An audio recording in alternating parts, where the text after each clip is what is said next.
Blue Nose Audio presents Restoration, a Silver Fox Redemption Romance. Written by Lainey Davis, narrated by Tom Taylorson and Carly Robin. Chapter 1. Mick. Today is not turning out how I thought it would. I'm almost a half hour late to meet my own kid. I don't tolerate lateness from other people. My schedule is all that helps me get through each day. I have no explanation for my own tardiness today. But here I am. I climb out of the car, check for my phone and my wallet, squeeze the car keys to make sure I have them, and then lock up. I need these routines, or I'll lock the keys in the car, drop my wallet in the sewer, or worse. And here's my son, smiling at me like I haven't just kept him waiting. Maybe I didn't. I'm relieved that Cal takes charge of the moment, draping an arm around my shoulders and dropping into conversation. Been here long, kiddo? I'm about to tack on an apology when I see him furrow his brow. We're early, Dad, but I knew you would be. No worries. He shakes it off and heads inside, but I'm not rattled. I got the time wrong. I start patting my pockets, looking for my notebook as Cal drags me inside the diner. I write everything in that notebook, except sometimes all my reminders to myself get in the way of the schedule for each day. Did I get it wrong? The diner smells like grease. Cal can always be relied upon to know where to find unhealthy food, but I decide not to ride him about his diet at the moment. I sink into a booth while he sets about getting us a basket of fries and a pair of deli sandwiches from the counter of a diner I didn't realize was so close to our office. I know you prefer juicing midday to this sort of thing, he says, popping a fry in his mouth. But you look like you need something greasy, Dad. Maybe he's right. Maybe I need more protein.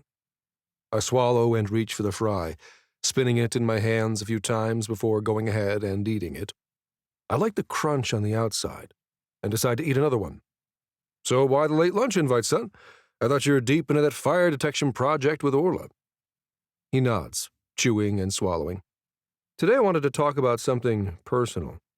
You sure you don't want to talk about you first? You seem pretty off. I need a minute to gather my thoughts, I tell him, tentatively reaching for the sandwich and realizing he's right. You go on ahead and talk. The food is helping me settle down. I'm ready to listen. Cal takes a breath. Well, he says. It's Logan. I like her, I tell him, putting a fry inside the sandwich and taking a bite, enjoying the mix of textures. Cal's been living with his lady for a few years now, and she's been really good for him. She compliments him, slows him down a little. The whole family is just waiting for them to inevitably announce I have another wedding to fund. I've got money set aside for it already. Well, I love her. I do. But he stares out the window for a few beats, and for once, I don't feel the urge to tell him to just spit out whatever is bothering him. She's really pressing me to get married. I purse my lips, considering. Well, it's been years, son.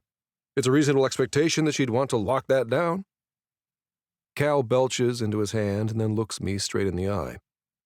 If I'm being honest, Dad, I've never had an example of a strong marriage in my life. I stare at him for a beat. I'll concede that point halfway, I tell him. Your uncle and Helen were solid. They were a huge part of your life. He rolls his eyes. Okay, sure, but come on. I was a kid when Aunt Helen passed. And look at me, Dad. I'm impulsive and reckless, just like my old man. He drifts off, and now I do grow impatient with him. Out with it, kiddo, come on. I just worry I'll be like you if we get married, that I'll stray. His words hit me hard, perhaps harder than they would otherwise, since I'm already tender about mixing up our meeting time today. Something isn't right. Cal, I start, and then I swallow another bite of sandwich, but it feels like sand in my mouth. Cal, I know I messed up with your mother. He raises an eyebrow. I nod. You know, I live with that regret every day. The way I behaved in my marriage. Marriages. Hey, between you and me, Zach's mom doesn't really count. I meant it as a joke, but it falls flat and he looks upset. This is exactly what I'm talking about, Dad. Shit, why do I always blurt these things out? Cal, I continue.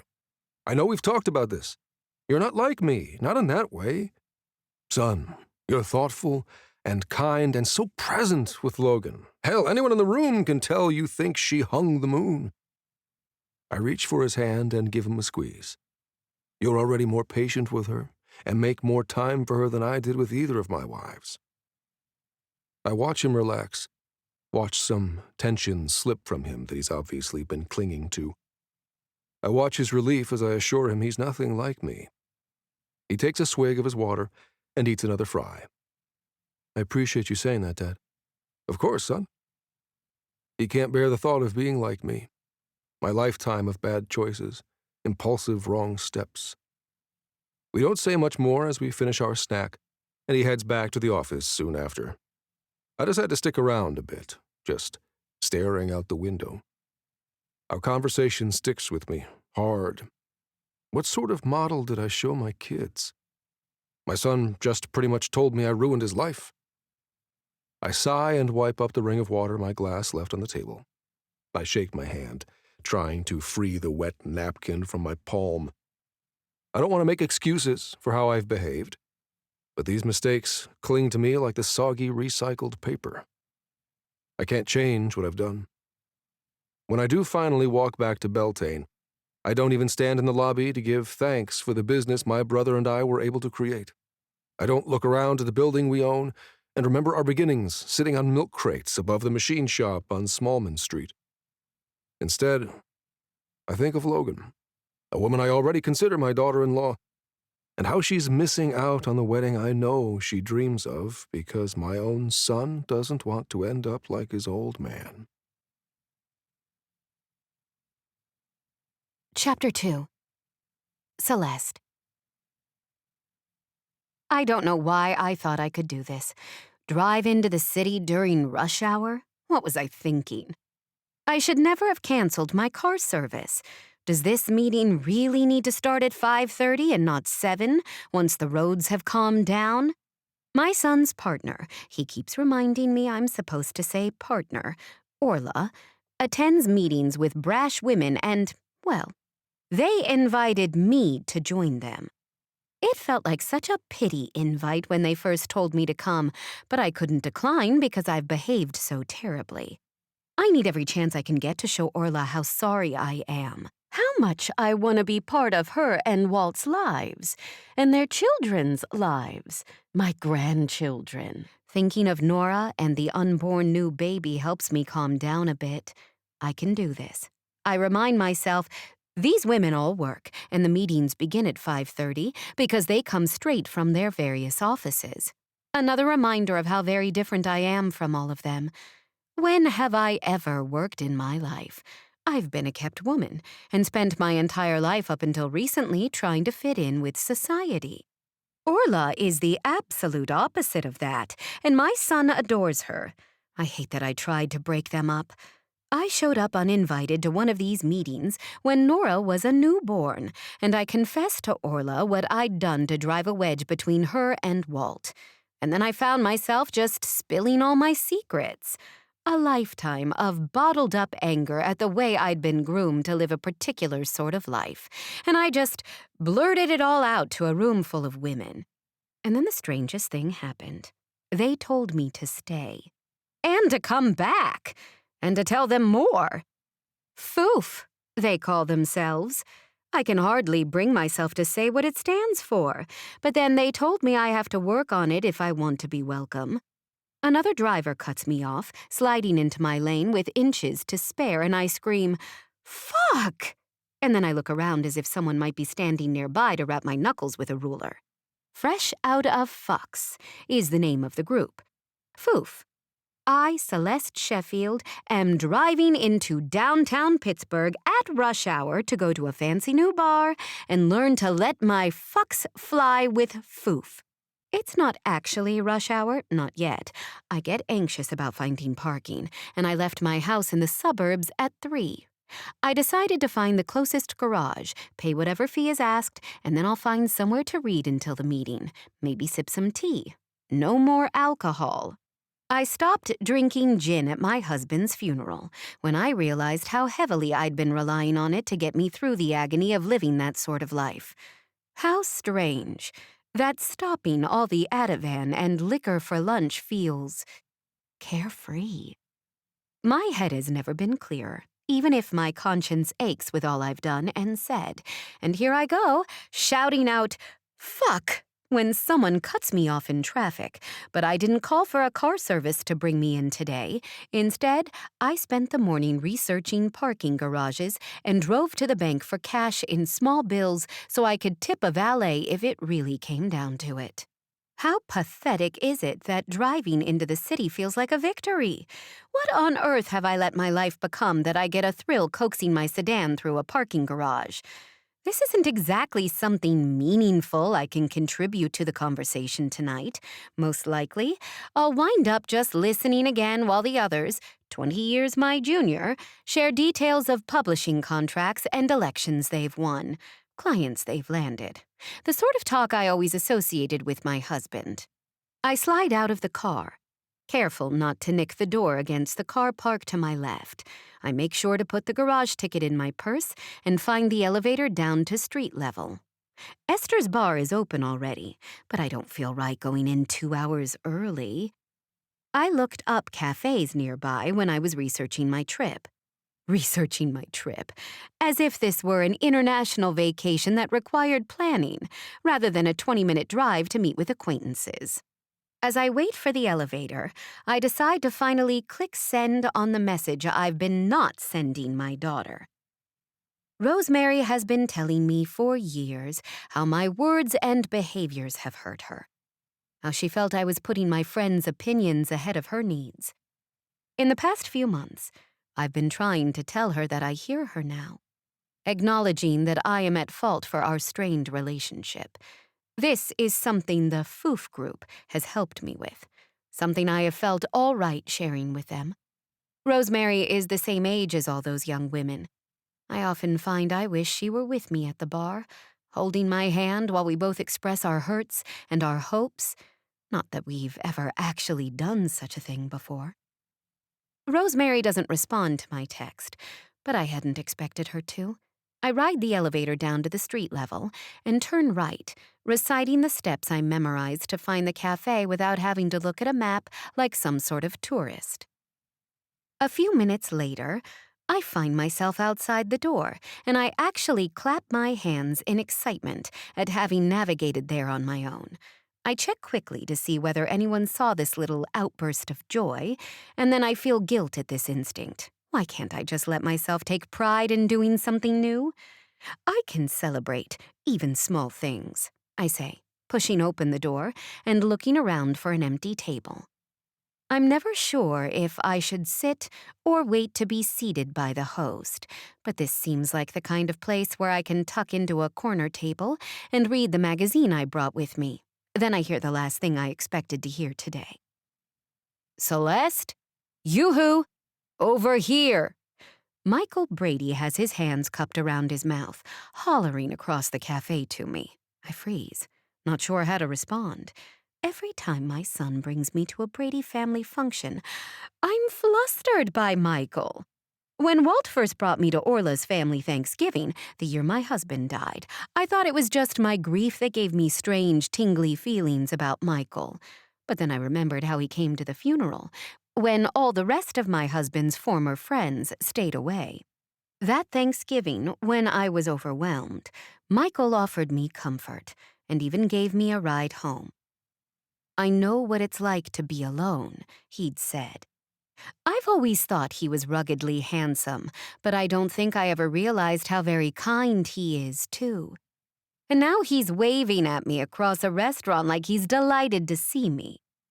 "Join us!" Is he beaming? I flush. His companions don't even look put out by his behavior.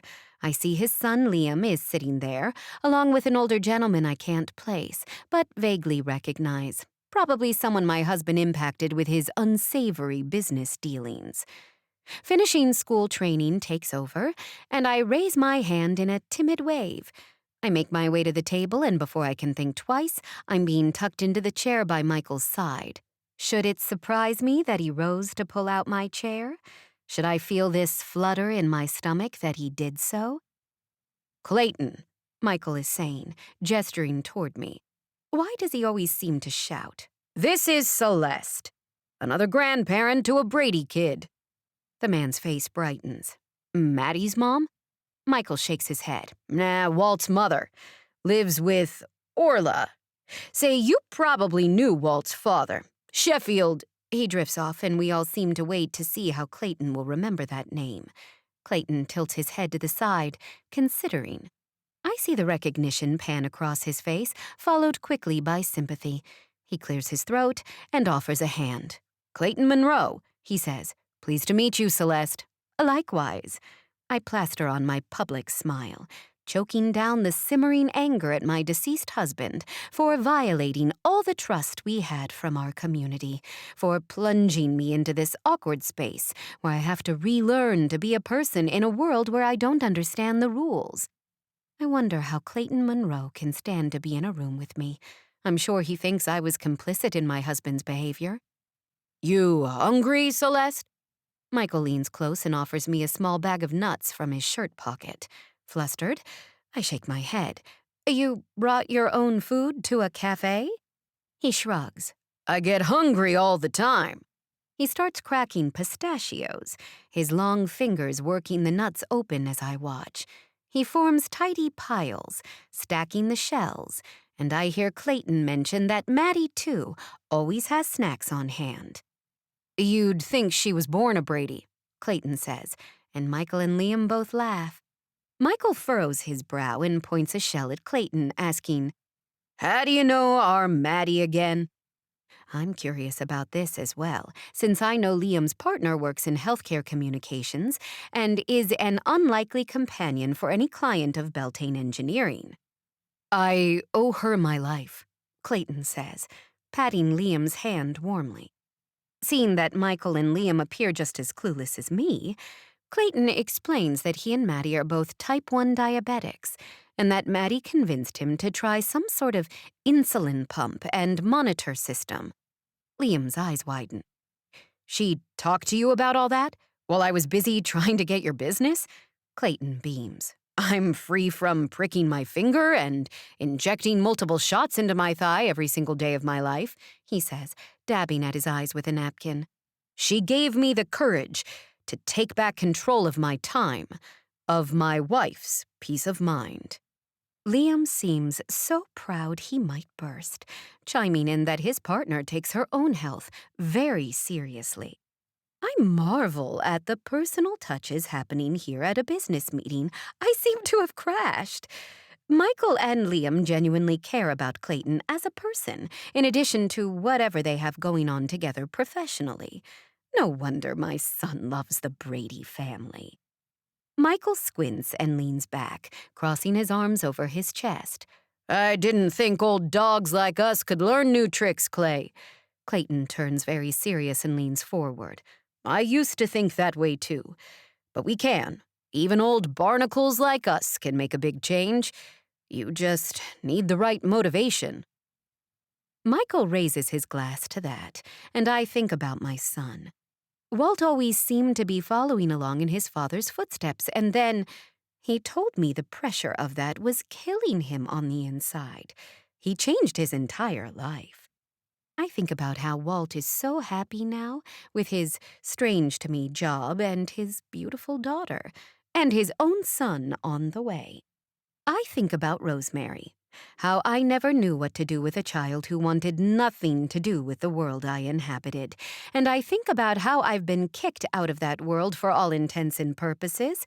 Why should the people from our club want to spend time with the family of the man who swindled them? But I think I have made some changes, small ones, like driving into town on my own. Is Clayton Monroe right? Can I find purpose and meaning?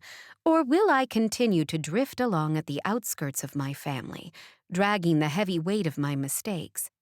I suppose that's why I'm downtown, making myself uncomfortable and meeting up with women who frighten me with their drive and confidence.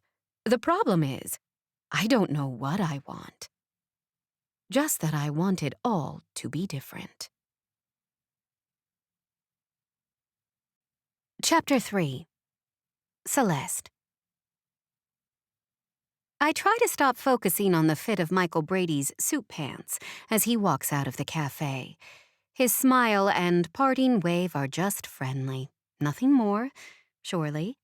I shouldn't be having these sorts of thoughts at my age, and not about my son's in-laws. I'm not here for that.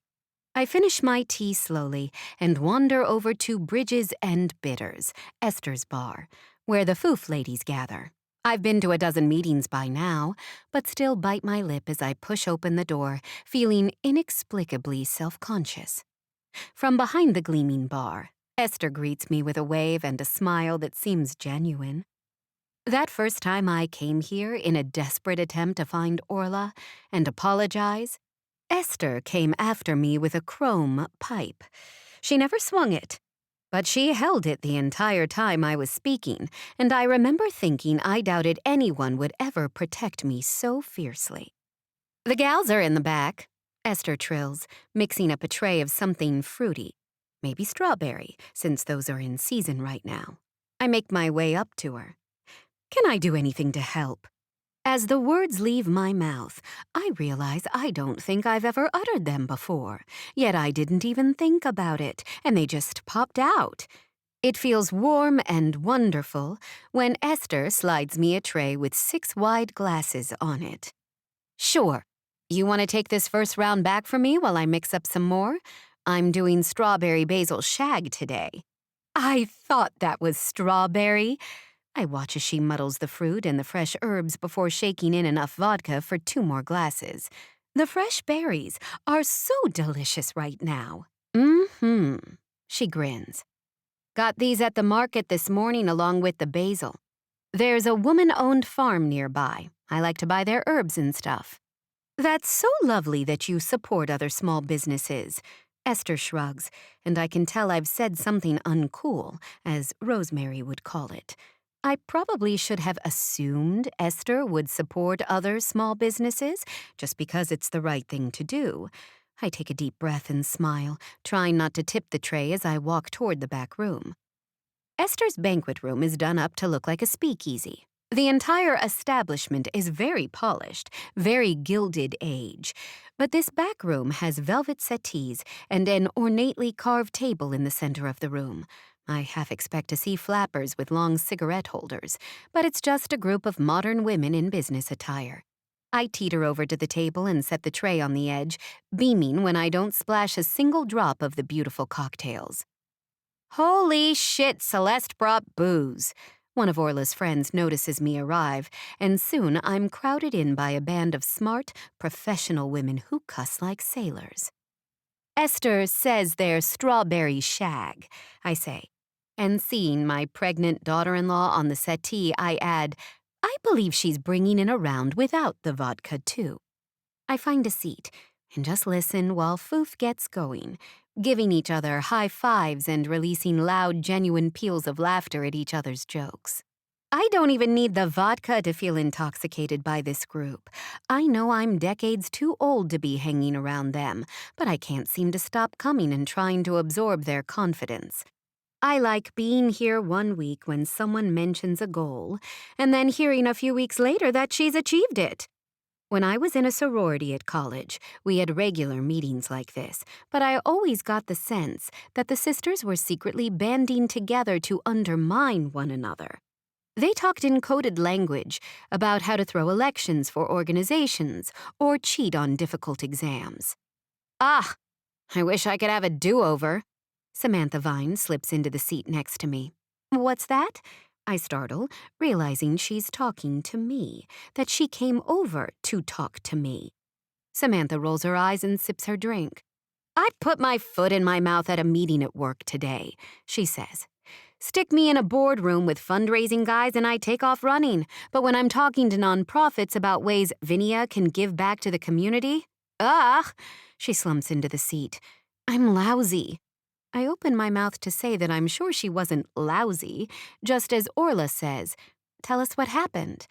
I listen as Samantha explains that she told a middle school teacher she didn't think young students would gain much from touring Vinia, that Sam felt the technology was beyond them. This guy thinks I feel that way because the students are poor. I really meant that I actually thought young tweens aren't ready to talk about advanced algorithms.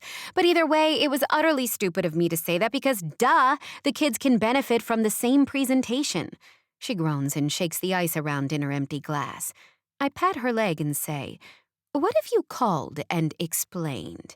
Said you realized your mistake and invite them to bring the students after all?" Samantha cringes. Ugh, apologies are the worst, though. Like, now this guy is going to know I say dumb things when I go off book. Can I make Logan call? Logan throws her hands in the air. She lives with one of Orla's brothers. Or cousins. Anyway, one of the Bradys. "I'm just the finance gal," she says. "You're the one with your name on the building." I clear my throat and take a small sip of my non-vodka drink.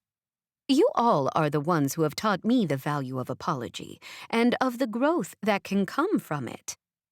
Orla smiles at me, and I carry the warmth of that gesture until Sam pats my leg and asks if I have anything to share with the group. I think of the unanswered message I sent to Rosemary, of the gaping hole our relationship, or lack of, leaves in my heart these days. I want to mend fences with my daughter, but she's still too angry to take my calls. "Want me to invite her over to see Nora and then you drop by?" Orla offers, but I shake my head. That would seem like an ambush. I'll just keep reaching out. But that's my thing that I'm working on. You know, apart from accepting that everything I thought was true in the world was all a big, hurtful lie. Esther slides me another drink as she makes her way over with a fresh tray. "You're doing great, Celeste," she says. "I can feel your fucks gradually slipping away each time you come in." But I don't feel like they are. Not as I sit and listen to the other women whose challenges feel real and monumental compared to mine. "I think I need to get laid," Sam says definitively. I'm about to pat her arm and tell her I don't really think that will solve anything when the other women raise a glass to her and support this idea wholeheartedly. I hear them telling her it'll relieve some stress, make her feel powerful. Is all that true? Can casual sex really and truly have that sort of impact? I wouldn't know. But as they talk about it, the only person who comes to mind is absolutely off limits anyway. Why is it my thoughts drift immediately to Michael Brady and his trim waist, and the scent of him as he leaned in to help me to my seat in the cafe? No. That is not the solution to the problems I'm having. Michael Brady is the boisterous head of the family my son has joined.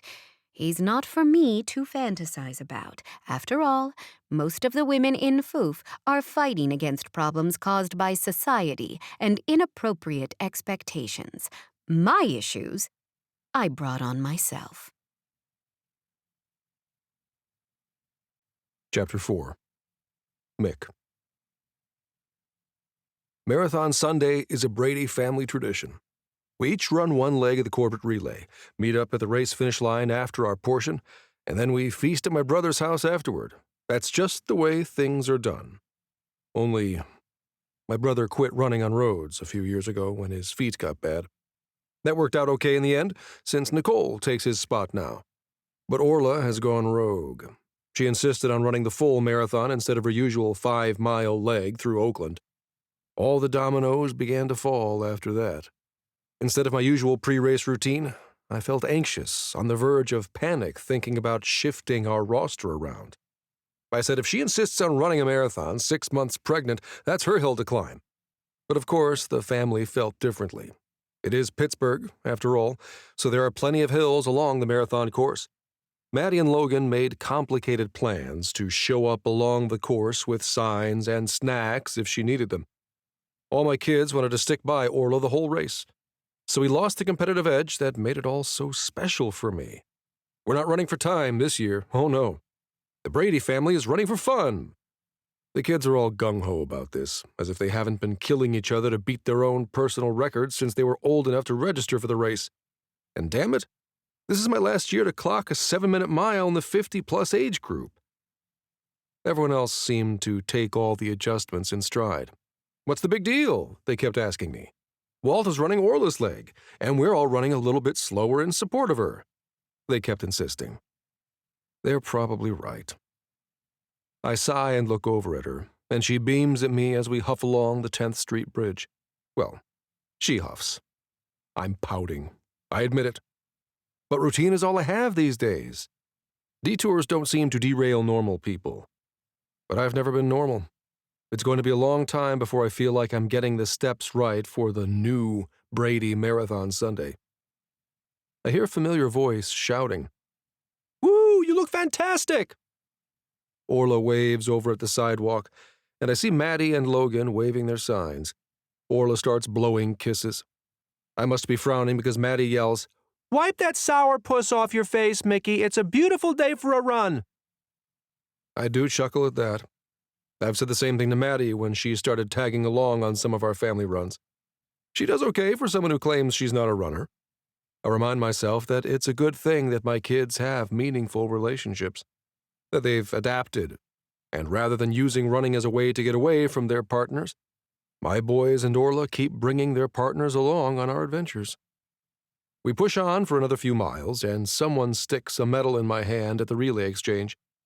Liam surprises me with a hug before he trots off after Orla, and he wraps an arm around her shoulders in greeting too. I pause in the lane to look at them, realizing for the first time how amazing it is that she's doing this. Of course, she didn't register for the full marathon just to irk me. She wanted to achieve something amazing before giving birth again. I wasted an entire marathon leg pouting behind her when I could have been encouraging her. Even stoic Liam is excited for her. No wonder people think I'm an asshole. I hop on the shuttle bus to the finish line and find Kellen, Elizabeth, and Celeste holding signs, waiting for all the kids to come in. Kellen shoots finger guns at me as I wave him off, trying not to stare at Celeste in her nice white pants and polka dot shirt. She looks like sunshine and happiness, and I have to remind myself I'm all sweaty so I don't pull her in for a hug along with the others. "You look refreshed for having run so far," she says, seeming impressed. I wave a hand. "I do this distance every day. It is refreshing for me." Celeste hands me a cup of water and I take it gratefully. "How's my girl doing?" Kellen asks, offering me a granola bar. "Kel, I'm not eating that. It's full of sugar." He looks down at the package, frowning. "Orla's great. She really liked seeing Maddie and Logan on the bridge." I look around my brother's shoulder for the refreshment tables, spying a banana. I wish I had thought to ask one of them to bring me pistachios or something without preservatives. When I look up, the three of them are staring at me, wide-eyed. "What's that?" Celeste places a hand on my arm, and I stare down at her fingers on my sweaty skin. I feel the heat from her palm radiating inside my arm. "Kellen asked if you saw Liam," she says, and her voice sort of hypnotizes me. I bite into the banana and nod. "Yeah," I say. "He was my exchange partner. He's great. I'm sure they're all great." Everyone keeps staring at me, and I'll be damned if I can figure out why. "What?" I say, crankier than I intend. I finish the banana as my brother scratches his chin.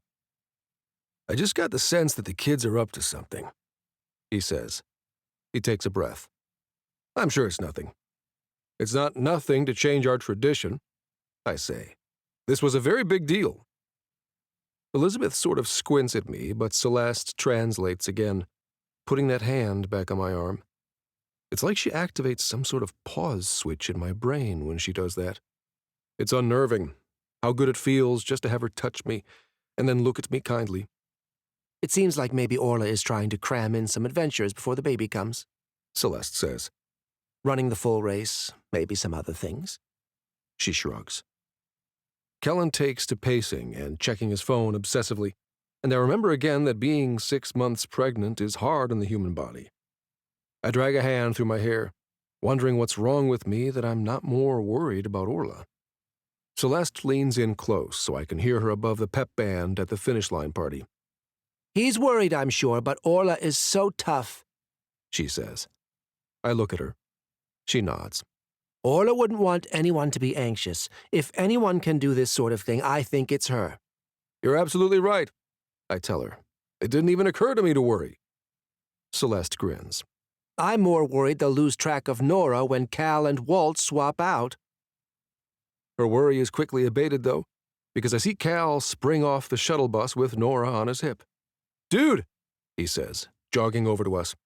I'm pretty sure Orla and Walt are eloping in the middle of the race. Chapter 5. Mick. I can't help but laugh. Orla Brady pulled such a Mick move. My niece finagled a way to get married on the run, literally while running. She and Walt got some sort of self-uniting marriage license and asked witnesses to sign it while they ran the last leg of the marathon. She said it was a formality so she could get on Walt's health insurance, but the wink she gave me suggests she mainly wanted to avoid the hassle of planning her own party after. I pop up to my condo to shower and change before driving to Kellen's for the after-party-turned-wedding reception. And then I forget that Kellen moved across the street to live with his girlfriend. But I decide it's fine to leave my car in my niece's driveway, since she and her new husband moved into Kellen's place. What in the hell were they thinking, eloping during the marathon? I shake my head, laughing. It's probably something I would have done at their age. Shit. I'm going to have to get Orla and Walt a wedding present. I pat at my pockets, looking for my little notebook. Their wedding was just today, so I probably have a little time before they notice. I write gift, $, in big letters, so I don't forget. I should just give them a wad of cash right now, but even I know you're supposed to put it in a card at minimum. If I handed them a fistful of cash, it wouldn't be the first time.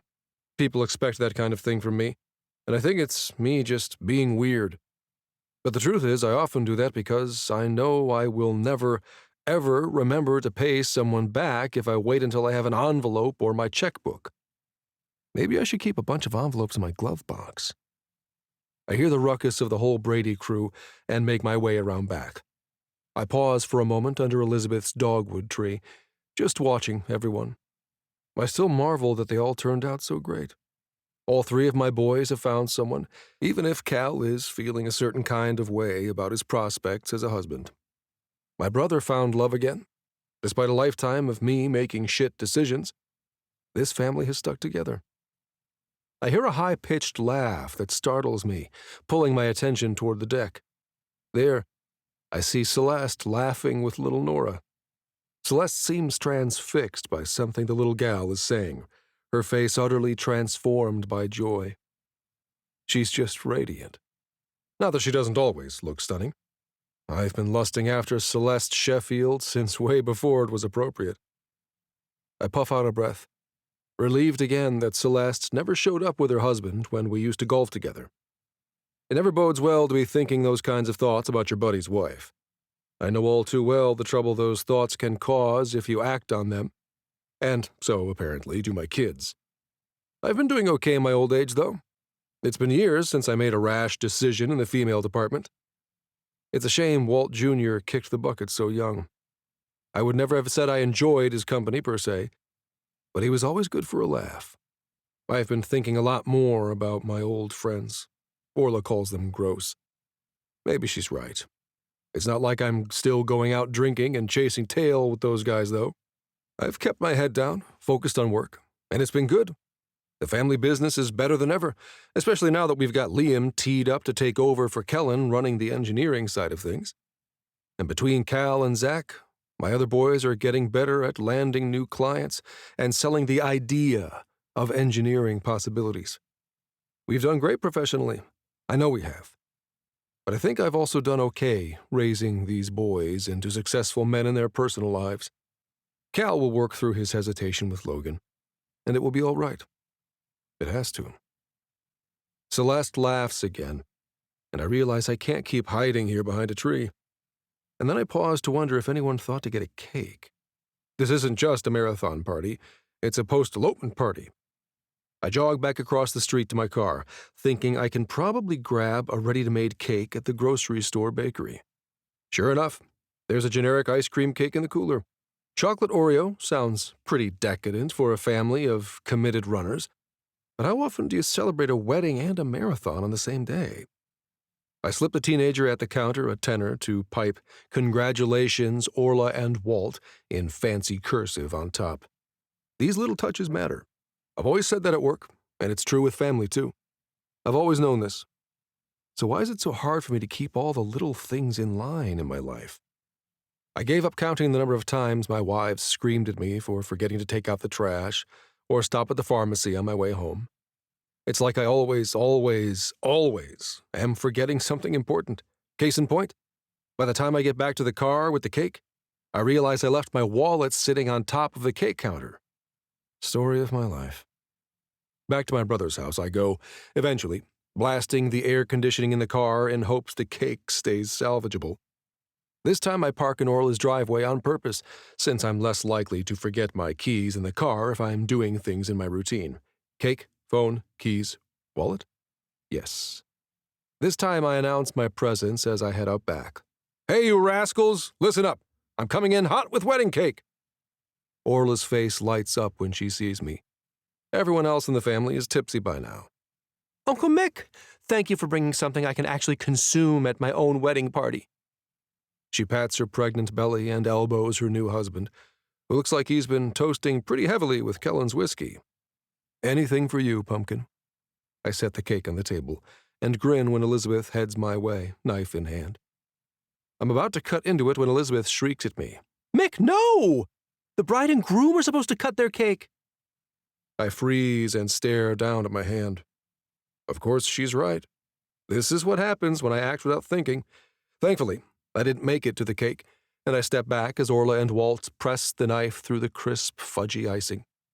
I cheer along with everyone else when she and Walt cram cake in each other's faces, and then I drop my arm around my brother's shoulders when he looks all teary. "My baby girl got married," he says, leaning his head against me. I squeeze him tighter. "I know she did, Kel. She grew up to be a real fine woman." I feel him tense up, and he says, "Her mother would have been overjoyed today." My brother's wife died of cancer when Orla was small, right around the time of my second divorce. I moved him and Orla into my house. It was impulsive, but in the end it was the right move. Neither of us was fit to be raising kids alone, but together, somehow, we made it work. "Helen would have been overjoyed today," I tell him, giving his arm another squeeze. I feel like I should say more, but there's a cacophony as Liam's kid starts grabbing at the cake and shoving it in his mouth before his mother can stop him.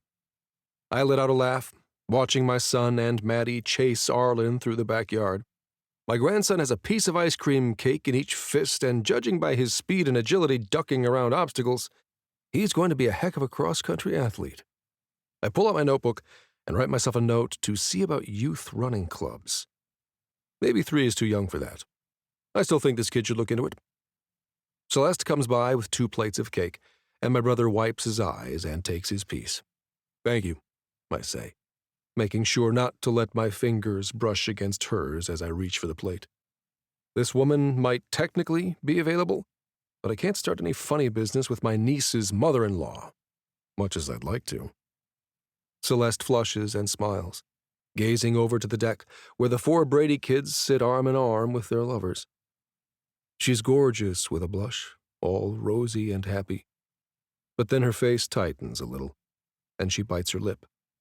I'm trying not to think about how it wasn't a proper wedding. Proper? I arch a brow at her, even though I know damn well what she means. I'm not sure why I'm forcing her to say that she'd have felt more comfortable if the kids had a $250,000 reception up at the country club. Lord knows I just paid for one of those for Zach and Nicole a few years ago.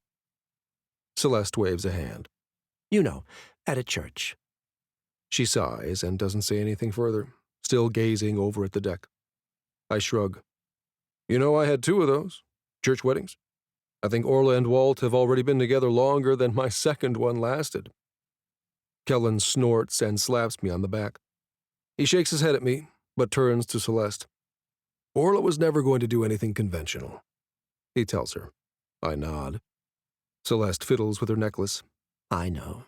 She's such a confident person. She sighs again, and Kellen, finished with his cake, gestures toward the deck. Come on, he says to her. Let's go send these young folks off to celebrate properly. You can hang out with Nora and Elizabeth, and I can try to wrangle Arlen. I can take him with me, I say, knowing nobody will ever agree to that, but feeling like I need to at least offer to take my own grandson for a sleepover.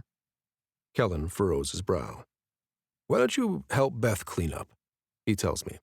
We've got a room here all set up for the kids anyway. Plus, you'd have to move a car seat if you went to your house. He and Celeste send all the adult kids off with Orla as the designated driver at her own wedding reception. I'm sure she'll make up for it after the baby is born, and she calls in babysitting favors. I sigh. She won't be calling in babysitting favors to me. Liam and Maddie don't either.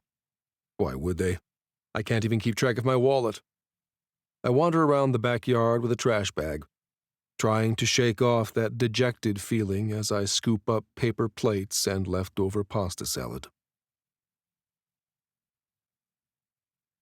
Chapter 6.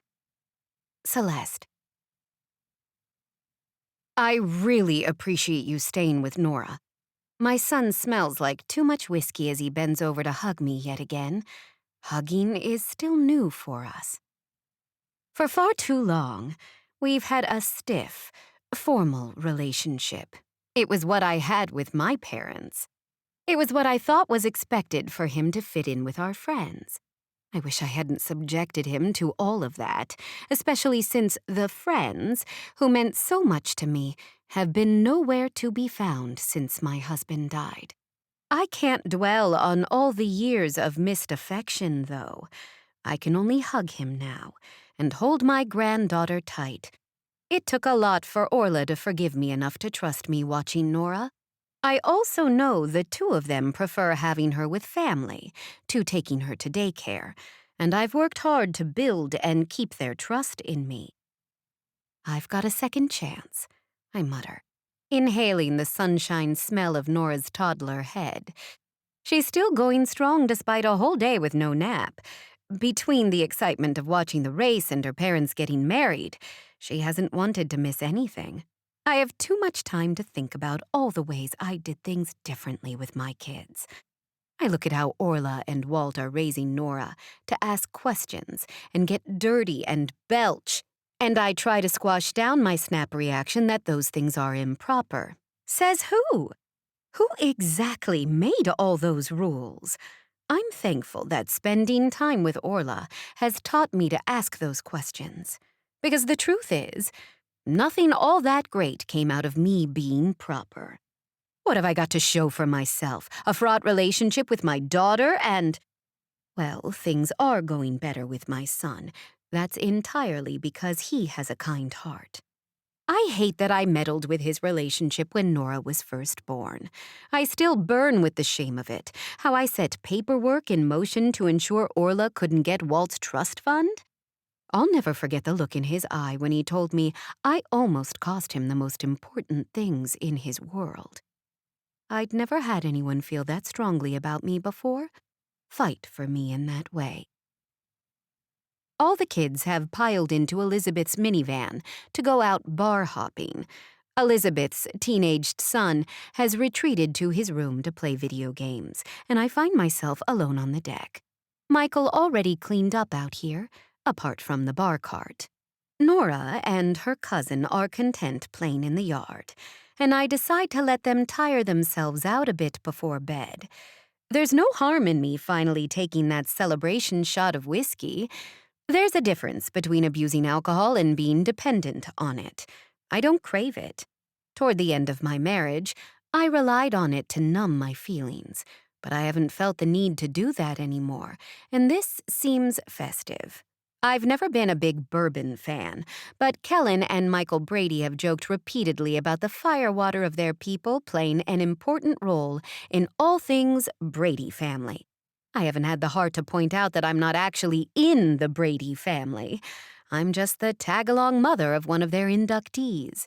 I sigh and shake those thoughts away, pouring myself a splash of the whiskey. I lean on the porch rail, watching Nora and Arlen chase a butterfly across the yard. The forsythia and rose of Sharon serve as enough of a hedge to keep the kiddos contained if I'm this close. Is it wrong to rejoice in this moment? If my husband were still alive, I would most assuredly not be here, witnessing two precious children delight in the bobbing path of such a delicate insect. But Walton's death catalyzed a long series of events that did bring me here right now. And I feel a little bit like a butterfly myself. Well, maybe a moth.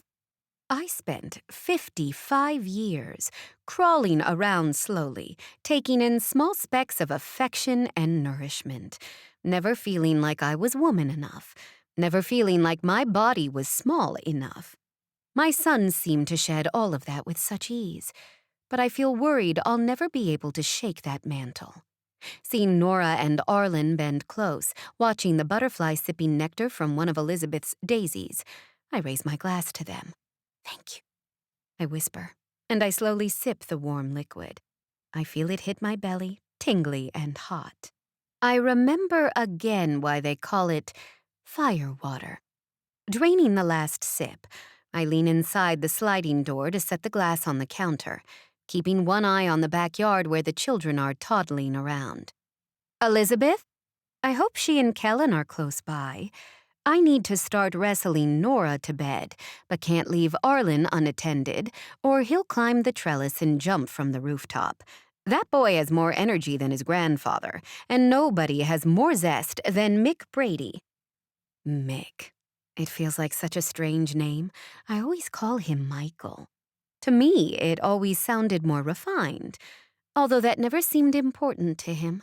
That's me, with a hang-up on proper and refined. Mick. I've enjoyed spending time with him this past year. His brother, Kellen, is kind and welcoming, but if I'm truly honest, I've always felt a spark of attraction to Michael. Not that there was ever anything to do about that. By the time I met him, I was already betrothed to Walton. I hear it now, the way it sounds to use words like betrothed. But that's what it was. Our fathers made arrangements. I shudder and lean back out the screen door, seeing Nora and Arlen right where I left them. "Elizabeth! Oh, there you are." She and Kellen emerge down the hall, looking a bit like I might have interrupted them as Kellen hurries to tuck his shirt into his jeans. I hastily clear my throat and point at the glass I set on the counter. "I'm just going to grab Nora and get started on bedtime," I tell them. "I'm sure you have a routine with Arlen, and I'll let you get to it." Elizabeth opens her mouth to say something, maybe to protest or try to say they weren't off down the hall getting fresh, but I'm off the porch before she can get the words out. "Nora!" I force my voice to sound cheerful as I stoop to gather her up. "Mimi is going to put you to bed now. How does that sound?" "Shitty," she says, pushing back on my shoulder as my jaw drops. "Young lady, where did you learn such language?" I start walking her across the street, noticing that Michael's car is still in the driveway. He must still be around somewhere. "Mama!" Nora shouts, and I can't tell if she's saying her mother taught her to curse or if she's looking around for Orla. I take another deep breath. None of this is natural for me. Another example of my granddaughter being raised to be free of the unspoken rules for how I had to inhabit the world. Nora isn't limited to saying certain things or doing certain things, and now my life is intertwined with this family, where the women are outspoken and athletic and financially secure in their own right as they dive into careers they find fulfilling. Where do I fit in here? I wonder for the 1,000th time. "Nora, what book would you like to read?" That I can do. After all, I'm well trained at following a script. It just so happens that these books are a rather different set of morals than the ones I'm used to. She wriggles out of my arms and down the hall to her bookshelf, where she slides The Paper Bag Princess from the shelf. I read it to her, doing the voices as she instructs, and read it to her a second time because she asked nicely. And I'm rewarded with a kiss on the cheek as I lower her into her crib. Nora rolls over and is asleep before I hit the lights, leaving me alone to ponder the ending of the story, where the girl overcomes the monster, but still winds up alone. I don't want to be alone. That's the crux of it all. I know now that what I had before was unfulfilling and harmful. But at least I had someone. My husband has been dead for 3 years now, and despite gaining a large family via my son's in-laws, I feel the deep loneliness of having been with someone, but not really with them, for decades. I've never really gotten to be me, to see who I am and learn what I like, and I've certainly never found someone like Elizabeth has, who sneaks away with her for secret touches and kisses that make her glow. With all these thoughts swirling in my head, I step into my son's kitchen to find Michael shoving pans of pasta salad into the fridge. "Oh, hey, Celeste," he says, bent over, rearranging the juice boxes on the bottom shelf to make room. Feeling vulnerable and emotional, I walk up behind him, wondering what on earth has gotten into me. "Michael?" I say, my voice husky as I tap my fingernails on the counter. Mick. It feels too sinful to me. The word is so close to fuck. I blush as I even think it. My husband and I had decades of perfunctory sex. He was my first, and it was always just fine. Sometimes it was good. But Mick seems like a man who doesn't have perfunctory sex. Even as a silver-haired man nearing 60, I bet he fucks. I think I've forced myself to call him Michael to keep these thoughts at bay. This will never do. This is not the answer to being alone. But what would it be like to have him? He stands and turns, startled to see me standing so close to him. What would it be like to let loose and succumb to passion? For once, just one night, I am overcome with the scent of him. He smells like trouble. A little bit like whiskey, a little bit like whatever cologne he's wearing. The grassy, earthy notes of it make me feel woozy. I watch as he swallows and wedges himself away from me, still standing too close. "I'll, let you be," he says, closing the refrigerator door. "Let Orla and Walt know the extra cake is in there." He nods his head toward the refrigerator, and with the snick of a door latch, he's gone. I grip the edge of the counter and fight back tears, ashamed of what I almost did, of where I allowed my thoughts to drift. I make my way to the sofa and sit in the growing darkness until Orla and Walt stumble home. Chapter 7. Mick. Celeste Sheffield has me hot and bothered, and I absolutely cannot act on this impulse. I have to be a better man, a better role model for my boys. The thought pounded through my brain as I ran this morning, so much so that I set a faster pace than usual and Liam couldn't even keep up with me. I'm not really going to make good on my threat to make him cover the tab for this afternoon's off-site meeting, because Liam seemed really upset that he couldn't keep up with his old man. I'm my usual level of distracted during the meeting, cracking pistachios to keep my fingers occupied, while Liam talks to the client about civil engineering options. If I don't have something to fidget with, my mind wanders right on out of the room. I wipe my hands on a napkin before we all shake to our ongoing business together. Once the client leaves, I toss a bunch of bills on the table. "I thought you said this one was on me," Liam says, patting his leg for his wallet. I wave him off. "You save your money and work on your mile pace." Liam shakes his head and sighs. "Maddie and I have hardly been sleeping, Dad. I'm more exhausted now than I was when Arlen was a newborn." He tells me how Arlen is up every few hours, wanting to talk about clouds, wanting a drink of water, wanting to wander around the house. "Sounds like me when I was a kid," I tell him. I drape an arm around my oldest son's shoulders, noticing that he's got a few strands of gray hair around his temples.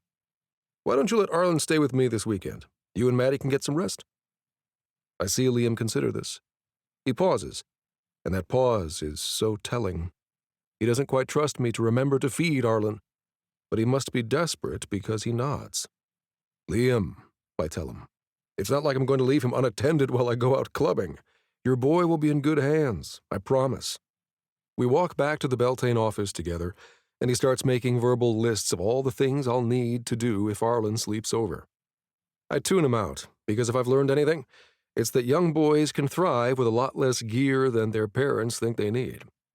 But it's true that I haven't had anyone in my home for months. Usually it's just my housekeeper inside my condo downtown, and I don't ever actually see her, just the notes she leaves about what supplies she's going to order and put on my card. She used to ask me to go buy the things she needs, but between the small print on the bottles and remembering to actually get the supplies in time, it was just better for me to give her a credit card for expenses and for her services. I think about the old Brady homestead, when Kellen and Orla lived with me and the boys. You'd think with 5 men living there, we'd have taken care of the yard at least.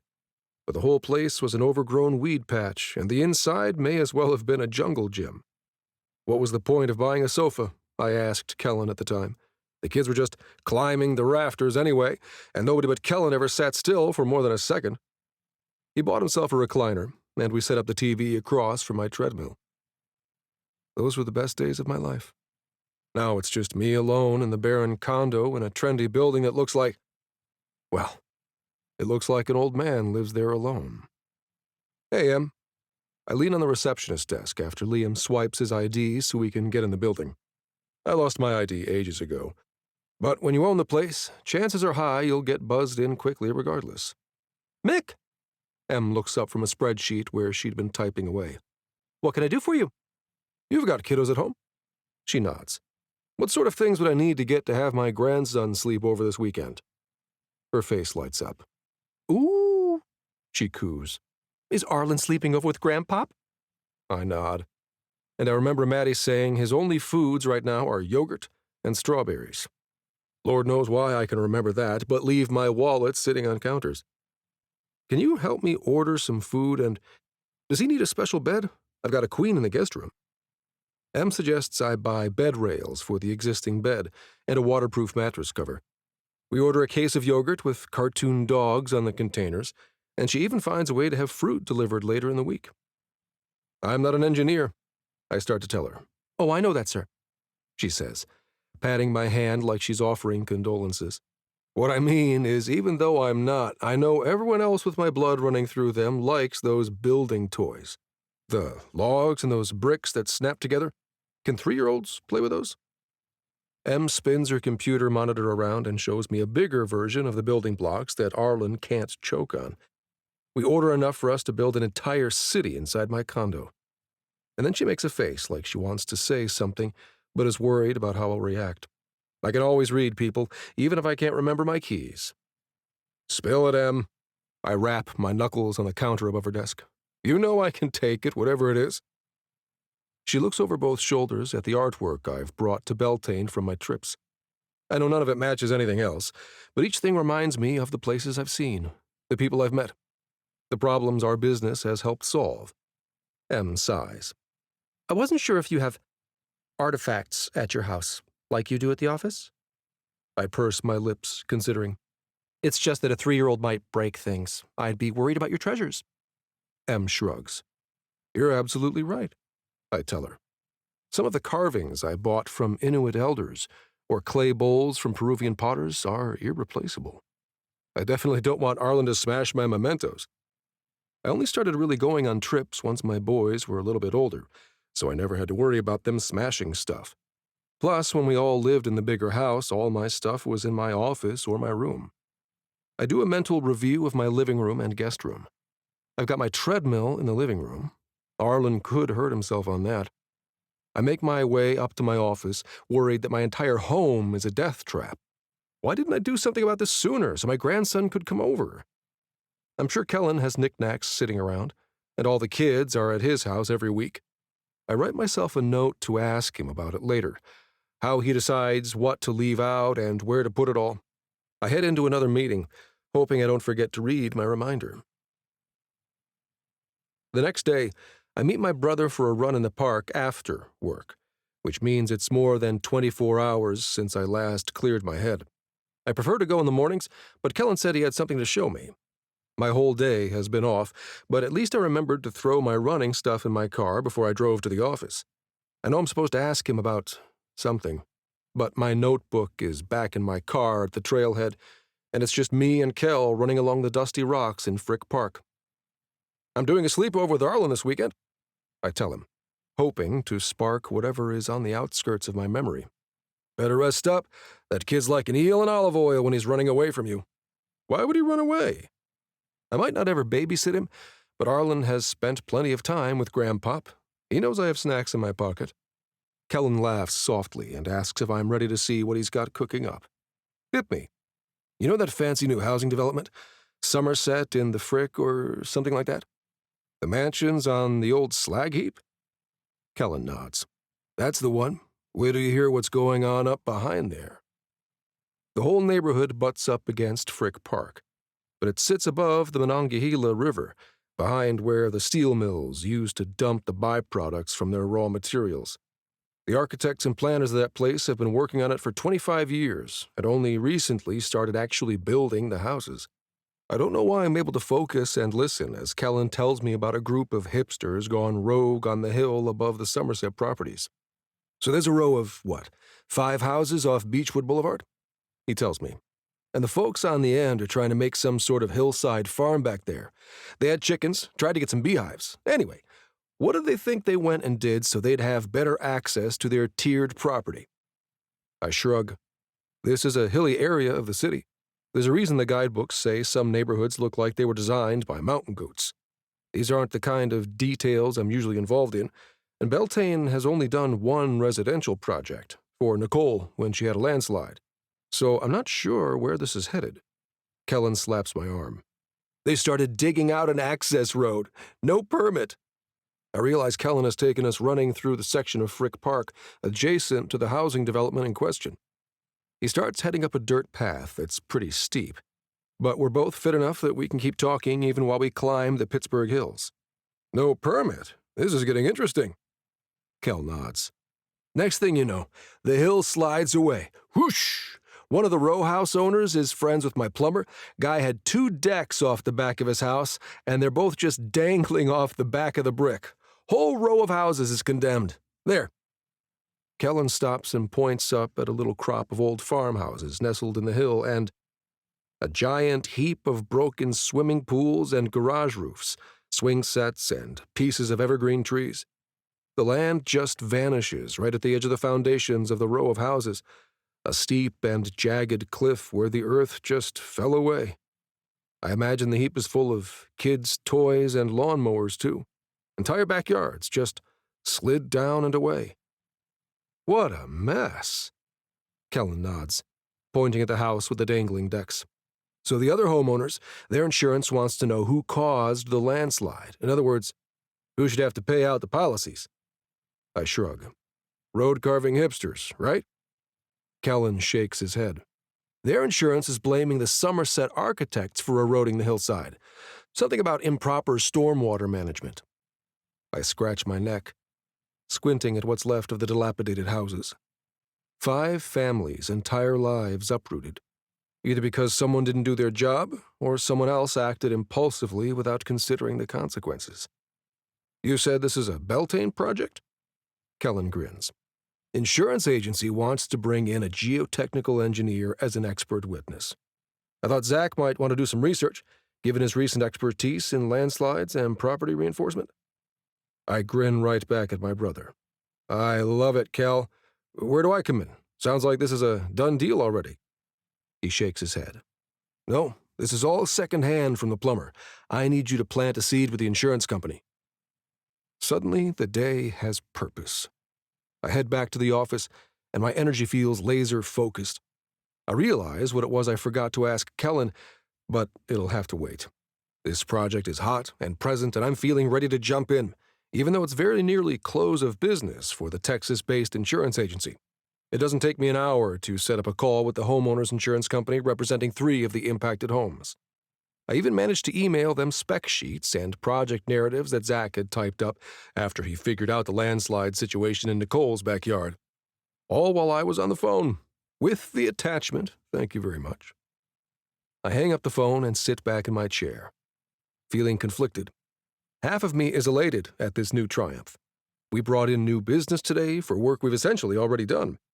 My kid just has to go poke around back there and offer his professional opinion on what caused this landslide. And how did he get that expertise? I sent him to Nicole. I sent him to South America to work on landslide remediation. Was I a little brusque with him while all the pieces of those projects came together? Sure. But damn it, this work matters for people, and when an idea is hot for me, it throbs like a sore tooth. How can I be so great at one thing in my life and still manage to forget to feed myself half the time? I can't dwell on that. I need to loop Zach in so he doesn't feel in the dark this time around. Before the idea slides away, like all the others, I pick up the phone and call my youngest son. Chapter 8. Mick. I skip my run Saturday morning because I have big plans to take Arlen out with me. I'm not sure why my Liam doesn't take his boy out for runs with him if he's having trouble sleeping. That's what always worked for me with all the boys. They were pounding out 5K distances by the time they were out of diapers. I wonder if Arlen is out of diapers. That should have been something I asked before now. I don't have to wonder long, though, because there's a buzz at the intercom. The doorman asking if a Liam Brady can come up. Sure, I say. And then I pause. Hey, Leon, you can always send up my kids without asking first. There's a long pause, during which I realize Leon hasn't met my kids. Yes, sir, he says into the buzzer. I make a note to show him pictures of my boys. Orla, too. Does Leon even know what Kellen looks like? I'm pacing the room, pondering all this when there's a tap at the door, which flies open and Arlen explodes into my house. Grandpop! He shouts. Only it comes out sounding like Gwandpop, since the kiddo hasn't got his R sound yet. I scoop him up and toss him over my shoulder. Who said that? I don't see anyone. It's me! He giggles into my back as I spin around. Who's me? There's nobody there. I keep this up for a few beats, spinning around until Liam makes his way in from the elevator, carrying enough luggage for a week-long trip. You moving in? I ask, setting Arlen on the ground. Liam rolls his eyes. We didn't know what you'd have, and Maddie, hey, Dad, please don't call us this weekend. Please. My son looks so tired. He's got heavy bags under his eyes. I've got this, I assure him. You go get some sleep. Arlen can come every weekend if you want. Liam puffs out his cheeks and sets some of the luggage down. Okay, well, here's his pull-ups for nighttime and his potty, and this is so he doesn't slip in your tub. It's a sticky mat thing. You have to watch him the whole time, or he'll jump out all wet and then slip on the tile, and we've got some warm clothes in case it gets chilly. Liam? I put my arm on my son's shoulder as Arlen runs around opening every cupboard in my kitchen. I sure am glad I remember to move all my breakable stuff. We'll be okay. He opens his mouth to protest, and I shake my head. I'll call Kellen and Elizabeth if something goes wrong, okay? And they'll tell me if I need to disturb you. Liam takes a deep breath and sighs, then squats down. Hey, Arlen, can you stop for a minute? Hey, buddy, I'm going to leave now. Bye, Daddy. Arlen doesn't look up from the cupboard where he's pulled out a metal sieve and put it over his head like a helmet. Finding a rolling pin in there, he starts banging it on the cupboard as I walk Liam to the door. This kid is indeed a firecracker. I sit next to him for a few minutes as he tests the sound the rolling pin makes on different surfaces in my kitchen before I grab one end of the pin. Want to go for a run with me by the river? River! Arlen drops his end of the heavy wood and runs to the door. He almost has it open as I jog to catch up, trying to remember if any of my boys had quite this much energy. I know I definitely always heard people say it seemed like I was run by a motor. I scoop Arlen up again and we head out the side door of my building, across the street from the entrance to the jail trail, or whatever it's really called. The paved path goes along the Monongahela River. If we make it far enough, we can grab something to eat at the shopping plaza that now stands where the steel mills used to be. Arlen tries to wriggle out of my arms, but I shake my head. No way, pal. I'll set you down when we're away from the cars. But as I get to the path, I see that the bicyclists speeding along in between the roller skaters aren't going to be much safer for him. Maybe this wasn't my best idea after all. Liam doesn't leave me a car seat, though, so I don't think I can drive Arlen anywhere that would have a path in the woods. We're heading east today, young man, I say, starting to run, hoping he'll follow along behind me. At first, he sprints way ahead, and I rush to catch up, only to stumble when he abruptly stops and bends over to look at a pile of gravel. "No stopping yet, son," I say. "We've got to put in some miles." He looks up at me and then down again at the gravel, like he's surprised to find himself stopped there. "I can relate. Want to hold my hand?" He nods and reaches up, and we run that way for a bit, me leaning uncomfortably to get my hand low enough to clasp his. But despite a few times tugging me to the side, he keeps pace with me for an entire mile in his little light-up sneakers. I don't even mind running slower for him. "See? This is nice, right?" I look down at him, but Arlen is staring straight ahead, like he's focused on keeping pace. I like it. Seems the kid is a natural runner. I decide I don't want to push my luck on our first run together, so we turn to head back. I'm feeling pretty smug when we get back to my building, neither of us out of breath or sweating too much. I give Leon a wave as Arlen pushes the elevator button 600 times. "What should we drink for our recovery session?" I've been reading more and more about chocolate milk being good after a workout, and men my age can always use more calcium. I pull out one of the sippy cups Em told me to get and a pint glass for myself. I hear Arlen digging in his bags as I search the fridge for the chocolate milk, and then I hear him crinkling a wrapper as I carefully pour out 2 glasses. "Here you go, my boy." I slide Arlen his glass and raise mine to toast. I'm about to say something about drinking to our cardiovascular health when Arlen looks up, a mouthful of crayons dangling from his lips. He's got multicolored wax all over his teeth and starts spitting out bits of wrappers. "Well, hell, kid, what on earth did you eat those for?" Arlen shrugs as I drag my hand down my cheek, wondering what to do next. Chapter 9. Celeste. I'm surprised to see Michael Brady's name come up on my cell phone this early on a Saturday. Before I answer, I rack my brains to see whether I've forgotten about a family function or a babysitting responsibility. Coming up empty, I hesitantly answer, "Hello?" "Celeste, I need your help." He sounds a bit panicked. "I'm babysitting Arlen this weekend, and well, the kid ate most of a box of crayons while I was pouring him a glass of chocolate milk." I can't help the puff of exasperated laughter that slips out of my mouth. "He did what?" "Celeste, what should I do? Who do I call? Do I have to take him to the hospital?"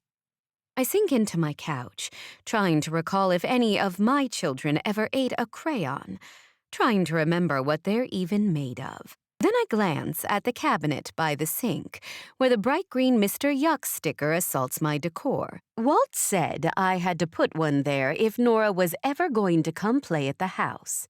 So I made a concession. I walk over to the sticker. "Okay," I tell Michael.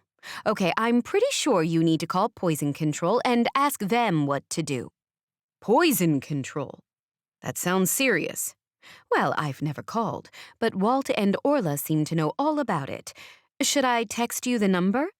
"Oh," he sounds relieved. "I was so worried I'd have to try and find a pen. I guess I could use the stubby end of a half-eaten crayon." "I'll text you the number and you call, then call me back and let me know what they say." "Right," he says, and I can hear a ruckus at his house.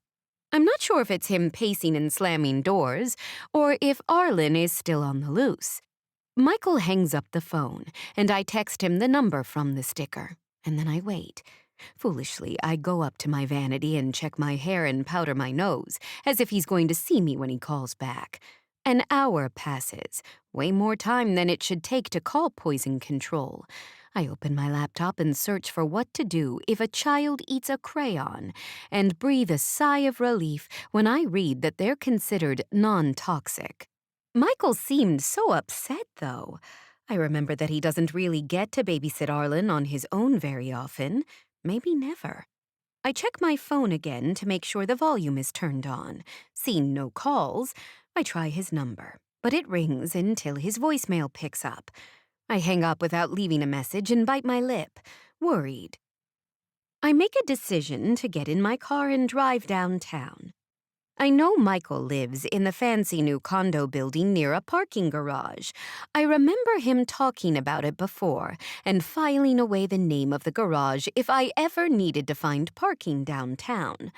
I get there with relative ease and marvel at how few people are out on the streets compared to weekday afternoons. This feels manageable, even. Tucking the garage ticket into my purse, I make my way into the lobby of Michael's building. "May I help you, ma'am?"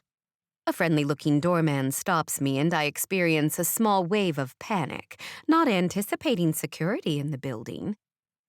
Well, "I'm here to see Mr. Brady," I tell him. He reaches for the phone to presumably call up, but there's no answer. I lean close to the podium. "He's watching his grandson today and called me for reinforcement." The doorman nods. Then he shakes his head and grins. "I saw those two go in and out earlier. Going for a run, I think. That boy is a ball of energy." Isn't he, though? I'm worried Michael would be too distracted to answer the intercom. Would it be all right if I just went up? Leon. He wears a shiny name tag that he taps as he considers. Sighs. "Just today, he did tell me I should let his kids come up. Only, I don't know that I've met his kids." I nod. "My son is married to Orla, Kellen's daughter." Leon shakes his head. I wonder if he's new, or if it can possibly be true that the Brady family has not imprinted themselves on Leon's memory yet. "Here," I say, pulling out my phone. I open a photo Walt texted me from a few weeks ago when he and Orla eloped. Cal had used a selfie stick to capture the entire crew in Kellen's backyard after Michael had shown up with a cake. I hadn't really studied the photo much, but now, as I show it to the doorman, I see how very happy everyone looks. I stand to the side of the photo, cradling Nora, and Cal must have snapped the picture just so, because I don't really remember allowing myself to feel happy that day. And yet there I am, with a smile on my face. "That's a real nice family," Leon says, grinning at the picture. Isn't it, though? Leon presses the button for me in the elevator, letting me pass with a wave, and I suddenly feel sheepish. Sneaking up to Michael's apartment uninvited. What am I even doing here? Accosting the man I tried to kiss when he's trying to spend time with his grandson. Before I can worry too hard about that, I reach the proper floor and make my way toward the door that simply has to belong to Michael Brady. In a hall of white doors and white walls, one door is adorned with a gilded Celtic cross. I tap on it lightly and wait. Inside, I hear a series of curses and a clatter, so I take a chance and push the door open. Michael whips his head around and visibly relaxes. "Celeste, thank God." He throws his hands up in the air. "Now Arlen is puking everywhere, and I don't know what to do." Chapter 10. Mick. At least I don't have carpet. That thought keeps cycling through my head as I ransack my kitchen for a bowl or something to put near my grandson. The poison control woman warned me he might get an upset stomach from eating crayons, but I wasn't expecting neon blue barf in such quantities. I probably won't admit it to Liam, but I went into this sleepover a little smug. I'm clearly a little rusty when it comes to keeping up with toddlers. As soon as I get this under control, I'm going to bring my A game. Brady's do not give up. No, sir. No more incidents. I push a hand through my hair, forgetting that I probably have blue gunk on my hands, and I stare at Celeste. I forgot to call her back after I finally hung up with poison control. Did poison control exist when my kids were young? I don't think any of mine ever ate something they shouldn't. Shit, I say, as Arlen lets loose another round, and then sort of flops onto the floor, exhausted. Shit, He echoes. Celeste looks like she's going to bust out laughing. I know this isn't funny, She says, covering her nose with one hand as she sets her bag down inside the door. It's just a little bit funny. She comes to stand beside me, and the two of us survey the room. I hazard a guess that it's been a few decades since either of us have cleaned our own houses. Professional household help has been an important part of my life since the second I could afford it. Something tells me Celeste could always afford it. She takes a deep breath and taps her nails on the counter. Right, She says, looking down at Arlen. one of us should give him a bath and change his clothes. The other should find your mop and floor cleaner. My eyes shoot wider as I stare at her. You're going to help with one of those? She looks dressed to kill as always, wearing slacks that hug her slim hips and a shirt that looks expensive and buttery soft. She nods. Well, I ask her, which one of those would you want to do? Please say bath, please say bath. I think I'd like to give young sir a bath, if that's all right with you. I nod furiously as she slips off her shoes and squats down next to Arlen. Relief rolls over me with an unfamiliar feeling as I watch her talk softly to my grandson, taking his hand and asking him where to find the bathroom. I hear the water turn on in the guest bath and snap out of my funk, tossing open all the cabinets until I find a mop and a bucket and a bottle of bleach. Probably not the best choice for my hardwood, but I don't entirely care. I dump a capful in the bucket as it fills with water and get to work. I do my best not to get anything on my clothes as I wring out the mop after every pass. It only takes a few minutes, and the floor is gleaming. Despite the bleach odor, the room smells a lot better, too. I rinse everything off, throw away anything it seemed like Arlen splattered, and turn on all the ceiling fans before heading down the hall to check in. I swallow down a momentary bolt of lust when I come upon Celeste on her knees talking to Arlen. I absolutely should not be staring at the heart-shaped ass of Orla's mother-in-law. I shake my head and look around the room, noticing Arlen's clothes and a few towels heaped on the floor already. I'll stick these in the wash, I say, and then pause when I notice his sneakers. What do I even do about those? Celeste turns to smile at me, one hand remaining on Arlen's shoulder. Orla and Walt toss Nora's shoes in the wash all the time, she says. I think kids' shoes you can do that with. I mutter, bundling it all up in yet another towel. That's quite a concept. Would that translate into engineering somehow? I wonder if any of the kids can do anything with that idea. You mean Nora and Arlen?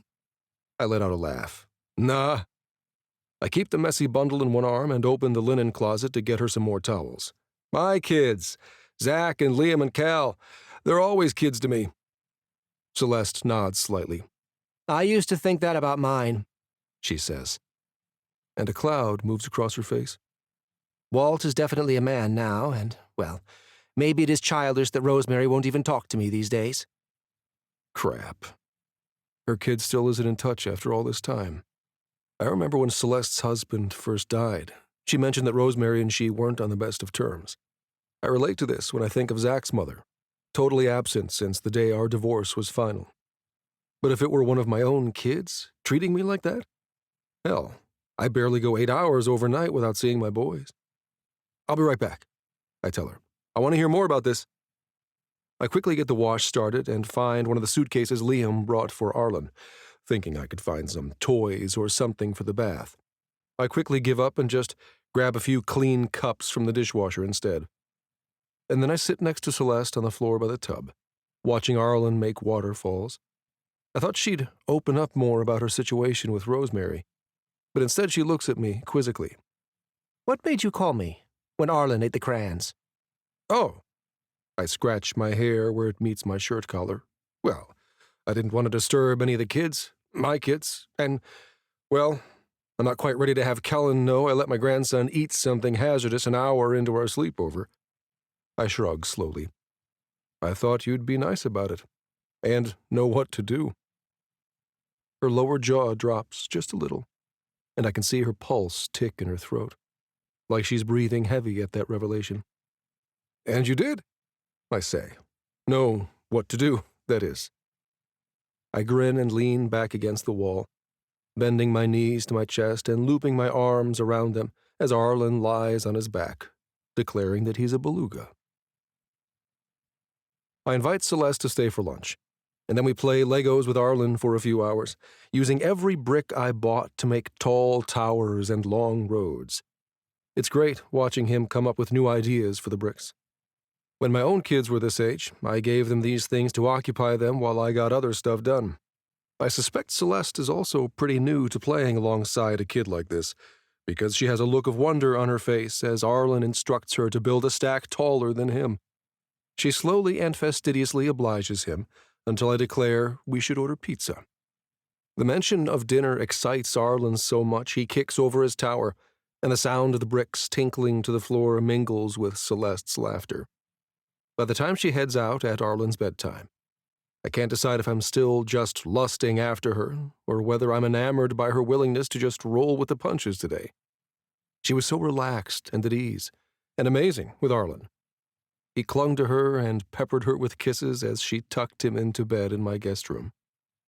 For a brief moment, I have a vision of what it could be like to tackle every day with her like that. Partners. I blow out a breath, remembering I forgot to call her back, and she only drove over here to begin with because she was worried something terrible had happened. It's better if I let these thoughts slip away, just like all the important details seem to disappear. How does that song go? Dust in the wind. That's pretty much all my promises were worth to my ex-wives. I'm not cut out to be anyone's partner. I know that. Only, recently, I'm starting to feel upset about it in a way I never did before. Chapter 11. Celeste. Helped a friend with his sick grandson today. Reminded me of when I kept you home from that tennis match. I message Rosemary from the parking garage before I drive home to my empty house full of echoes and ghosts. Rosemary's room, for instance, is still filled with neatly labeled bins of her childhood things. Top-of-the-line sports equipment that never got used. Walton always insisted she play tennis, and she loathed the sport. I think it made her anxious to compete, especially in singles. Usually, I stood back and yielded to him when he forced her to go to practices and matches. He pointed out that it was good for her to try difficult things and important for her to be skilled at tennis and golf. But I saw how she hated it. I sit on her bed when I get back to the house, looking in the closet at her old school and sports uniforms hanging there. I can't remember if she was competing for school or just at the club. But there was one match where she was just beside herself. She was sick to her stomach with nerves and begged me not to make her go. So I stood up to my husband, told him she felt feverish, that I believed her illness was real. He growled and stormed off with Trip, Walt, in tow, leaving Rosemary and I behind. We sat in my bed and watched movies that day. It felt so nice to be close to her, to have done a small thing to help her when she was so visibly upset. I set my glass of water on her nightstand and reach for my phone again. She hasn't responded yet. I wish I had done more to support you, I add, and then gasp when I see the dots at the bottom of the phone screen indicating that she's replying to me. Then the dots stop, and I gasp again as my phone rings in my hand. Rosemary? My voice is a whisper. I try not to cry. Hey, Mom, she says, her voice flat and uncertain. What happened with the sick kid? I smile and tell her the story. I don't mention that it's Michael Brady, and I'm not sure why. Rosemary has met him before. She is, I'm sure, aware of the family ties with her brother's wife. It feels dishonest to hold back this piece of the story, but I'm so excited to be talking to my daughter about anything that I decide to just leave it vague. She laughs about the blue spit-up, and then there's a silence. I can't tell if it's a loaded silence for her as well as for me. I thought I'd hear ice rattling in your gin glass, she says, her voice flat. I could get defensive. I could yell at her to watch how she speaks to me. But those responses got us here, to this strained silence. I brace myself, clenching, and say, all those years of gin haze left me feeling like a shell of a person. I don't want to live life in a fog. I've been making changes. She's silent for a long time, and I can hear her breathing. I wasn't expecting a real answer, she tells me. I take a breath, wanting Rosemary to make the next move, but not sure if I should extend a hand again. I want to prove to her that I'm working on being less uptight, that I want to mend fences. I bite my lip, and finally she says, I called you because I have to tell you something. Something about myself. I nod, but she can't see that. I can barely form words even though I've been preparing for this moment. I told myself repeatedly that no matter what Rosemary says, the next time we speak, I'm going to respond with, I love you. And then I'm going to apologize, and we will go from there. I love you. I love you.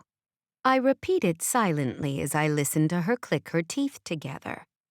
I've missed you, Rosemary. I'm so glad you are ready to share something with me. Mom, I'm gay, she says. Oh, I respond. Oh, that fits, I say. And then she starts to cry. Chapter 12. Celeste. What's that supposed to mean? Rosemary's voice has a hard edge. You said, that fits. What do you mean by that? Oh, I hate that I didn't first tell her I love her like I planned, like I was practicing up until that very second, and now I've missed my window. It just fits. Now that you've told me, I see it. Memories race to the surface, of Rosemary telling me she doesn't fit in, of her refusing to attend various events simply because it was expected of her. I imagine now that Rosemary was well aware of the pinched lips and whispers from the women in our sphere about people who adopt that lifestyle. I'm so very glad you told me. I tell her, wishing I could reach through the phone. I want to say so much. To tell her I've been suspended between worlds for so long, unable to figure out how to stand on steady feet. I want to tell her about the cloud of wrongdoing hovering over me that I need to atone. I love you, I say finally, as a tear rolls down my face. My whole life, I've been made to feel terrible about everything about myself. Her words are harsh, but not unexpected. Her brother said many of these same things to me a few years ago. I'm not proud of how I lived my life until your father died.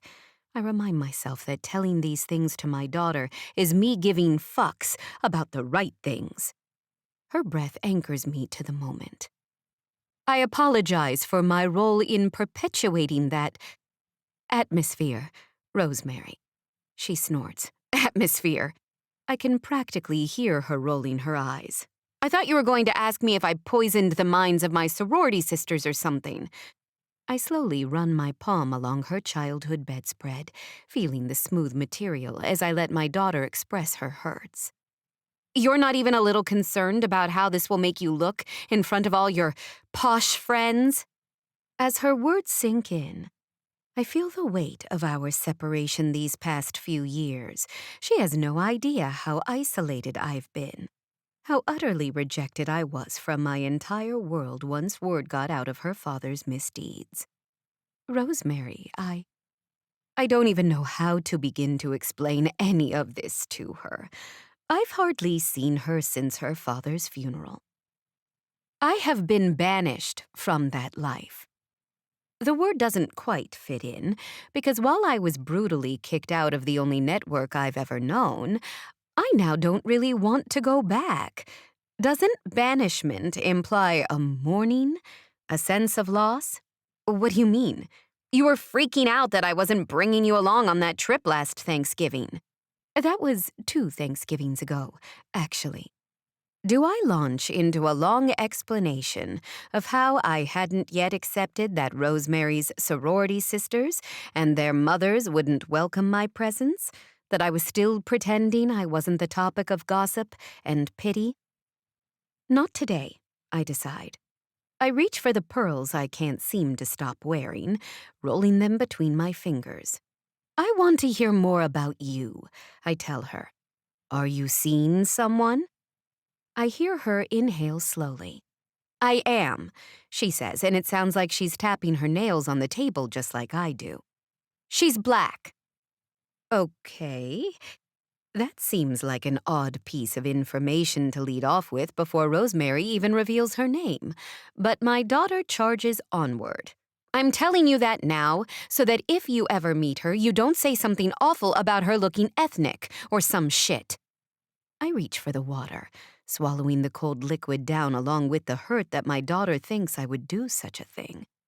Because truthfully, the last time Rosemary knew me, I might have. In this conversation, I see how very far I've come since I began spending time with the Brady family, how my first instinct is to think about a person's character traits rather than surface-level nonsense. My fucks really are flying away. I try to hide my smile at that thought and get back to business. I'd be honored to meet your partner. Do I say partner? Yeah, partner. I'll text you a picture. I jump as I feel the phone vibrate and pull it away from my head to see an incoming message. A photo of Rosemary with her arms around a woman with short, natural hair and huge, wide eyes. The two of them are smiling brightly with a sunset sky in the background. You both look so happy, I say. What's her name? BC, she tells me. She's Nigerian. Well, she's American, but her family is Nigerian. I'd love to learn more about her. A dog starts barking outside, shrill and persistent, and I stand to look out the window. Everything okay over there? My daughter asks, but it's like a spell has broken. By the time I'm able to respond to Rosemary, I can feel her protective walls are back up. She's still so very hurt and worried I will continue to hurt her. I try to change the subject. Did your brother tell you what he and Orla did? Rosemary snorts. Eloped? In the middle of a race? What a weirdo. I grin. It still feels odd to me, too. We sit in silence for a bit until Rosemary asks, What about you? Walt's married and I'm with BC. Are you seeing anyone? Taken aback, I drop the glass to the carpet, splashing my legs with cold water. Rosemary must hear the commotion because she quickly says, This friend with the sick grandkid. You said it was a man, so I'm sort of jumping to conclusions here. Oh, I wave a hand in the air. I'm not ready for that. Not yet. He really is just a friend. A friend I practically mauled in his kitchen, who later had the grace to pretend that did not happen. A friend who always smells like fresh outdoors and coffee, but not coffee breath. I often wonder if Michael walks around with fresh coffee beans in his pocket. I laugh quietly, imagining him doing that very thing. Mom! Rosemary's voice carries laughter. You're blushing. I can hear you blushing. I raise a hand to my cheek, which does indeed feel warm. I'm just embarrassed, I counter, desperate to change the subject yet again. I ask Rosemary if she knows when I might meet BC. Does Walt know? I ask, imagining a Sheffield get-together like the Bradys have, with both my children and their partners bringing warmth into my home. I get lost in the fantasy of it until Rosemary sighs. Not yet, she says. Oh, well, I will go with your timeline. I remember hearing Samantha use that phrase at one of our FOOF meetings when she was talking another one of the women through a problem. Rosemary promises to think about letting me meet BC, and we hang up with a plan to talk soon. Even that feels like a gift to me.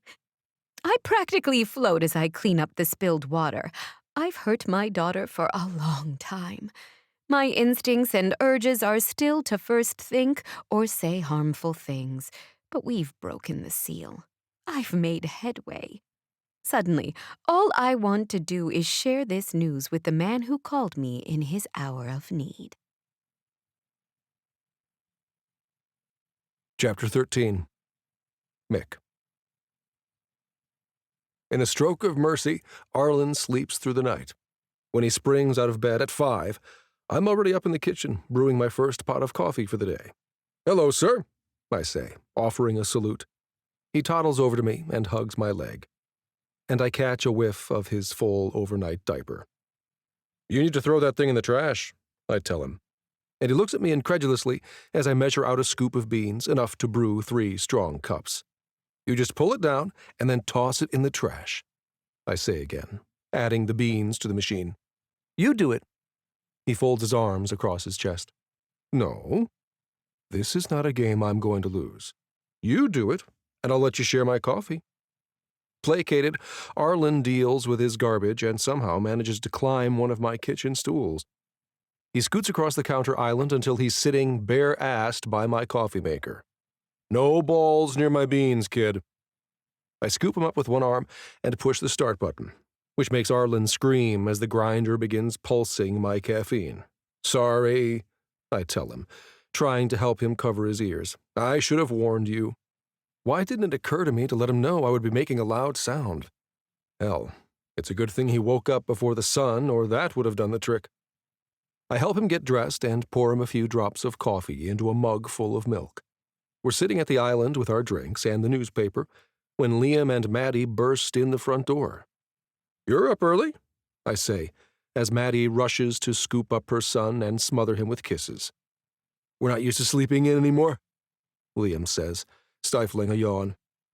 Grandpop gave me coffee, Arlen says by way of greeting, trying to slurp his drink around his parents' affection.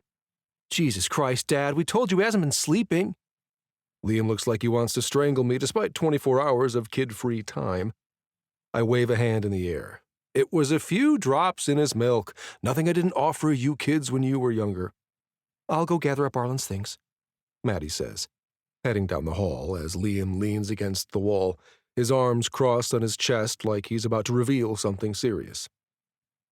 Our pediatrician thinks he might have ADHD, Liam tells me, and then sighs like he just revealed the kid has a fatal disease. He's 3 years old, I counter. Of course he has no attention span. Say, I took him for a run yesterday, like I used to do with you kids, and he slept through the night just fine. Liam is about to snap back at me when Maddie comes stomping back down the hall. Did our son seriously eat crayons, Mick, and vomit on your floor? I wave a hand again. This is nothing I can't handle. They're non-toxic. Liam starts rubbing her back and talking about how Arlen never ever sits still. As he tells me this, Arlen drags the tub of Lego bricks into the hall and dumps them on the floor with a clatter. Maddie and Liam jump. I've never sat still either, I counter. My son glares at me and then takes a deep breath. I'd like you to hear what we're saying, Dad. We're telling you something that concerns us, and we'd really appreciate if you listened. I want to interject that my boys all turned out fine, and they started out juiced up like electrons too. But then I remember how Arlen ran down the path, tugging me with him. How quickly he stuffed those damn crayons in his mouth while I was getting the chocolate milk. I look at Maddie's face and see the hurt in her eyes. You're right, I tell them, shifting my weight from foot to foot, suddenly feeling antsy. It's about time for my run now that my first coffee is hitting my veins. I do know what it's like to raise high-energy boys. I want to help, I tell them. I am more than happy to have Arlen over anytime you two need a break. Maddie starts to cry then, and flings her arms around my neck, thanking me. It feels so strange that I don't return her embrace at first. I'm not used to saying the right things, especially to women. I don't quite know what to do next, so I ask her to let me know what the pediatrician says. This just sets her to crying again. We were so worried you'd be a dick about this, Maddie says, wiping her eyes and reaching into her fanny pack for a tissue. I look at my son, who stares up at the ceiling. Well, I love you. You know that, right? I love you all, and I don't quite understand the issue, but I can see that it's really got you upset. It's just that he puts himself in danger so frequently, Maddie explains, as Liam scoops Arlen from the countertop. I laugh, unsure how he got up there so fast. Well, I say, reaching for Arlen and putting him up on my shoulders. This conversation has my mind whirling, so I start marching in place as Arlen slaps out a rhythm on the top of my head. Liam reaches for his son, but I shake my head and keep on marching. Like I said, I remember how exhausting it is to be a parent. It always helped when other Bradys could lighten the load. Arlen slaps out a finale while his parents hug me, and promise they'll take me up on my offer to have Arlen overnight again. Eventually, everyone calms down, and I get them all out the door so I can go for my long run. My mind races for the first mile, as per usual. My thoughts flit back and forth between work, potential projects I'm exploring, inspiring things I see along the trail. But then I hit a rhythm, and I wait for my mind to settle on a topic I can ponder for the duration of my run. Celeste. Her name pops up along with the vision of her helping me yesterday. How she came over without judgment and stayed calm, even through hours of building blocks. Celeste, who, I recall, has been occupying my thoughts a lot lately. I raise my arm to check how many miles I've run and realize I never put my watch on in all the confusion this morning.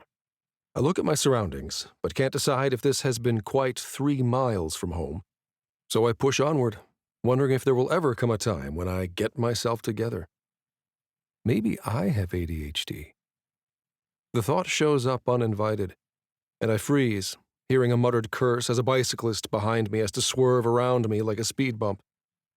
I don't think ADHD existed when I was young, but as I recap everything my son was saying about my grandson, I hear how much of myself was echoed in his words. I spin around and hurry toward my apartment, eager to get my hands on some research before I drive myself insane, wondering what if. Chapter 14. Celeste. On Tuesdays, I get to babysit Nora. At first, I bristled at being asked. I felt equal parts overwhelmed to be responsible for an infant and worried I'd do something wrong. And I sensed how much Orla worried about me being alone with her baby. Now I cherish these days. Nora is nearly 2 and able to actually do things. After my time with Arlen, I decided Nora should also have some of those bigger Lego bricks and spent nearly an hour with her on the floor, just marveling as she built things. Unlike her cousin, she didn't want me to build giant towers for her to crash to the ground. Instead, she created tunnels and hid things inside them, including Pudding, their pet rabbit. I never got to really just enjoy my own children in this way. I know many grandparents feel this way. By the time Walt was this age, I was pregnant with Rosemary and exhausted all the time. By the time Rosemary was this age, I was already running ragged getting my son to and from preschool and tennis lessons and swim practice. I really enjoy the stillness that Orla and Walt create for Nora, even if it doesn't necessarily seem still as my granddaughter buzzes around me creating a zoo for her mermaids. What a beautiful thing that a small child can look at a green plastic block and imagine it is a mythical sea creature. When have I ever been encouraged to look past an object, to see its potential, and not just what it is on the surface? Eventually, Nora grows bored of the blocks, and she and I head out for a walk around the neighborhood, where we see Elizabeth outside her and Kellen's house. Motherhood and grandmotherhood seem so effortless for Elizabeth, who I recently found out had a similar sort of marriage to my own. Unlike me, turning to gin and Ativan to numb my senses to the hurt of it all, Elizabeth tried and tried to fight those pressures for her son's sake, until she eventually just left her husband behind. She squats in her garden now, trimming some wildflowers, and Nora tugs on my arm, wanting to go and say hello. We walk over and Elizabeth tucks her snippers into an apron pocket, scooping up Nora and twirling her around. "Just the helper I was looking for," she says, setting Nora down and gathering the daisies and hyssop she already trimmed. "Can you help me hold these?" Elizabeth smiles up at me and winks as Nora clutches the bouquet. I stand in the shade, not knowing what to do with myself, and finally say, "Your garden is just beautiful." Elizabeth stands again, wiping off her knees and arranging the flowers into a tidy bouquet. "Thank you." I just love all these native perennials. I barely have to do anything. She admires the purple and yellow bouquet and asks if Nora and I would like to come inside while she puts the flowers in water. Nora is halfway up the porch steps before I have a chance to say we shouldn't impose, and she's soon helping to fill a blue glass jar with water. I watch as Elizabeth opens a bottle of soda and pours some into the glass. "This will help to keep the flowers fresh," she tells Nora, who is then offered a small sip of the remaining soda before Elizabeth takes a big swig. "Where did you learn all this about gardening?" I know the neighborhood where Elizabeth used to live with her former husband. It's not the sort of place where people tend their own landscaping. I almost don't know what to expect when I go outside these days, since our gardener handles all of it. I sigh, thinking again how right Walt is that things would be much easier for me if I just sold the house and moved somewhere cozier. Someplace perhaps like this house. Elizabeth shrugs. I took some classes at Phipps. You know, the conservatory. They offer classes. Walt and Orla have a membership to the beautiful greenhouse in Shenley Park. I often take Nora to tour the gardens, inside and out, just spending our day amidst the beautiful blooms. As Nora helps herself to a snack from the cupboard, Elizabeth fishes around on the counter, looking for something. "They have tons of classes," she says. "Aha! Found it." She folds open a brochure. They do native plant landscapes, rain gardens. Oh, look! They're doing cooking classes now, too.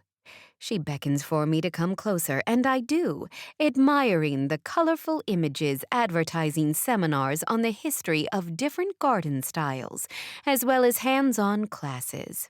"Those all sound really lovely," I say, but I hesitate. I don't know if I could just go on my own to something like that. You really went as a beginner? Elizabeth grins and nods. Total noob, as Jake would say. Her teenage son uses video game lingo a lot, but I've gotten used to hearing these terms. We laugh together at the reference, and she tells me to keep the class list. "Getting Jake ready for college applications. I won't have time for any classes this quarter," she says. I'm about to tell her I remember those days and see if I can't offer advice. But I suspect her approach to college will be more about her son's interests than about forming networking opportunities and ensuring legacy Greek life membership. I don't have to worry about it for long, however, when Kellen pops in the side door with his brother in tow. Elizabeth brightens and greets Kellen with a kiss as I smile shyly at Michael. "What are you two doing here?" Elizabeth pats Michael on the shoulder and offers Kellen the bottle of soda. He waves it away. "We're going to do a walking lunch to discuss a new venture," Kellen says. Elizabeth laughs. "Giving up on jumping rope while you air your ideas to your brother?" She and Kellen laugh, and I realize they're talking about Michael. They must see my confusion because Kellen says, "My brother says he thinks best in motion. For years he used to jump rope in my office while we talked. Never even breaks a sweat." Michael waves a hand. "That's because I'm in top cardiovascular health. More like it's because you drink a pot and a half of coffee every day. Brother, you know I replaced most of that with my yerba mate. I'm down to only a pot of joe." I like listening to their easy teasing. I'm reminded again at how comfortable the Brady family is speaking their mind. These personality quirks aren't shunned or shamed away, but acknowledged as odd and just accepted. Michael looks around the room then, seeing Nora munching on graham crackers and not really paying attention to us. "I've, actually been doing some thinking," he tells us, "about my energy levels." He seems like he wants to reveal something serious, but his brother launches into stories about him roller skating in the office so he could spend less time walking to and from people's desks when he had ideas. I meet Michael's eyes, and I can tell there was something else he wanted to say, but the moment is lost. The brothers leave for their active lunch break, and I gather Nora up to get her across the street for our less active lunch. "Think about the class," Elizabeth says as we depart. but I know I'll never draw up the courage to attend one alone. Chapter 15. Mick. My brother is my best friend. This has always been true. But as I trot alongside him during our active lunch, I realize he might be my only friend. I guess that's not entirely right. Celeste is my friend. She said as much when she came to help me with Arlen. Sure, I have hundreds of business acquaintances. I've maxed out the contacts in my phone. If there's a person in Pittsburgh doing something interesting, I know them, and I probably visited them at least once. But my brother and my kids are the only people who have been at my side through everything I've done. Nearly 60 years of detention and putting my foot in my mouth and realizing it's not normal to keep pistachios in my shirt pocket. And my brother has stood by my side for all of it. He's been the most meaningful relationship of my life. So, I want to get back to the conversation I started in the kitchen. For real, Kel, I want to talk about my excess energy. He ducks under a branch on the park trail before answering. When I want to run with Kellen, I have to do it in the damn woods because his old man feet can't handle the pavement anymore.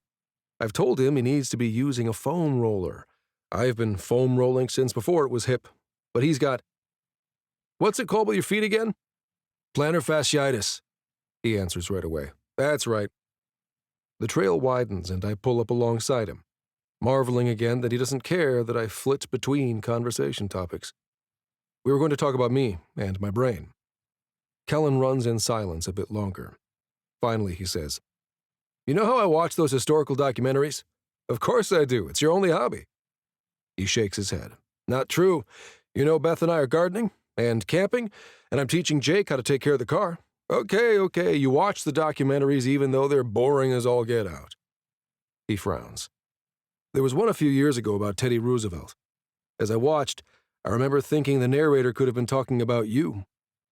My brother outlines the former president's habit of drinking copious amounts of strong coffee, of pacing, of cranking out more correspondence than any president before or since. I'm flattered that you'd compare me to the leader of the Rough Riders, baby brother. He bobs his head along in step with our movement. I guess I'm just saying, you're eccentric, and you know that. But look at what we've built together. How could we have done that without your unbelievable energy? You've got that same eccentric spirit, and look at all Teddy accomplished. You're a very successful man, Mick. What could be wrong with that? I'm not sure what to say to him, so we just run along in silence for a spell. I can't help but think about Sheila, I say, referencing Liam and Cal's mother. I regret that I was unfaithful to her. Kellen sighs long and hard at that. Well, who's to say whether you two would have stayed together regardless? I'm not condoning that choice, Mick, but... He shrugs. She owns her own business, has a nice house. She's loving being a grandmother. I think it's all okay. I nod and fall into step behind him as the trail narrows again. We run a bit more as I try to make sense of the fact that my ex-wife might be okay, despite all the shit I did to her. By the following week, I decide to call one of the doctors listed on the website for an adult ADHD study in Pittsburgh. One of the docs says he has a special interest in patients who are over 50 and were never diagnosed. These aren't just senior moments, he writes on his website. Of course, by the time I work up the nerve to call him, it's after hours and I get their voicemail, which encourages me to register online. I print out a load of questionnaires I'm supposed to fill out before our appointment, and I know I'm never going to remember if I don't take care of it immediately. Usually, I would just disregard this sort of paperwork, but I see at the top of one of the sheets that this sort of attitude is one of the symptoms, and, well, I get sucked in. As I run through the questionnaire, it seems like a map of my life. I start sweating as I read the questions. Do you tend to make decisions and act on them impulsively, like spending money, getting sexually involved with someone, diving into new activities? The words sexually involved jump out from the page as if the survey heard me talking about my first ex-wife with my brother. I loosen my tie and keep reading. Do you get so wrapped up in things that you can hardly stop to take a break or switch to doing something else? Do you tend to do or say things without thinking and sometimes feel that gets you in trouble? Do you often find yourself tapping a pencil, swinging your leg, or doing something else to work off nervous energy?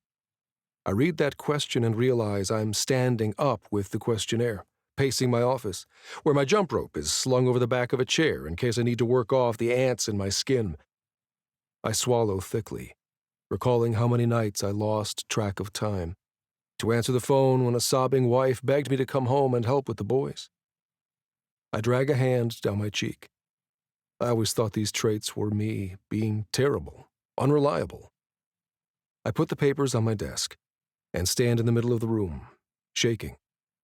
I don't know how to name all the things I'm feeling right now, although regret and shame seem to top the list, as I think about all the years I've done wrong by my boys. My boys! If I'd known about this sooner, maybe I could have done something, improved something, been better for them. I start to feel like I can't breathe, like the room is closing in. I step in the hallway, thinking I'll walk up and down the stairs a few times. But I notice that everyone's gone for the day, and I walk to my car instead. By the time I pull into Orla and Walt's driveway, I realize I've driven to a house my brother no longer lives in. Desperate to find some sort of comfort, I let myself in and walk inside. Chapter 16. Celeste. Orla and Walt went on a dinner date with Kellen and Elizabeth and asked me to stay with Nora. Is it normal to feel this giddy about being asked to babysit my granddaughter? I bought child-safe nail polish so the two of us could do our toes together while we watched Raya and the Last Dragon. Kids' movies today are so interesting and moving. No more princesses being saved by princes. Now it's all young girls saving the world and working together with other young girls to overcome challenges. I tear up as the movie ends, and Nora pats my arm with her blue fingers. "It's okay, Mimi," she says. I wipe my eye and kiss her cheek. "It sure is okay," I tell her. "I'm always okay with you." She smiles and yawns, and I'm glad I don't have to say anything more in-depth about the importance of trust in the movie and in real life. I get Nora down to sleep and hesitantly pick up the garden center brochure Elizabeth gave me last week, still on the coffee table beneath a stack of kid books. Why on earth does it feel like such a big deal to even look at the class list? What does it say about me that I can't bear the idea of taking a group class? I know what it's about. I'm certain I'd be terrible, and everyone would see and they'd pity me. I'm sick of being pitied. I notice there's a class called the Bartender's Garden. I smile and think of Esther visiting farmers' markets to source local herbs and fruits and garnishes. This seems like the sort of class she'd enjoy. No, that's not true. This seems like the sort of class she could teach, for heaven's sake. Esther already knows all of this information. I file away the idea for later, deciding I'll suggest it to her as something she could offer at her bar. She hosts those paint nights sometimes, where people come in and paint while she serves them drinks. Esther is so clever, pairing up the drinks to match the theme of whatever art they're working on. I look more closely at the class. You'd think with all the alcohol I consumed, I'd know more about mixing drinks, but I only added ice to my gin and Walton liked all his liquor neat. Muddling fresh herbs with fruit and simple syrup sounds thrilling somehow. Soothing, at least. I'm on the verge of signing up when Orla's garage door opens. I look up, startled to see Michael standing there. He looks distraught. "Shit," he mutters. He drags a hand through his hair. "Kellen doesn't even fucking live here anymore." I hold a finger to my lips, indicating that Nora is sleeping, but I gesture my head toward the living room. We can talk in there with less risk of waking the babe. Oh, what's wrong? Michael shakes his head but shuffles after me, yanking his tie loose and shrugging out of his suit coat. I've never seen him so disheveled. Michael Brady might keep snacks in his pocket, but he's always got crisp creases and polished shoes. He sinks into the couch, dropping his head back, and I sit hesitantly beside him on the couch. For once, I relish the small piece of furniture, even if I shouldn't delight in this forced proximity. I wonder if I should reach out a hand to comfort him. Do you want to talk about it? He shakes his head and then sits up. I don't feel like I thanked you properly, he says, for helping me with Arlen. It was rude of me not to call you back after I found out he was okay. Oh, don't worry about that. I hesitate before adding, I enjoyed myself. His eyes widen and I continue hurriedly. I mean, not that I enjoyed that he had a crisis. It was fun playing together, spending time with you both, that's all. He nods slowly. I enjoyed spending time with you, too. I swallow, feeling my heart begin to race at the nearness of him, wanting to shift the energy. I tell him, I had a conversation with my daughter, with Rosemary. His face brightens. That's really great, Celeste. What's she been up to?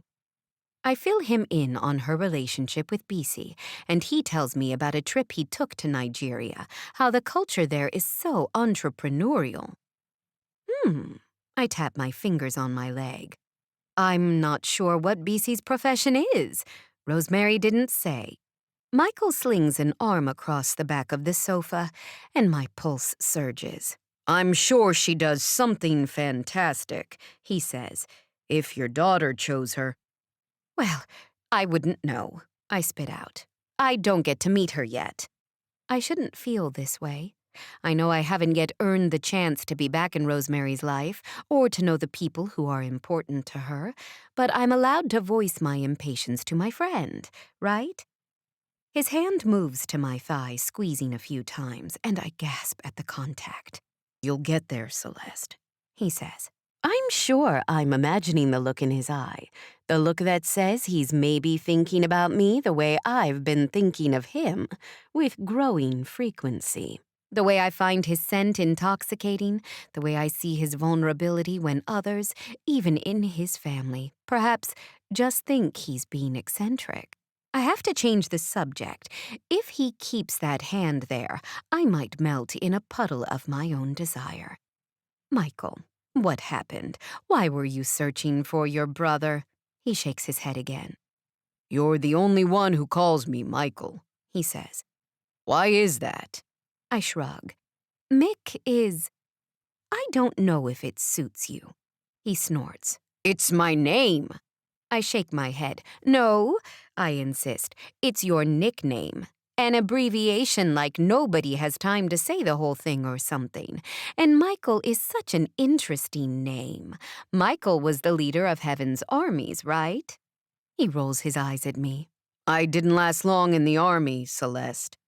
I sit up straighter. You enlisted? It seems so unlike you. Michael shrugs. Everyone enlisted before Desert Storm. I pick at the seam in the couch cushion to ground myself, trying not to remind him that everyone most certainly did not include my husband. Walton was not what anyone would call valiant. But your boys must have been tiny babies. Oh, they definitely were, he shrugs. Sheila was irate when I went to enlist. Threw a jar of baby food at my head. He points to a small scar above his eyebrow. Who knows why I really went down there? Maybe I thought I'd get more sleep in the military. Michael sighs and sags deeper into the couch. Doesn't matter anyway, because I couldn't pass the exam. I recoil into the arm of the couch. You. Surely you know all that material. Oh, what do they ask about? I lean back in to listen to his response. He shrugs. I'm sure I do know it. He turns to face me, resting his elbow on the back of the couch and his cheek against his fist. I'm lousy at tests, Celeste. I'm lousy at a lot of things. I can feel heat radiating from his body, and I'm overcome by the nearness of him. But I also sense how intensely he's seeking something right now. Comfort. Reassurance. I can give him that. I know that's not true. I whisper, thinking about how easy it would be to move my head just a few inches and take what I've been fantasizing about. I could pull his face to mine and taste those plump lips just once. I could let go of caring about the consequences and just do it. Michael swallows and rests his head against mine. In a small voice I have to strain to hear, he says, Well, I'm a lousy father anyway. Cal thinks I ruined his life. I pull my head back, eyes wide. That sounds so unlike him, Michael. Did he say that? He closes his eyes, leans his head back against mine, and tells me how Cal is afraid to get married, afraid he's not cut out for it. He said he's so much like me. He said he thinks he'll stray. I wrap my arms around Michael without thinking, holding him close. I wish I knew how to tell him his children are wonderful people, that all of them have grown up fine under his care. But I don't know what to say, so I just sit with my arms around him, feeling him. At least he's talking to you about it, I say into his hair. His hair that's just as soft as I imagined. But I can't focus on that right now because he's here for comfort. Comfort. I guess that's true, he says. We breathe together for a few minutes. Finally, he huffs. What the fuck did we do to our kids? He settles against my chest, resting his cheek on my shoulder. We stay this way for a long time. Chapter 17. Mick. I plod through the week more distracted than usual without my normally bottomless energy to keep my spirits up. It seems the secret to getting the insects in my blood to lie still is to just expose the raw and painful truths I have ignored for decades. I'm so busy feeling like shit about being a shitty parent and a shitty spouse that I damn near forget about the team lead's morning meeting. We're facing a new fiscal year, and Kellen says we need to summarize our predicted spending, map out which projects we've contracted and which ones we're still shooting for. I slip into the meeting late and nobody bats an eyelash. I lean against the counter in the back of the room as my Zach talks about the conclusion of his international geotechnical partnerships. We've secured hillsides throughout South America, he says, fighting back a grin for some reason. We've also studied landslides here in Pittsburgh. You guys all heard about the townhouse lawsuit? Beltane has proposals out to county agencies in neighboring areas to help shore up problem areas along their highways. Data shows that strong rains are increasing. I zone out as he presents the work he's led for the past 4 years. Instead of listening, I recall the feel of Celeste's body pressed against mine. This wasn't like one of the women I used to take home for a quick romp. I can remember everything about how she felt, how she smelled. Soft and kind and nothing I ever sought out before. I cannot allow myself to think sexual thoughts about Orla's mother-in-law. This whole situation I'm in, this whole identity crisis is because I've always been so bad at that. I shake my hands and adjust my weight. I see that Cal and Orla are talking now, flashing diagrams of the different applications they've found for unmanned robotic devices. They're building drones and robotic snakes that can explore pipes underwater. Liam chimes in, and the three of them beam as they click through some numbers for their collective projects. Liam closed the deal to inspect the power grid in most of the central United States, and Cal and his team will be devising and building the custom drones needed to inspect power lines in rural places, while Orla has landed a partnership with the Forestry Service to engineer, build, and install devices that detect fires.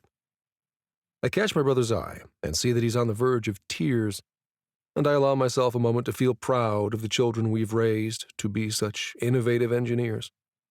This is our legacy, right here. These kids are going to make the world a safer and more efficient place, despite any influence I might have had on them.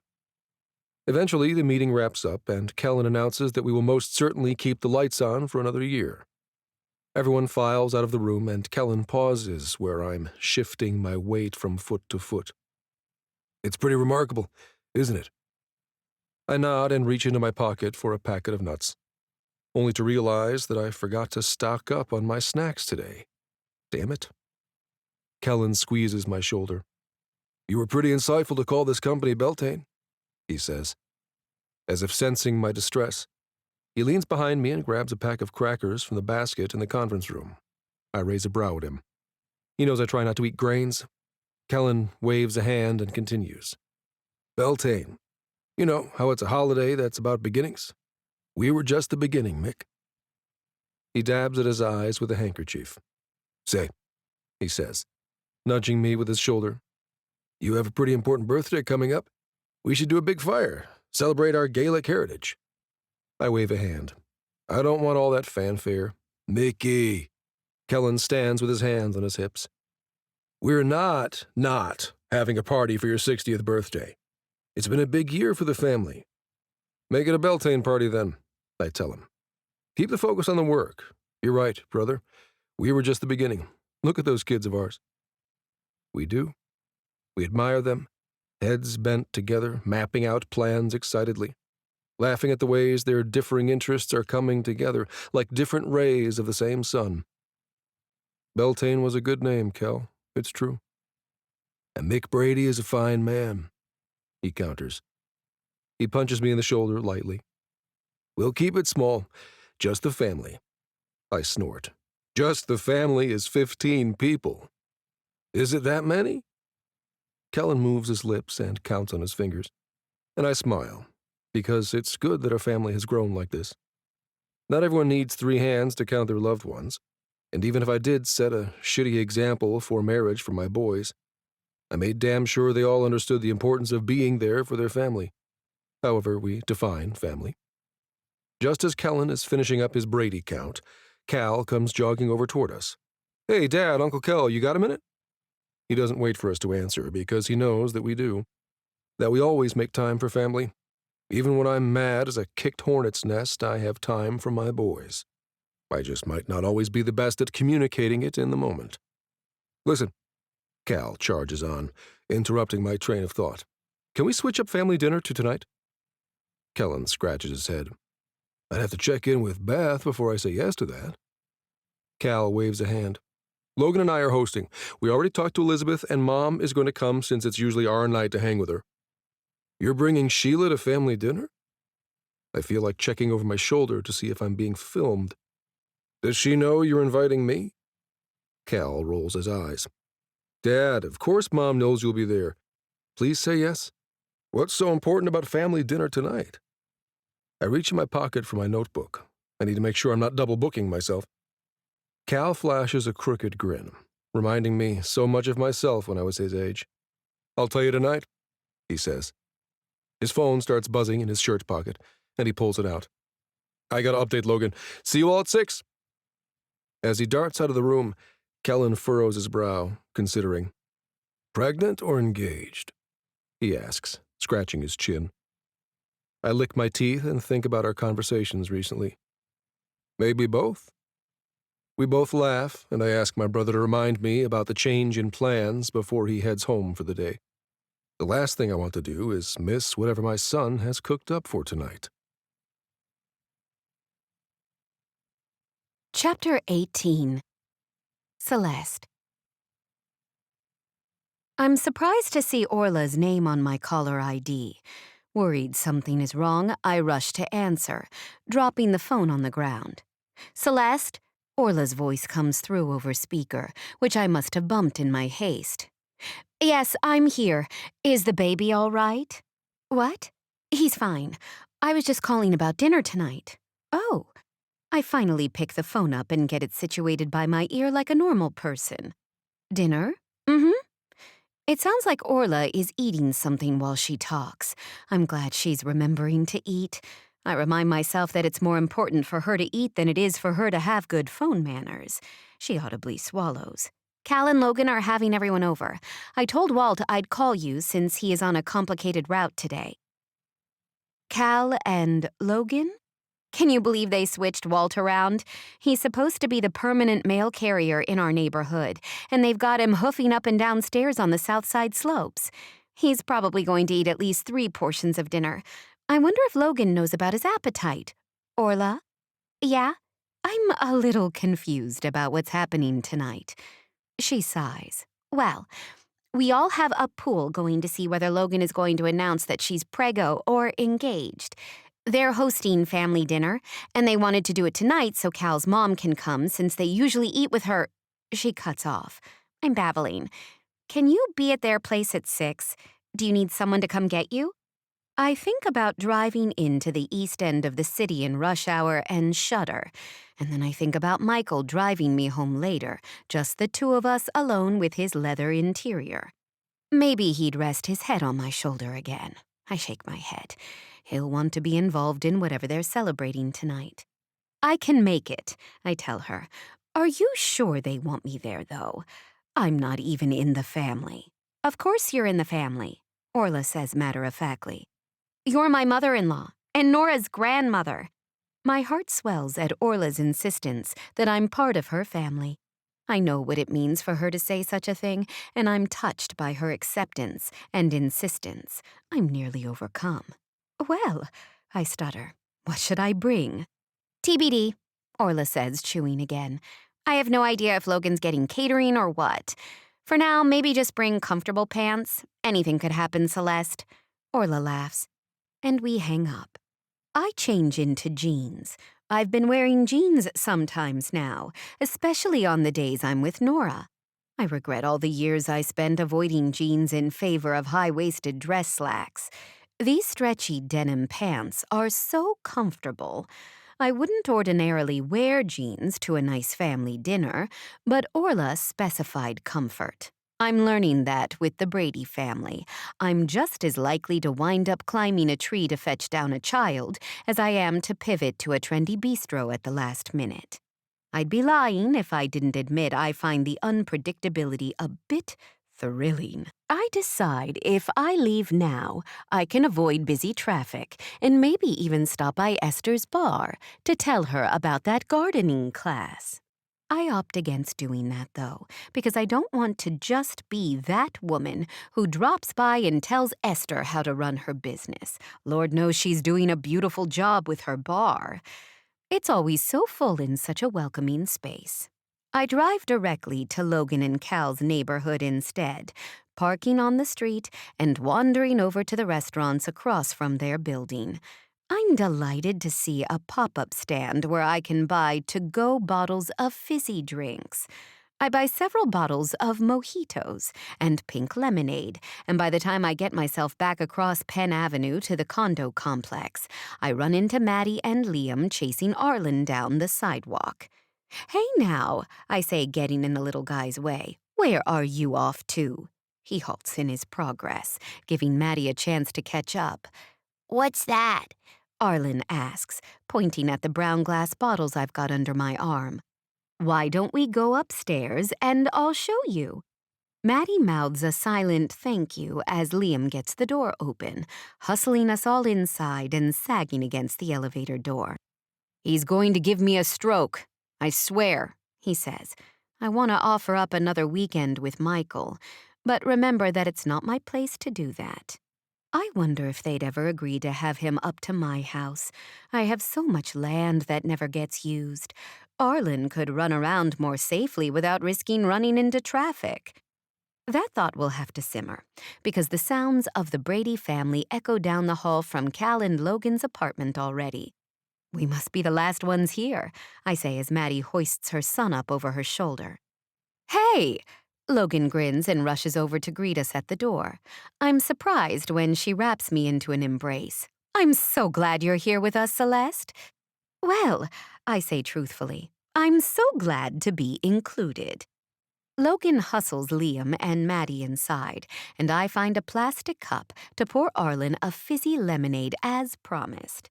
Now you have to stay sitting in the stool while you drink it, I tell him. You can't get your aunt and uncle's house all sticky. I help him climb up into a stool at the counter and pour him 2 inches of the bubbly pink liquid. I decide to pour a glass for myself as well, and we clink cups in a toast. His eyes go wide as he tastes, and I'm charmed by how much he's enjoying himself. I can't believe you got him to sit still. I turn my head to see Maddie at my side, making faces at her son. It's the lemonade, I tell her, taking another sip. Would you like a glass? Nah, she says. I can't do the sugar right now. She holds up a bottle of water, though, and laughs as we all clink glasses. Then she sighs and leans on her elbows. Do you think wedding or baby? I laugh incredulously. It could be anything, I tell her. She nods. That's true. Shit. I hope they're not moving. Just then, Nicole bursts in the door carrying 2 giant bags. They must contain food, because the aroma of garlic takes over the room. Maddie squeezes my arm, and we both look at Arlen, sitting like a perfect gentleman. I can't help but draw her into a hug. Where has this urge come from? I'm hugging people left and right today. But she seems comforted by the gesture and leans her head on my shoulder. He's a terrific kid, I tell her. And then he slams his empty cup down and belches. Maddie steps back and picks up Arlen, making room at the counter for the bags that Nicole hoists up. I hope everyone came hungry, she shouts. I bought the entire menu. Seriously.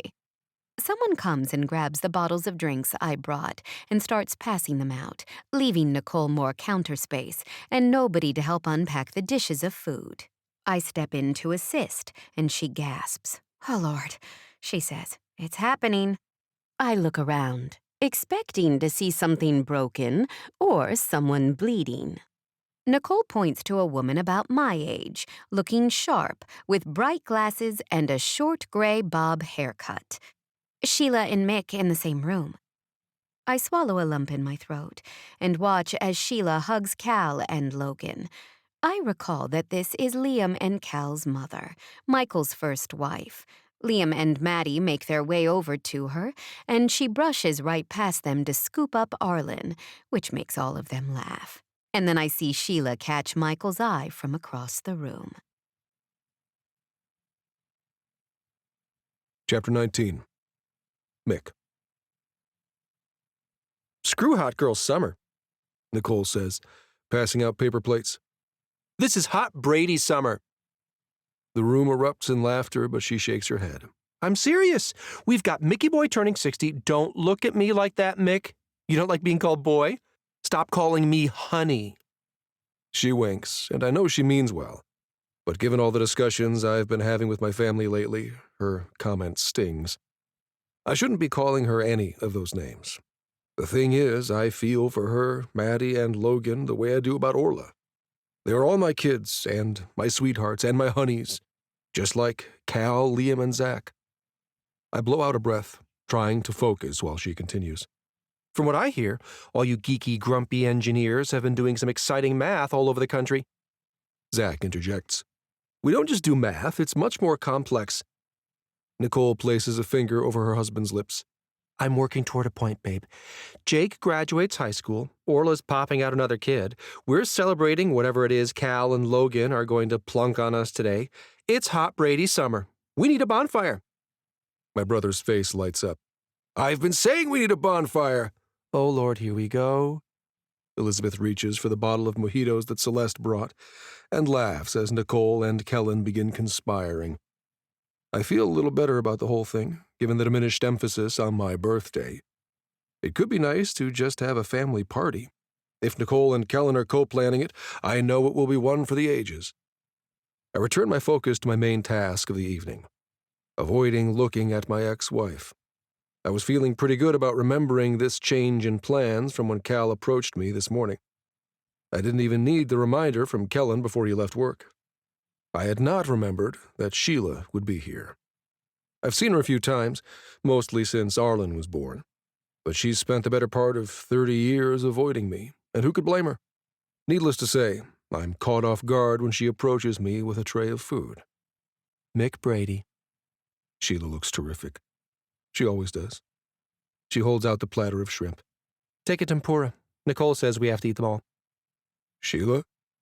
My throat is dry. I grab a toothpick from the tray and spear one of the appetizers and hold it up to her in a toast. Thank you. I worry I'll have to dig for something to say, to fill the silence or slice the uncomfortable atmosphere. But she winks at me and slides over to where Celeste is talking to Nicole. I exhale a breath I didn't realize I was holding and lean against the wall, munching the snack, until Cal stands up on his couch and clangs 2 serving forks together. Logan starts tugging on his arm. What on earth goes through that boy's head, standing on his white couch in his shoes? But I look at him, gazing at Logan, and I remember that he's not a boy at all. He's a man. All my sons are men. Cal bangs the forks together again and tips his head toward Logan. Hey, everyone. Thanks for changing your schedules so you could all be here today.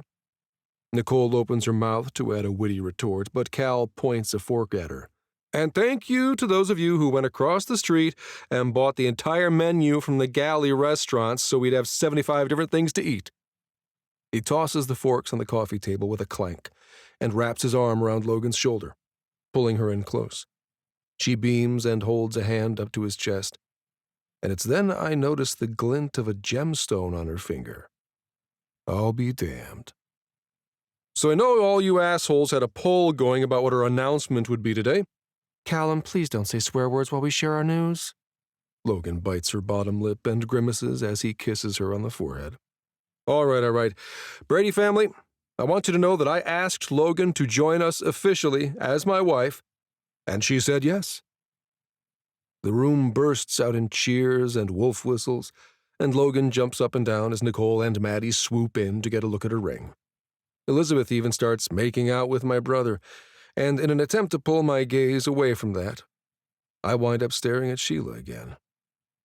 She dabs at her eye with a napkin, smiling, and I realize I need to go talk to her. Our kid is getting married, after all. Hey, I say, making my way toward her amid the din of Arlen and Nora jumping on the couch like Uncle Cal. Oh, Mick, She sighs and squeezes the napkin. isn't it wonderful? Both our boys, settled down. My instinct is to make a joke about Liam being anything but settled, as he now struggles to keep his son off the balcony. But I hold on to the serious tone Sheila is sending out. It's great, I tell her, and we smile at each other. And it's not awkward. It just feels still, which is strange since the energy in this room is anything but. I wasn't sure Cal was ever going to leap, Sheila says. Logan has been wanting this for so long. Did you know she has a wedding binder? I scratch at my stubble. I guess I forgot to shave this morning. I wouldn't have taken her for one of those brides? I raise my eyebrows at Sheila. I'd have thought she'd be more sensible about it, like you were. Our wedding was very classy, she says with a nod. And she's right. A church ceremony, nice meal at the country club, tasteful jazz band. You planned a beautiful day, I tell her, raising my water bottle at her. She smiles into her mojito. I feel the pressing weight of Cal's confession to me a few weeks ago, that his greatest fear is that he'd do what I did to his mother. And I know I need to talk about it with my ex-wife. I know this probably isn't the right place for such a conversation, but once the idea enters my head, it starts circling there until I feel again like I have ants under my skin. I have to either blurt my feelings or jump rope, and I don't think Cal has a rope handy. Sheila, I say, reaching for her arm. She looks up at me, still smiling. I wasn't a good husband to you. She shakes her head. You are not, dear. That's true. She pats my arm. But you know what? You've been a wonderful father to our sons. I snort out a laugh, because she's either drunk or delusional, but Sheila grips my arm tighter. Mick, you are. It's true. I should know, right? They're my sons, too. Look at them. She gestures around the room. Look at this whole thing. Logan told me how you set up a trust for Arlen as soon as Maddie found out she was pregnant. And you've pushed the kids to reach their full potential at work. Jesus, Mick. They've got love and prosperity and family. I'm not quite ready to accept that what she is saying is at all attributable to me. I shake my head.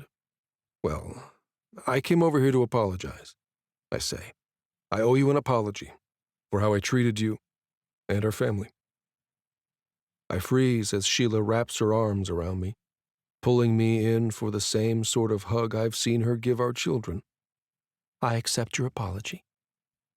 She releases me and starts smoothing out my shirt, laughing. I think things turned out just as they were supposed to. You mean that? All I can remember is the look in her eyes when I would come home hours later than I said I would. How I broke my word to her again and again, half the time not even on purpose, but because I genuinely forgot which day it was. Sheila puffs out a breath. I mean it, Mick. I've got a great career. I've got amazing sons. I've got a grandson who reminds me of his grandfather. She nudges me with her shoulder. I do okay in the romance department.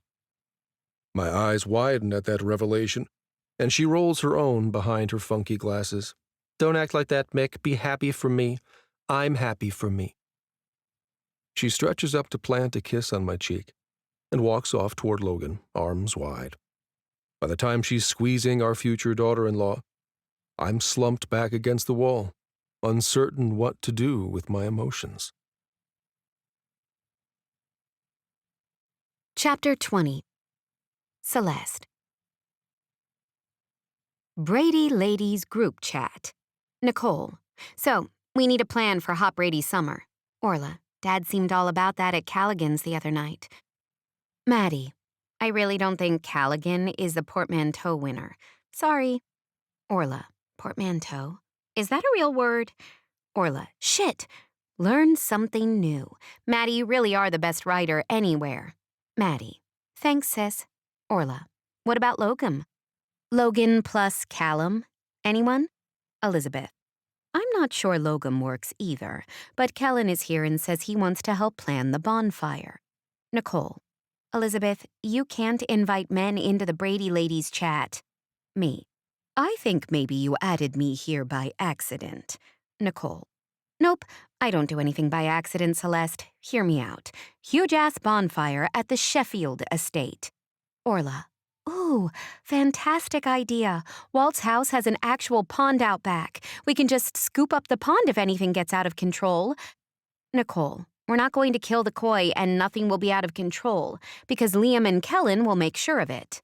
Me. You want to throw a party at my house? Nicole. Hot Brady summer is happening, Celeste. We have to do it before Orla squirts out the baby. And isn't Mick's birthday soon? Ooh, can we do fireworks? Maddie.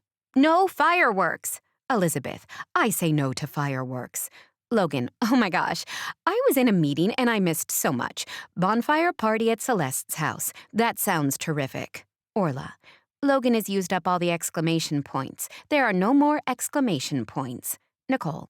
Okay, Rager at Celeste's, no fireworks. Also, Logan, no eloping and trying to have the bonfire double as your wedding reception. Orla already fucked up Marathon Sunday and Mick is not over it. Maddie, as if Logan would elope. That was such an Orla move. Orla, brushes off shoulders. My phone finally settles as the messages stop flying in at me. I don't even know what to say. Me. Hosting a party! I haven't had anyone to the house in years, since well before Walton died. But it didn't seem like I had the opportunity to say no. Is it a birthday party for Mick, or a celebration of life for the Brady family? I'm not entirely sure. I look out the back window. Walt has been urging me to sell this house, and if I'm honest, I've been considering it more seriously lately. My life is increasingly taking me into the city. My son is in the city. My grandchildren are in the city. What a shift my life has taken. I tap my nails on the dining room table where I sit, realizing that I'm going into the city to get my nails done these days, since it's been easier to combine that outing with my days babysitting Nora. I just stop at the cute little nail place down the hill from Walton Orla when he gets home from work. There's no spa music and the linoleum on the floor is a little shabby, but Nancy the nail tech does as fine a job as anyone from a more expensive spa experience. I even drove to the East End at rush hour for a family dinner where we ate takeout from paper plates, and I had a delightful time, apart from the churning I felt in my guts when Michael and his first wife hugged. I'm still trying to figure out what was going on there, why I felt like I had a dragon in my chest when she kissed him on the cheek. I'm overcome with an urge to phone Rosemary and tell her about the series of events that just unfolded. We haven't talked on the phone since the last time, but we've texted, and I know she will be interested to know that there's going to be a party at the house. I dial her number, and she answers with a question. Mom? Rosemary! You'll never guess what just happened. That's probably true. I laugh and fill her in on the party idea, and I hear the surprise in her voice. Back up. Did you say you used paper napkins? I've been doing a lot of things. I keep wanting to tell you about them all. Do you think we have enough parking here? For the bonfire party? I don't know where to start with that question. When's the last time you had anyone out to the house? Do you know? I think it might have been your high school graduation. I can't remember having anyone by after that point. Yeah, probably because Dad was already scamming everyone by then. We are silent for a few beats as the truth of that sinks in. I turned a blind eye to so much, and a critical eye towards so much more, in a desperate attempt to stay in the good graces of people who haven't ever called to check on me. Well, I say, and take a deep breath. Would you want to come to the bonfire? Of course, BC would be welcome too. I close my eyes and count to 5, waiting for her to say anything. When she doesn't, I add quickly, forget I mentioned it. A large crowd like that would be overwhelming when we haven't seen each other in a long time. Rosemary's voice wavers, and she says, I think I'd like to come. She drifts off as my heart races. It'll be good to see you and Walt and Orla and Nora. Oh, Rosemary, that makes me so happy. I think about the emails Esther sends around sometimes before the FOOF meetings about all the ways the events she hosts feel so welcoming. Will you let me know if you or BC have any dietary restrictions before the bonfire?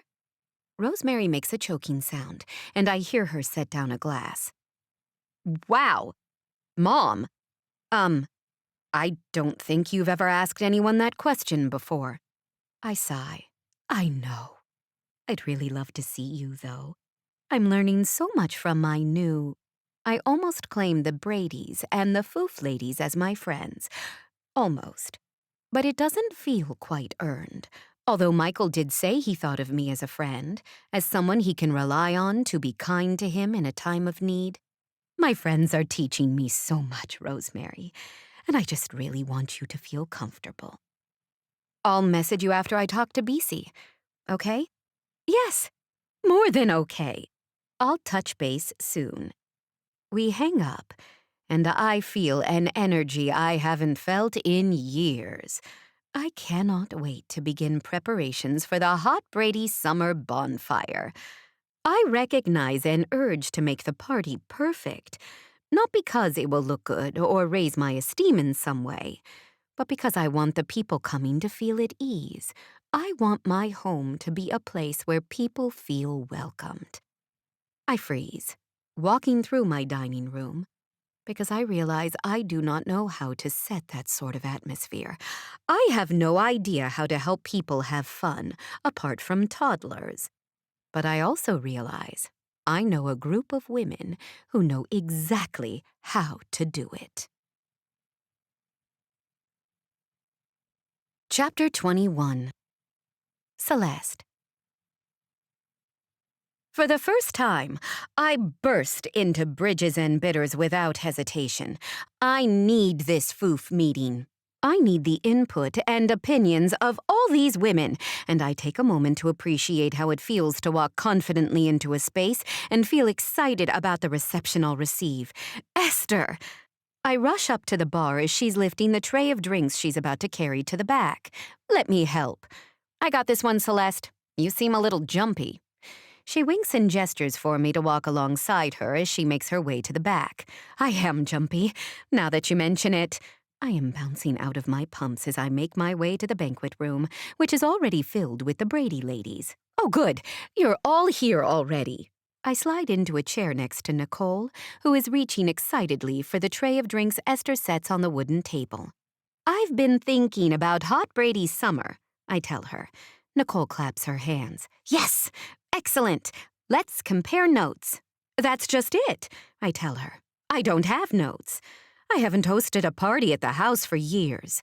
Years! And I used to hire people to plan all those details. Can we play Stump? Orla pats her stomach and raises an eyebrow at me. Stump? Oh, I'm not sure that's a good idea. Maddie frowns. Arlen would get hit with a hammer and smash a finger. A hammer? I feel like these women are speaking a foreign language, and I take a deep breath. hoping party traditions have not changed so drastically since I was last in the scene. Nicole rolls her eyes. Stump is a game where there's a literal stump of wood and some nails half hammered into it, and people stand around it in a circle and throw a hammer at the stump. That's more of a Nicole and Zach backyard event for Brady siblings than a Hot Brady summer item. Throwing a hammer? Oh, please, no. I clutch at my shirt, thinking of Nora and Arlen running around while their energetic aunts and uncles get competitive the more they drink. Honestly, I don't think we need activities, Nicole continues, sipping at her drink again. Bonfire, chairs, food, booze. Hot Brady summer. About the chairs, I begin, but Logan arrives and makes her way over to us. I heard you talking about the party. Sam has a new catering company she's been using at Vinia. It's full service, chairs, food, all of that. Should we get a tent too? I sigh in relief. I like the idea of outsourcing all the decisions.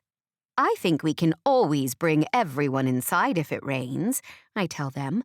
But the girls are already talking about LED twinkle lights and asking me questions I have no idea how to answer about my sound system. I'm just going to ask Walt, Orla says, pulling out her phone and tapping on the screen. Our house was never really set up for that level of entertaining. We don't have outdoor speakers, I'm sure. But before I can interject about that, Logan announces that Cal will set up a sound system outside and curate a playlist for the party. All that's left is deciding a menu, Nicole says, tapping her nails on the table. That's what I wanted to talk to you about. I burst in, leaning toward them. I need your help. Rosemary has agreed to come to the party. Nicole, Maddie, Logan, and Orla gasp, clutching at each other. You talked to your daughter? Logan beams. That's so great, Celeste. I sigh. It feels really huge. And I need to make sure they feel welcome. Rosemary is going to bring her girlfriend. I add the second bit before I remember that my daughter hasn't told her brother this information yet. Orla doesn't seem to flinch or react strongly, though, thankfully. We'll make sure they feel welcome, she says, and she actually squeezes my hand. I look down at the gesture, touched. I draw a shaky breath and tell them, Rosemary and BC are vegetarian. We need to make sure there's something for them, options for them, and some non-alcoholic drinks, too, I add, thinking of my own preferences even as I gesture at Orla.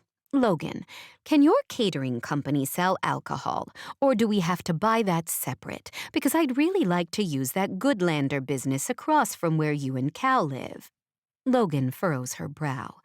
I don't know that one, she says. Is it directly across the street? I shake my head.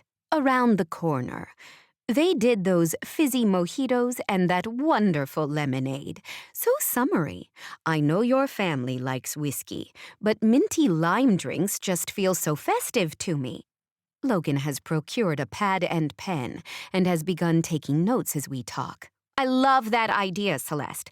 Cal and I can pick up the drinks on our way up to the party, and the caterer can do the pails of ice. She nods. I'm sure this company can do cozy chairs and a spread we can all enjoy. Want me to call them? I feel delighted that the others like my suggestion. Esther winks at me as she takes a swig of her own drink. Encouraged, I nod and start telling the group about how Rosemary responded to me asking about their dietary restrictions. She was so stunned by my considering her needs. I say, my voice wobbling. I know this is just a party, but I really want to make it an experience where everyone can have fun being themselves. I want to show my daughter that I'm ready to know her as she is. I've done so much damage to my kids, expecting them to bend to inappropriate and, frankly, unobtainable standards set by the people I grew up around. I'm learning so much from all of you. I tear up, looking around the room at all their strong, confident, and caring faces. I shake my head. I think it might be too late to repair my relationship with Rosemary. Sam pats the table from where she sits, on a velvet high-back chair.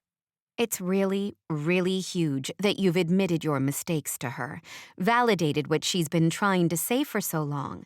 I think it's great that she's agreeing to come to the party, Celeste.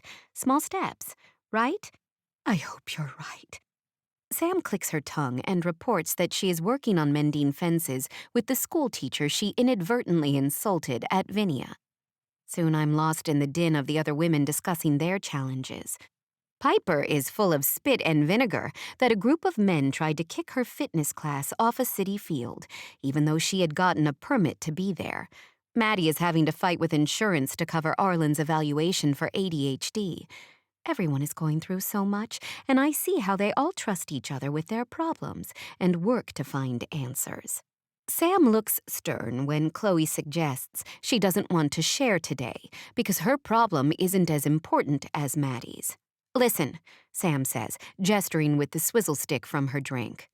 Just because a broken leg is more serious than a sprained ankle doesn't mean either injured person should walk around like that. Chloe bites her lip, and Sam charges on. All of us are here because we are fresh out of fucks, and that includes mentally ranking our problems against one another. We are all here for all of each other. Now, tell us what your husband did this time. Chloe laughs a little bit and begins to share some of the ways she's working on her relationship. This group really is a gift, giving me so many nuggets of wisdom to savor as I work on myself. More than once, I wish Rosemary could be here with me, soaking it all in. As the meeting wraps up, I help carry some glasses to the bar area to be washed. Esther beckons me around behind the bar to set the tray near where she's washing glasses. Thanks, Celeste. You seem way more grounded than when you first got here. I definitely am. I watch as she cleans glasses upside down over a nozzle of cleaning solution. I was thinking of you the other day, I tell her. Oh yeah? I nod.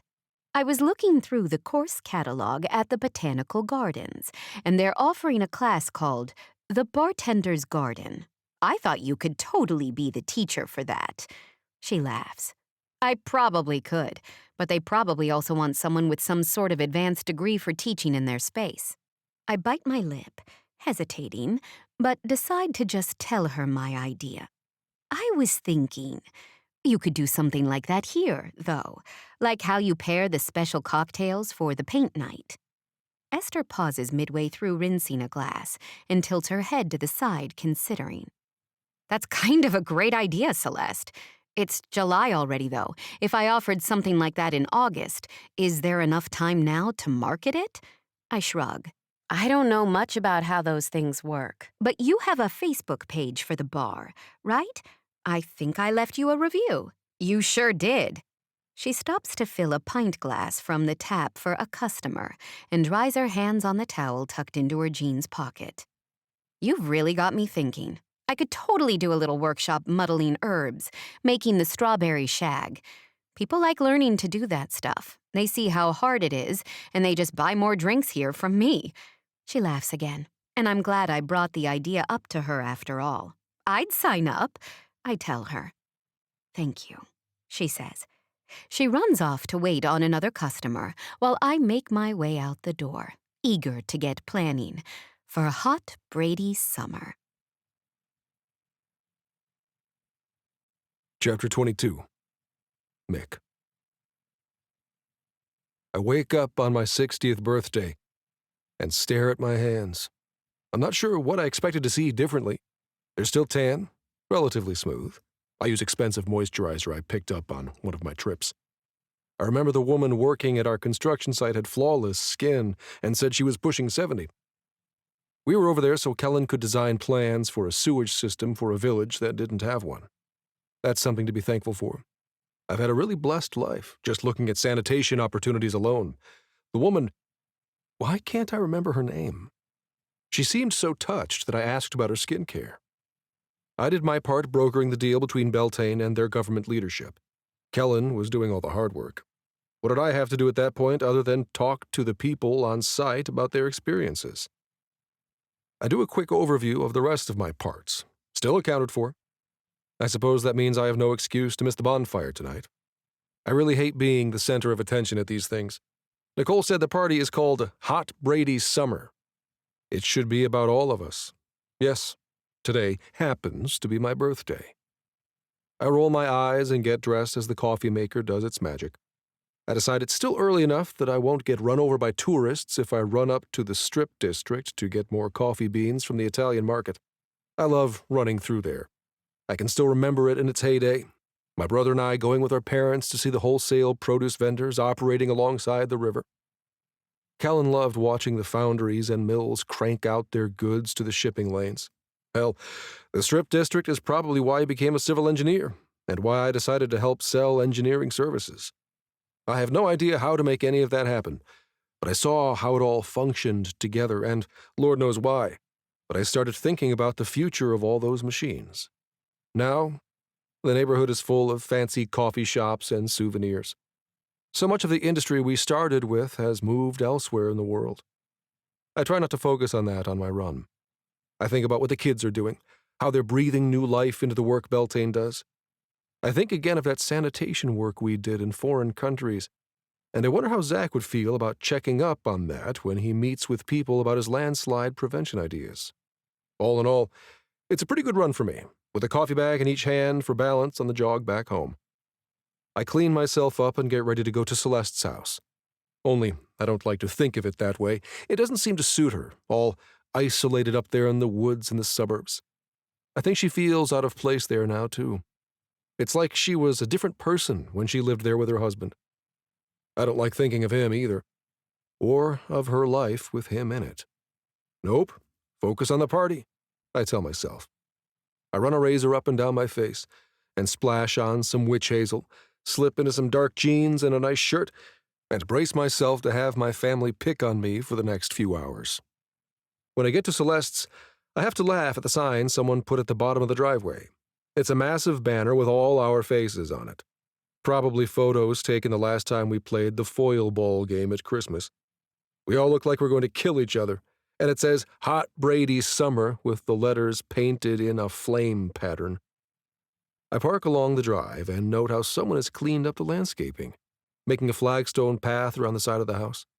Rows of fairy lights line the path, and I can see the little solar panels on them, telling me they'll probably flick on as soon as twilight settles. I don't know that I've ever been in Celeste's yard, but right now it looks idyllic, with blue hydrangeas and a hedge of rows of Sharon in bloom along the perimeter. The party is furnished like a poolside resort, with cushioned lounge chairs, cushioned armchairs, and tables of food everywhere. I snort out a laugh seeing my sons working on getting the fire started. Kellen is close by, leaning against a tree, supervising. Everyone back there seems to be doing what they like best. I sigh. I should be excited about that. I hear a car door close behind me, and I turn around to see two women walking hand in hand toward the path. "This is where you grew up?" The taller woman's eyes are wide at the sight. I don't blame her. But the shorter woman also looked surprised by the party scene. "It didn't always look like this," she says in a low voice. I realize this must be Rosemary Sheffield. "Ah, you're the daughter then." Both women recoil. Shit. I didn't phrase that well. I stick out a hand. "Sorry, Mick Brady. Pleasure to finally meet the youngest Sheffield." She furrows a brow at me, sizing me up. "You look familiar." I shrug. "Well, I did meet you at your father's funeral. I don't think you were feeling your best that day." She takes my hand, pumping it a few times with a firm grip. I approve and extend my hand toward her companion. "This is my girlfriend, Bisi," Rosemary says, with heavy emphasis on girlfriend, like she's waiting for me to judge her. I'm sorry about the things she must have experienced to lead off with that defensive instinct. I tip my head. "After you, ladies. I hear there's good food and a carefully constructed bonfire." They walk hesitantly down the path toward the party, and I watch as Celeste leaps up from a chair, rushing forward to greet them. I love seeing her happy like that, glowing. I linger back a bit more, but eventually Arlen and Nora spy me, and they come running, sloshing lemonade out of paper cups. "Grandpop is here!"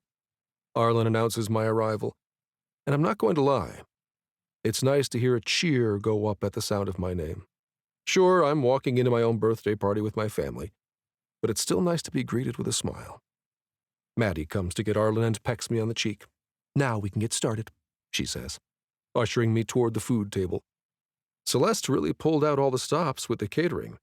Charcuterie plates with all my favorite things are placed on tables around the fire, where everyone sitting can easily grab bites of cheese and prosciutto and dried apricots. And, of course, pistachios, Maddie says, handing me a bowl with a laugh. You can throw your shells in the bonfire. I already asked Liam. Thank you, Maddie, I say, pulling her in for a hug. I get a little choked up when I see there's a present table. I don't want them to spend their money on me. I have enough things. They should put it all toward diapers and soccer camp. Who am I kidding? Private track coaches. I pull out my notebook to write that one down. In a few years, I bet these kids will all have enough kids to make it worthwhile to hire a private coach. The Brady cross-country dynasty can continue. Mick! I look up and Kellen is snapping his fingers in front of my face. Where'd you go? Mentally, I mean. I look around and everyone is staring at me. How long was I making notes? Just thinking about something, I tell him, sliding the notebook in my pocket. What did I do now? Now, brother, we force you to listen while we all say nice things about you. He pushes me down into a chair and stuffs a package into my hands. I try to shove it back, but he glares at me. So I slowly unwrap the paper. This one's from me, Sheila says. Christ, when did my ex-wife show up at my birthday party? I peel back the wrapping and see that it's a Lego set to build a tiny yellow Fiat.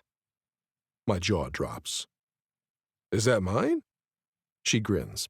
For those of you who don't know, Mick used to drive one of these when the boys were tiny. Back when we had that office in the Strip District, remember that, Cal? We didn't have furniture. He used to sit on crates I nicked from the produce terminal. He nods, and Sheila continues. One evening, Mick showed up at our house in a taxi because he'd sold our only vehicle earlier that day. She squeezes my shoulder, and I stare down at the Lego kit. We had a horrible fight about it. And he failed to tell me that he had done that because Beltane couldn't make payroll. A client hadn't paid on time, and Mick wanted to be sure his employees got a paycheck even if he didn't.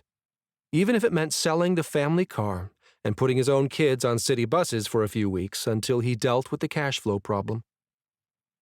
For once, all my kids are silent as Sheila tells that story. The shame of it stings a little less now. At the time, I couldn't figure anything else out. I even went to that client's house at 5 a.m. to ask where our money was. He tried to sick his dog on me, but I had beef jerky in my pockets those days. I never told you how much I admired that move, Mick. Sheila grins. I just wish you'd give me a heads up first. I swallow a lump in my throat at her kind words, and I stare more intently at the Lego set in my lap. Well, Dad, do mine next. Cal holds out a shoebox that isn't wrapped. I make a face.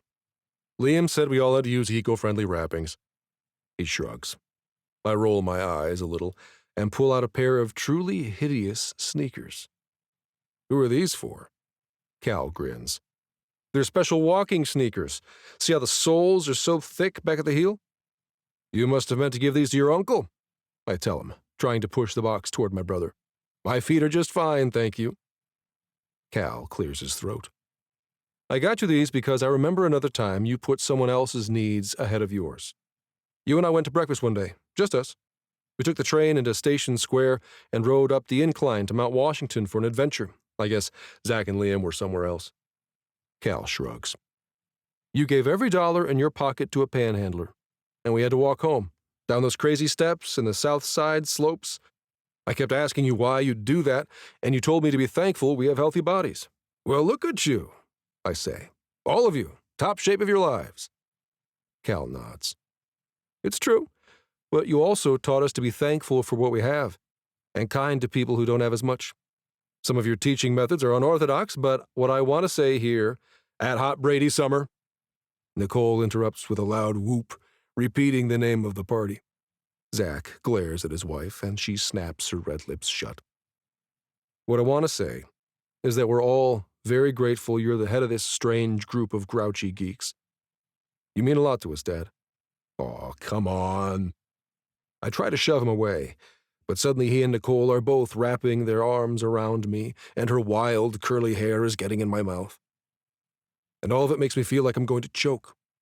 This kid, who, a few weeks ago, was afraid he'd wind up like me in some ways, is apparently glad to be like me in others. I start breathing fast and shallow. I need a minute, I tell them, and I make a mad dash for Celeste's screen door before I cry in front of my family. Chapter 23. Celeste. Is it odd to feel so proud of how the party turned out? Because I do. I am beside myself with happiness right now, seeing my yard aglow with fairy lights and a crackling fire. The flowers are in full bloom, too, and Walt brought some sort of special bug deterrent he heard about at work, and it's really keeping unwanted pests away. I shimmy a little every time someone groans with pleasure at the taste of the food.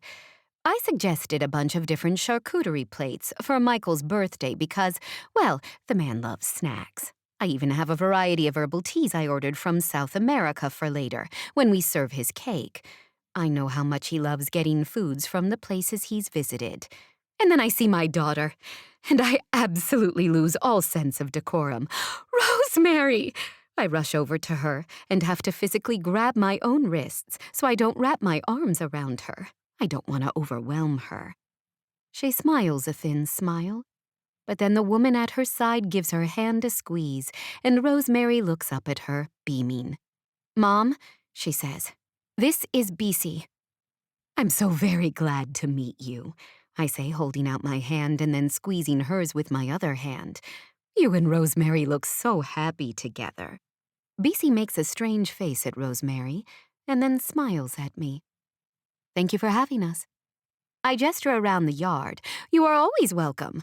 I wanted to let you know the platters of food over there," I point to a cluster of chairs on one side of the fire, "those are all vegetarian. Lots of hummus and grape leaves and even falafel and—" I'm interrupted by a loud chorus of cheers as Michael arrives at the party. I tuck my hair behind my ears nervously as he tries to silence his family, and I feel the heat rise in my cheeks when he catches my gaze. I really need to get myself under control. Rosemary raises an eyebrow at me, and I reach for her hand, absent-mindedly squeezing it a few times. Once the din dies down, I say, "Last thing, there's a keg of mojito over there and another of just pink lemonade by the picnic table. I ordered them from that wonderful place near Bakery Square, Goodlander. Have you heard of it?" BC nods. "I love that place. Have you tried their Moscow mules?" Rosemary, eyes wide, starts shaking her head. "I'm sorry," she says. "What is going on here?" "At the party?" She shakes her head harder and throws her hands in the air. "No, Mom. With you. What is going on with you? You're wearing shorts, for fuck's sake. No pearls. You're squeezing my hand? You're not even saying shitty things about anyone's outfit." My nostrils flare as I feel shame rise in my throat. I swallow and nearly choke. I just wanted to make sure everyone had a nice time and felt comfortable at the party. BC smiles at me. "It is a really nice party." Rosemary wags her index finger at her girlfriend. "No, you don't do that. Do not defend her. This is the woman who questioned every dessert I ever touched in my entire life because was I sure I wanted to risk the bulk on my hips? I'm sorry, Mother, but I do not downshift this fast. I am just not prepared for you to be some sort of woke ally." "Rosie." BC puts an arm on Rosemary's shoulder, but Rosemary shakes her head and steps out of her grasp. "I can't. This is too much. I'm not ready." She rushes across the yard to her brother, who frowns at her as she quickly stoops to hug Nora. And then Rosemary and BC are gone. I can hear my heartbeat in my ears, thudding out a rhythm of "not forgiven, not forgiven." Hot and dizzy, I make my way inside, where I sit at the table and stare across my empty dining room. I'm not sure how long I'm sitting there when the screen door bursts open and Michael Brady trips into my house. "Oh," he says, dragging a hand through his hair. I hardly even stop to think about how soft his hair must be, or wonder what brand of shampoo he uses to maintain that much volume. You're in here too? I nod, swallowing again. I take a deep breath, then another, as he pulls out the chair nearest to me. I ruined my daughter's life, I say. He nods. I ruined a lot of my kids' lives, too. We sit in silence for a few minutes while I think about his statement. He's said that to me before. I would think the gathering outside would add evidence to it not being true. Did one of your boys bring that up again? He places his palms flat on the table and shakes his head. I don't know. They're out there bringing up stories about me, but it all sounds different the way they're telling it today. What are they saying? He shrugs. Just remembering things that I did? Things that stuck with them? I nod. I stare into his dark eyes for a few beats, watching as he blinks. Everyone has a little something prepared, I tell him. It was Maddie's idea for people to put together some stories about you. Well, I don't want to ruin her gift, but you know she's a writer. I shrug. He stares at me for a few minutes. What was your story going to be? I smile at him. I was going to talk about how you came to Walton's funeral, even though he had done your family harm. It's always stood out to me, because I think it was the right thing for you to do, and I believe you always do the right thing, even in a crummy situation, especially where people have to make decisions very quickly. I place my hand on top of his. You always know what to do in a crisis. He closes his eyes, and I think I might see a tear in the corner of one lid, but soon he sighs and looks down at the ground. I've been thinking lately. Liam got me thinking that I might have ADHD. That maybe that's why I ruin everything. I tell him, thinking about the people I knew whose children have ADHD. Kids who were never welcome to eat in the dining room at the country club, or who always needed a sitter even at outdoor events. I used to feel pretty smug about my own children knowing how to behave better. But then I met Arlen Brady and realized you just can't change someone's temperament. I think about all the family jokes about Michael's impulsivity and how he mentioned his energy levels in the past. I can see how you might have ADHD, but Michael, I squeeze his hands in both of mine, leaning closer to him. We just talked about how you have not actually ruined anyone's lives. Your kids just shared stories about wonderful things you've done. Is it possible that ADHD helped you solve problems you couldn't otherwise? I smell the clean scent of his cologne as he sits near me in the kitchen. I can hear the muffled sounds of laughter and singing from outside, and I start to wonder a bit what the Brady family is getting up to out there. But the guest of honor is in here with me, upset. I haven't considered that angle, he says, coughing. There have to be positives and negatives. Have you called a doctor or anything to find out more? Michael shakes his head. Well, I'd be happy to go along with you, if you need a friend. At the appointment, I mean. You'd do that. I feel like I want to melt. Of course I would, I tell him. I know Maddie has said it's really helpful having someone go with her to take notes when she sees a new doctor. I shrug. I would happily do that for you, so you can concentrate on what the doctor says. Celeste. His voice is low and there's heat behind it. That would really mean a lot to me. Well, I start to tell him that he means a lot to me, but I stop, remembering why I'm in here to start with. I'm not a person who says such things to other people, honest things, vulnerable things. Much as I want to change, I still carry around the shadows of my past mistakes. I think about the first thing that came to mind when Maddie asked us to think of Mick memories. My cheeks heat, and I bite my lip, leaning closer to him. Did you know there are other things I remember about you? I say to him, my voice huskier than I intend. I could never share this in front of everyone, but I have another memory about you. One side of his mouth hooks up in a grin. What else, then? I slide closer still. I saw you in a hall once, at the country club, with a date. My blood heats at the memory of Michael watching his date, his hands busy inside the fabric of her skirt, both of them shrouded in shadows. He swallows. Hallway. He shakes his head, his smile slipping. I never did have any sense. My heart races as I remember the look on his face that night. Wolfish. He was pleased to be giving her pleasure, whoever she was. My voice, barely a whisper, I say, I've always wondered, Michael, what it would be like with you. He blinks a few times, licks his lips. I stare at his mouth and wait for him to say something, but he doesn't. I can smell the faint scent of whiskey on his breath, and then I lean in and press my mouth against his. Michael's lips are cool at first, and so soft. His mouth yields to mine, and soon he is kissing me back. A small groan in the back of his throat. Oh, to hear a groan from a man, and know it's for me. I never thought I would experience this again. I sigh into him, placing my hands on his shoulders, my nails squeezing into the fabric of his shirt as I practically pull myself into his lap. He makes another small sound as he moves his lips against mine, and I close my eyes, reveling in the smooth feel of his skin against my cheek, of the scent of him everywhere. And then just as suddenly, he jumps to his feet. The kids, he says. His eyes are wild as he looks over my shoulder, trying to see if people are watching us.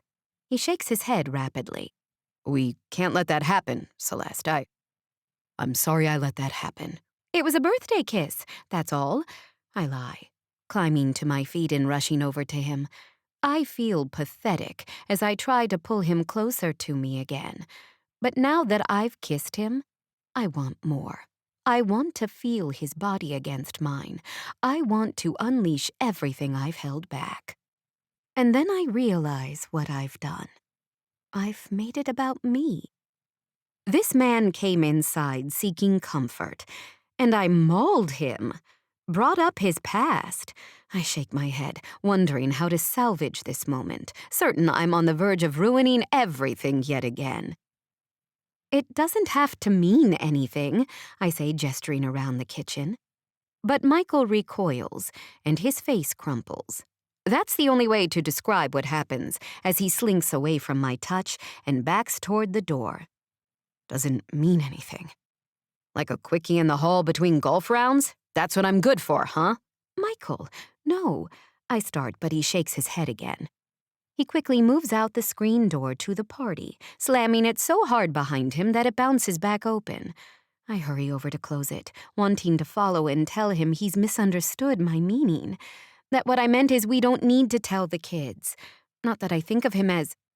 That's what I'm good for. I don't even know how to explain to him that making me feel alive sexually is life-altering. I had no idea widows thought about such things, and when he's around, it's almost all I can focus on, and it's not meaningless at all.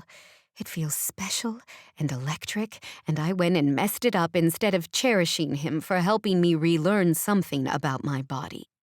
I sink to the floor, sobbing as I realize he's left his own party.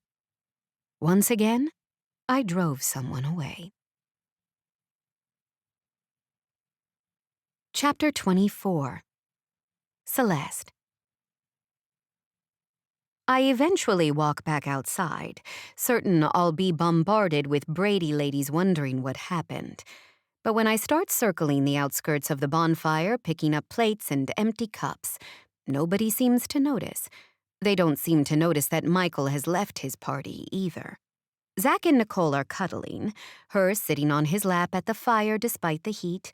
Liam is in a rocking chair with a sleeping Arlen on his chest, while Maddie dances with Sheila by one of the speakers Walt installed. I see my son cradling his wife, his big hands rubbing her pregnant belly, which twitches periodically as my grandson moves around inside his mother.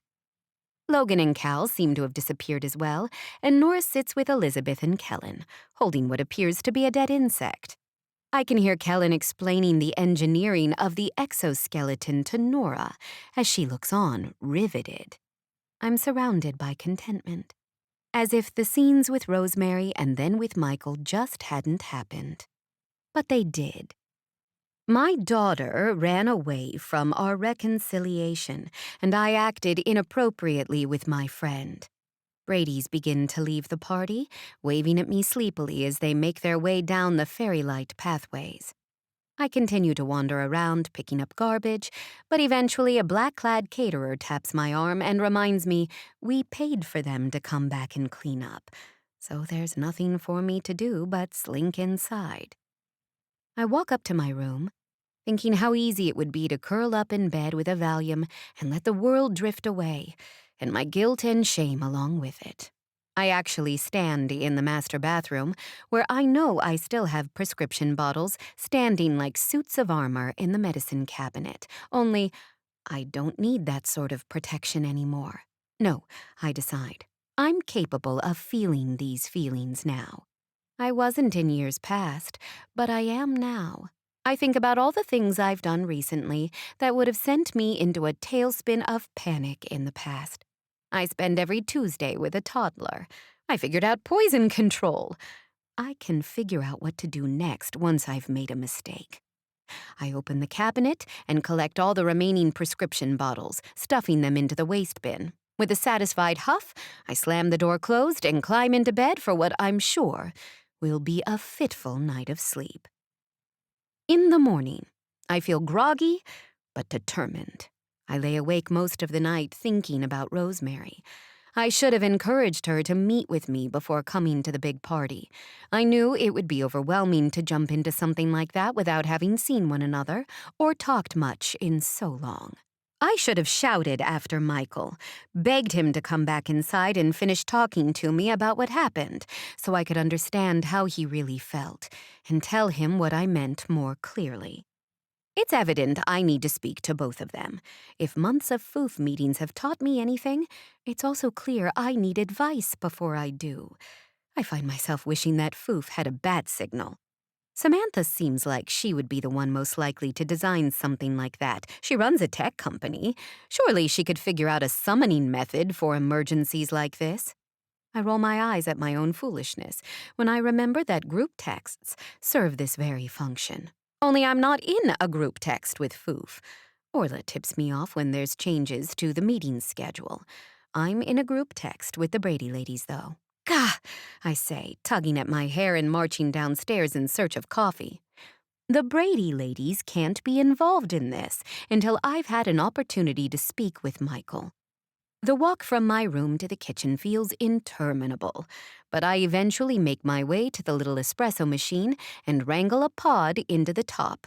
I remember the coffee grinder in Michael's kitchen, the way he explained that he makes his coffee so fresh each morning. I remember my ex-husband used to mock people who made fresh coffee that way, talking about how long it all took, calling it a waste of time.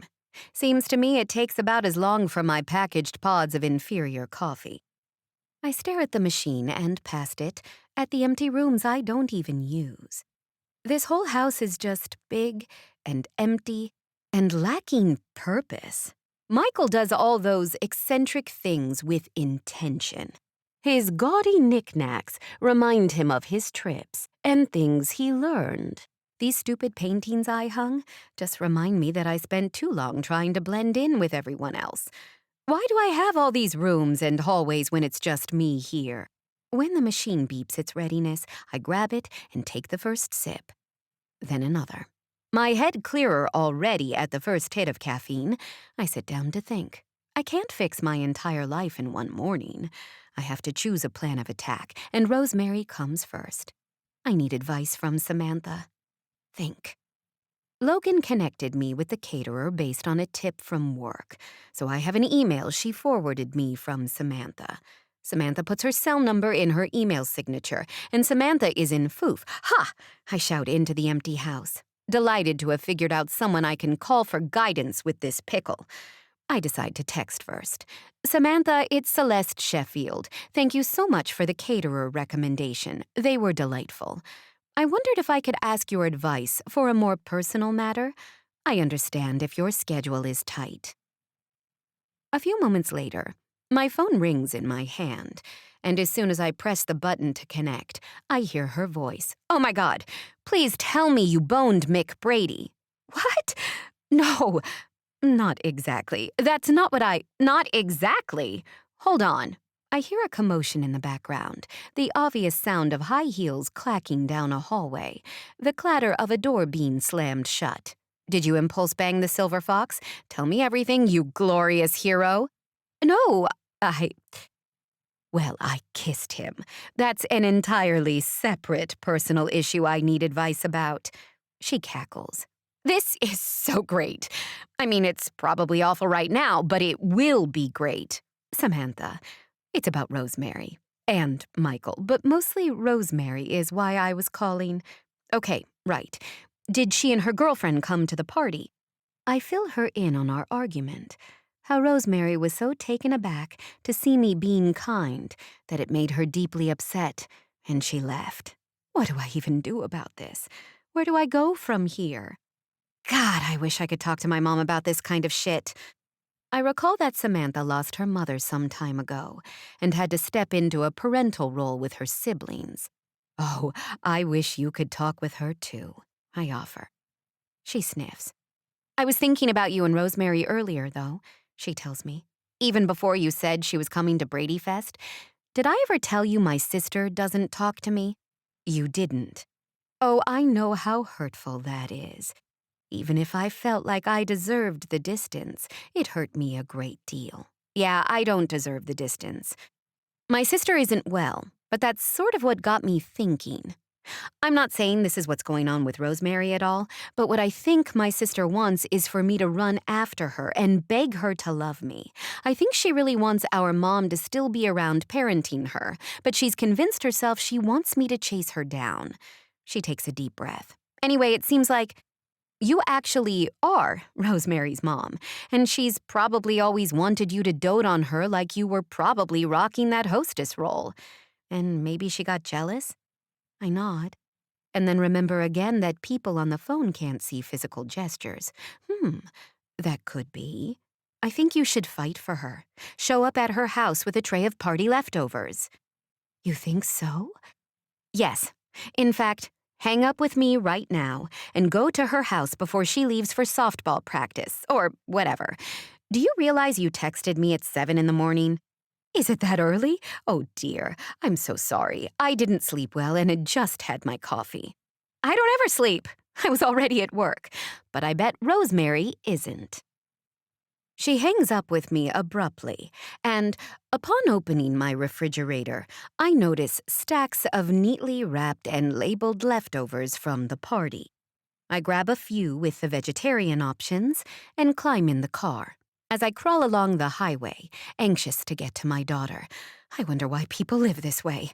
Why move so far outside the city to build a huge house full of rooms I don't use, only to have to fight traffic to get to my family? Both my extended family and Walton's grew up in the same suburb where we built our home, but none of them speak to me anymore. Why stay there? By the time I'm merging onto the road to Rosemary's apartment, I've decided the party was the last hurrah for that house. I can pack up and move, knowing it held good memories. Sort of. I knock on the door of Rosemary's townhouse, and Beesie answers, looking confused. Celeste? She seems like she was expecting the newspaper delivery and not her girlfriend's mother. Good morning, Beesie. Lovely to see you again. Is Rosemary in? I feel the familiar speech pattern slipping back in as I present a cheerful face to Beesie when both of us know I'm walking into an angry hornet situation. Beesie looks over her shoulder, looks back at me and gives me a conspiratorial look. She beckons for me to come inside as I hear Rosemary shouting, "Who's at the door, babe? Did we forget to renew the paper?" She walks into the front room in her robe, a towel on her hair fresh from the shower, and she shrieks when she sees me, and I know it's because I'm seeing her disheveled, and my heart aches for that. Rosemary, I begin. Sweetheart, I came to apologize. I shuffle the containers of food in my arms and look around for somewhere to set them down. Eventually, BC skitters over and takes them from me. Thank you, I mouth to her as she waves a hand and disappears into the kitchen. My daughter stands with her arms crossed over her chest, leaning against the wall. I take a deep breath. I know I wasn't there for you or your brother in a nurturing capacity, not the way you needed me to be. And I cannot change that. I could talk to you about how I did the best with the skills I was given, but I also knew that the things I was grooming you to do and think and say, I knew those things were shitty, Rosemary interjects. It was a shitty way to live. I nod. You're right. And I'm so deeply sorry. And I will work every day for the rest of my life to show you how very sorry I am. I'm thankful every day that your brother has given me another chance, that he lets me be part of his children's lives, and I will do my damnedest for another chance with you, Rosemary. She doesn't say anything. I don't say anything. We stand staring at each other as she drips a bit in her hallway. Finally, she groans and says, Well, what now? What do you want from me? I throw my hands in the air, about to burst out that I want her to just spend time with me, to let me know her. Instead, I say, I want you to come with me to this bartender's garden workshop at the Bridges and Bitters bar. Rosemary's eyes widen, and after a beat she says, Well, that actually sounds really interesting. I nod. Okay, well, I'll text you the details and see you there. Okay. I brave a smile at her, and she returns it. BC, who had come back into the hall at some point, rolls her eyes and shoves Rosemary toward me. I catch her with open arms and squeeze her tight. I hold her for a long time, and she hugs me back, tentative but fierce, both of us relaying our hope and need for each other in this first conciliatory hug. Chapter 25. Mick. Something has to give. I never really stopped to appreciate all the medical experts in this city. I hardly ever see any of them. But now that I've got this bug in my brain about ADHD, I can't get past the fact that we've got researchers studying ADHD in guys my age. Specific research into guys like me. There's more of me? I don't know how to explain what's holding me back from doing something about this, so I just decide to rip off the bandage. I call the number again, and they're eager to get me into the office. So I just wander uptown from my office to theirs. I'm the only one in the waiting room, and the receptionist doesn't even look at me strange when I start tapping my knee. My legs are usually pretty jumpy if I have to sit, and this is especially bad today. I'm probably shaking her entire desk. "We've got some more forms," she says, sliding a clipboard to the edge of her table. "Want to get started on those?" I nod and take a look. It's similar questions to what I found online, and as I look at the questions about how often do you have problems remembering appointments and how often do you misplace things, I just draw a straight black line down the very often column. She hands me another stack of tests, and I don't even know how long I spend answering questions. I've just about worn a hole in the carpet pacing as I work on them, though. I hand everything back to the receptionist, and a few minutes later, I get called back for my appointment. Instead of a medical exam room, I'm just sitting in a wooden chair in a room with a desk.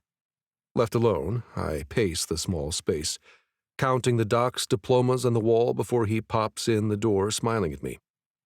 "Michael Brady? Call me Mick. Pleased to meet you. Glad you came in today, Mick. I'm Dr. Offutt. Based on your responses on this paperwork, I'm guessing you've been thinking about ADHD lately. Tell me a little bit about what brought you in here today."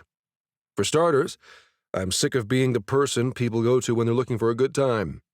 I think of that kiss with Celeste, how much I wanted it, how hard it was to stop for the sake of our kids, and how she was just looking to get her rocks off with the guy who was known for doing that sort of thing. I reach for a little pile of magnets on the doctor's desk. They click together in my hand, smooth and cool, as I tell him what Liam and Maddie are experiencing with Arlen. The more I kept saying the kid reminded me of me, and my son kept saying they thought something was wrong, the more I realized I might have something wrong too. The doctor leans back in his seat. Well, attention deficit and hyperactivity disorder does have some negative connotations, and the word deficit is in the name, but many people also find there are aspects of the condition that give them a leg up in certain respects. You said you own your own business?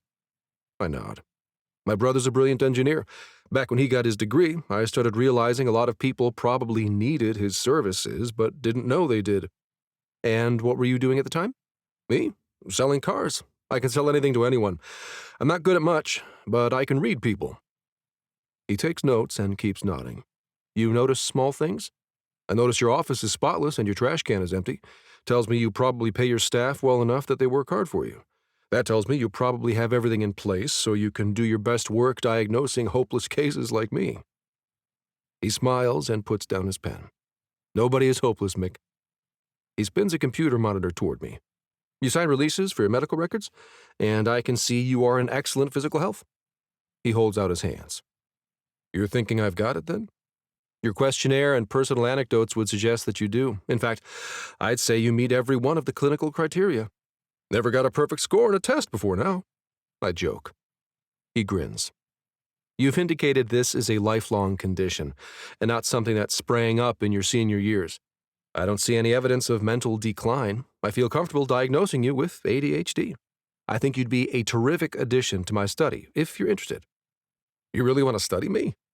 I arch a brow at him and lean back in my chair. He nods. Very much so.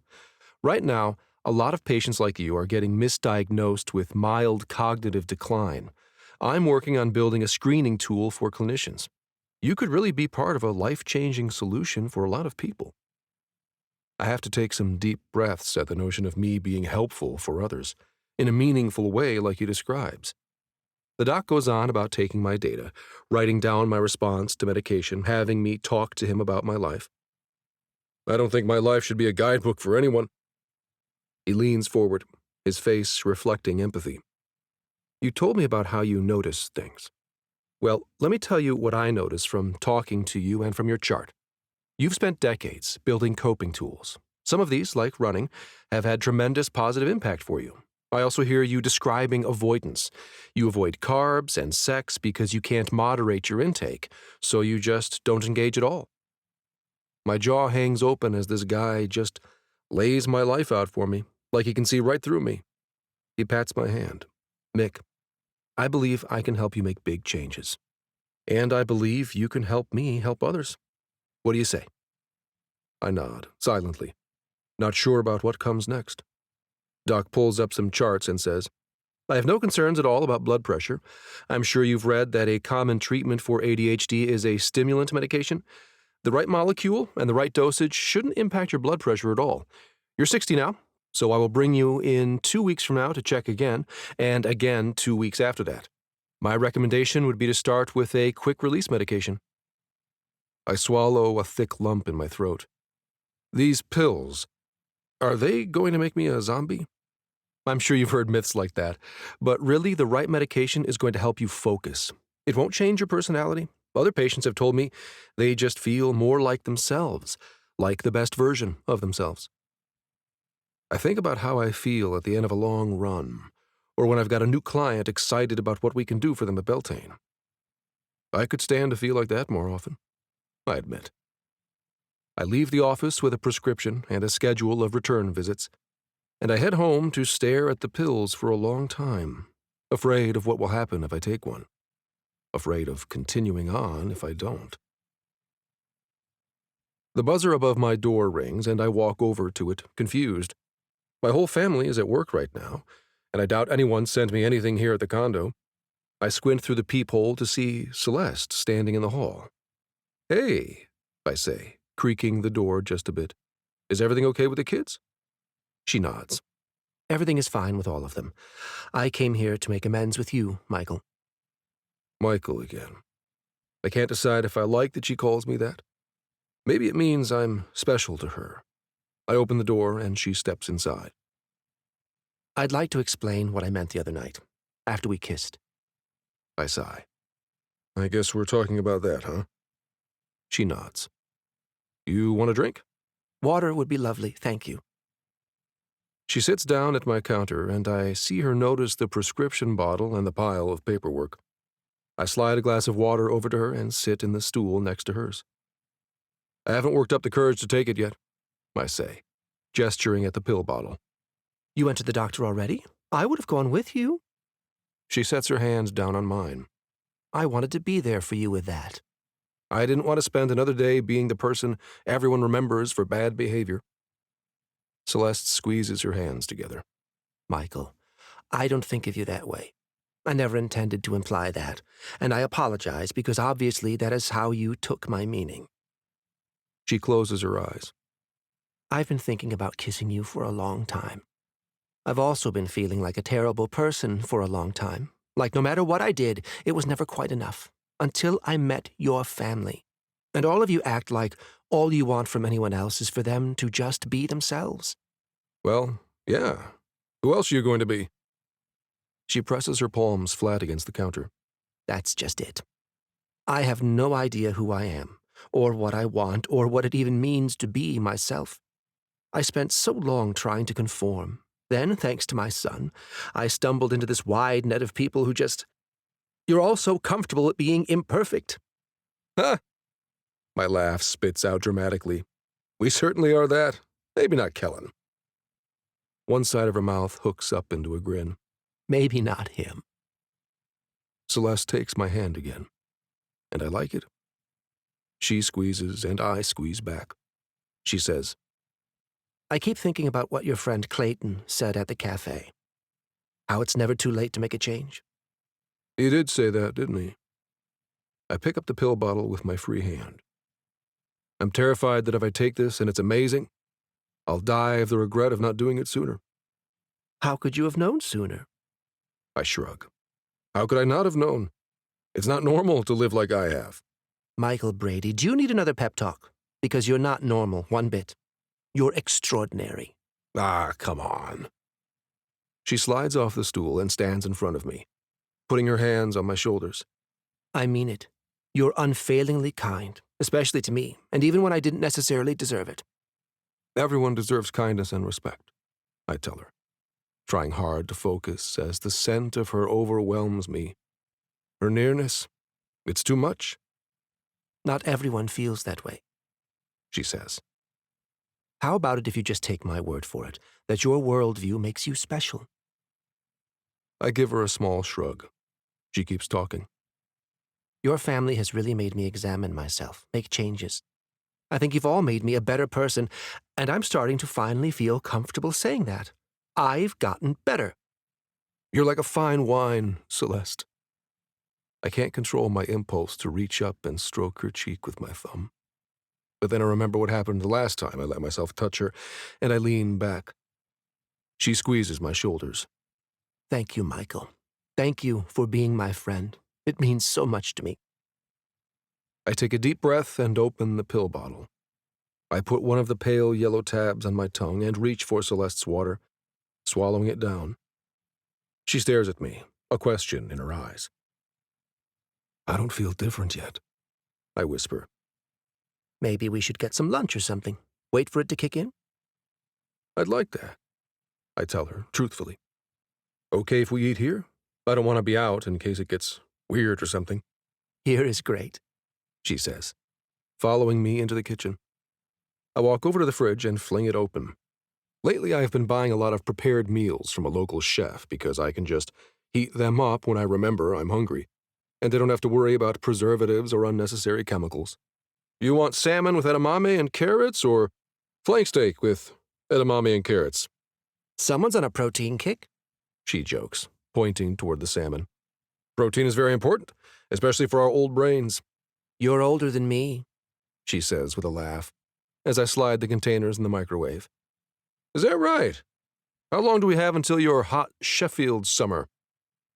She opens her mouth to answer, but the microwave bings, cutting her off. We eat together at the counter until I realize that I feel different.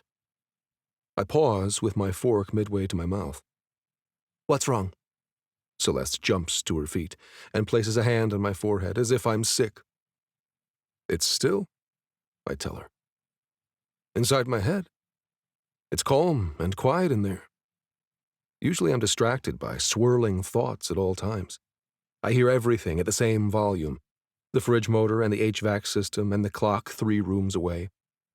It's just still, I repeat, feeling the noise sift to a dull murmur. Celeste beams. That's great, she says. Sounds like the medication is working. I nod and shove the plate away from me. I feel like everything is whittled down. Like I can focus. That what I'm focused on is her. I see her hands and her smile and the fine lines around her eyes that tell me she's been smiling a lot lately. I want to make her smile more. At me. I turn and face her. I'm not feeling impulsive or reckless, I tell her. I stand and crowd her space, watch her breath quicken. No? I shake my head. Not a bit. And you know what I want to do? She shakes her head back at me. I want to kiss you again, Celeste. And I don't want to stop there. I think that's a good idea, Michael. Chapter 26. Celeste. Michael tugs me off the stool and pulls me against his body, kissing me hard. I feel his heart racing against my chest, and I know mine is doing the same as I lean into him, drowning in sensation. He moans softly into my mouth and then backs up, taking my hand. He kisses my knuckles and nods his head toward his bedroom. I want to be able to take my time, he says. I nod and follow him, feeling terrified and elated all at once. How many times have I imagined what this would be like, to spend a passionate afternoon with this man? Except, I don't want this to be a one-time thing, I tell him. I fling myself into his arms again as we cross the threshold into his room. He grins at me, looking very much like a gray wolf as he loosens his tie. Good, he says, and he drops back against the bed, pulling me into his lap so that I'm straddling him. I squeak as he bunches up the sides of my skirt, running his hands along my bare thighs. I moan as I realize he's grown hard beneath me, and I gasp as I feel his length pressed against me. Oh, Michael, I breathe, leaning against his shoulders. Every move feels tingly, electric. I almost want to cry as I realize my body can still experience arousal like this. He traces his hands everywhere, feeling the curves of my body with seeming equal fascination to the material of my clothing. Everything feels amazing, he says. I can just focus on you. Only you, Celeste. I love knowing he's sharing a monumental experience, too. His first time taking a medication that could change his outlook on everything. I'm right here, I tell him, placing the palm of my hand flat against his chest, right over his pounding heart. I want to be so tender and kind with you, he murmurs, rubbing my back and pulling me closer, closer against his body. I hear a crackling sound as the seams of my skirt begin to give way.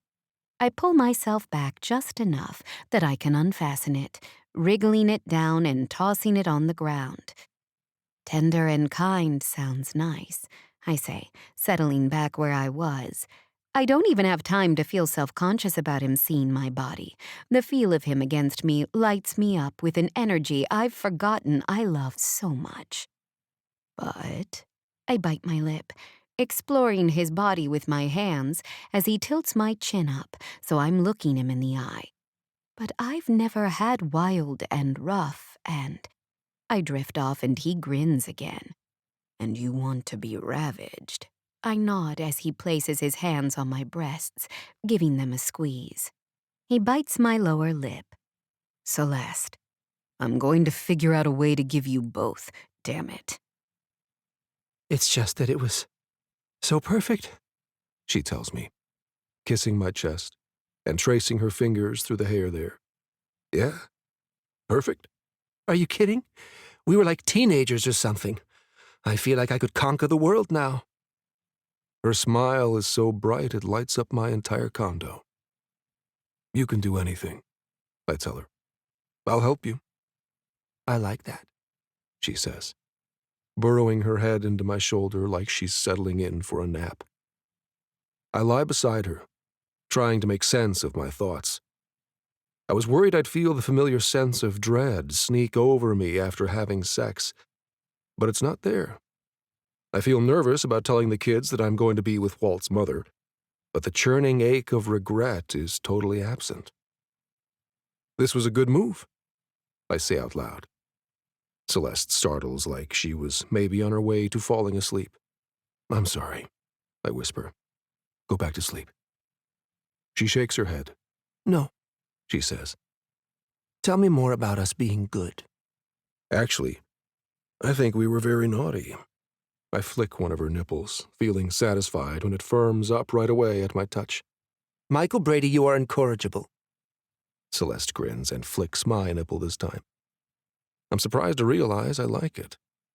I wonder what other things I'll notice now that I can pay attention to things for more than 1 second at a time.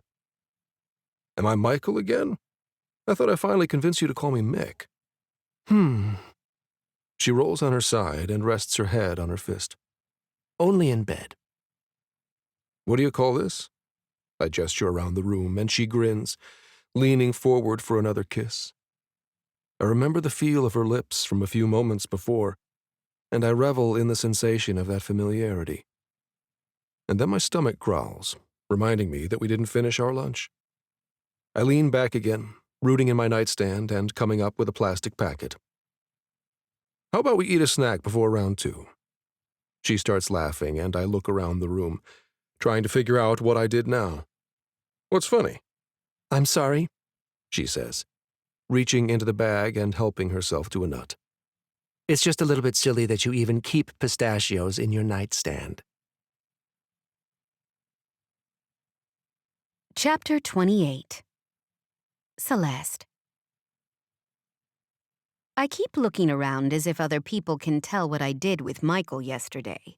And then I catch myself because maybe I want them to know, and that all feels very confusing. I've never thought of myself as sexy, or as someone who enjoys sex, yet here I am, reliving every blissful moment again and again. Physically and emotionally, it feels very, very good. Tiny muscles I didn't remember have been activated, and every step I take carries a gentle reminder of our escapades. That man. I flush, remembering how he worshipped my body, and I'm sitting alone in my own kitchen. I can't even imagine what I would do right now if I were in the same room as him. I shake my head happily and sip my coffee, remembering that I decided to spend the day learning more about ADHD so I could better support Michael. It turns out there's quite a lot to learn. For starters, this isn't just about being a naughty kid who can't sit still. The brain is a very complex organ. I scroll through a huge number of clickbait articles, as Samantha would call them, but do manage to find a few that have substance. Soon, I'm engrossed, leaning close to my laptop screen as I read. I even enlarge the text so I can read it more easily. I know Walt says I shouldn't print out copies of all the interesting articles I find online, but I can't help myself. The more I click around, the more I read that just reverberates inside me somehow. I print until I run out of toner on the laser printer. Then I gather up the whole stack of articles I skimmed, and I take the whole thing out back. I keep expecting the yard to draw up strong feelings for me, but I just feel peace back here now. I pause to appreciate that this house and yard isn't necessarily a cage where I'm stuck with all my mistakes. It's just a house, and I can leave it any time I want to go and talk to the people I love. For now, though, I very much appreciate the privacy as I sink into a comfortable chair on the patio to read. I gingerly cross my legs and realize my post-sex body isn't quite ready for that position.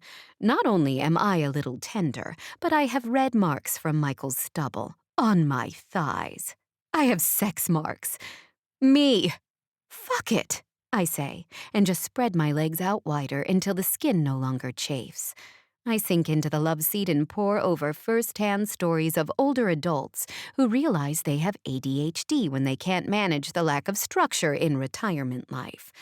I don't know if it's my posture or thoughts of my lover. I've decided to use that word, and Mick agrees it suits us. I don't know what forces combine in that moment, but as the papers flutter in my hands, caught in the gentle breeze, I start to see myself in these pages as well. One of the articles interviews a woman who struggles to make decisions and doesn't really know herself and can't read people easily. I gasp, reading her description of sensory overload while driving on busy roads. It's like a mirror into my own life. But how could this be about me? I'm not like Michael at all, not in that way. Then I read this woman's history of self-medicating with alcohol when she got overwhelmed, and I drop the papers on the patio, reaching for my phone. Michael! I gasp his name as soon as he answers. Good morning to you, my lovely. Michael, what if I have it too? I blurt the question without context, realizing too late that this probably makes me sound insane. Or maybe it just proves you have ADHD. Have what now? ADHD, I tell him. I stoop to pick up the papers before they blow away. I've been reading about it.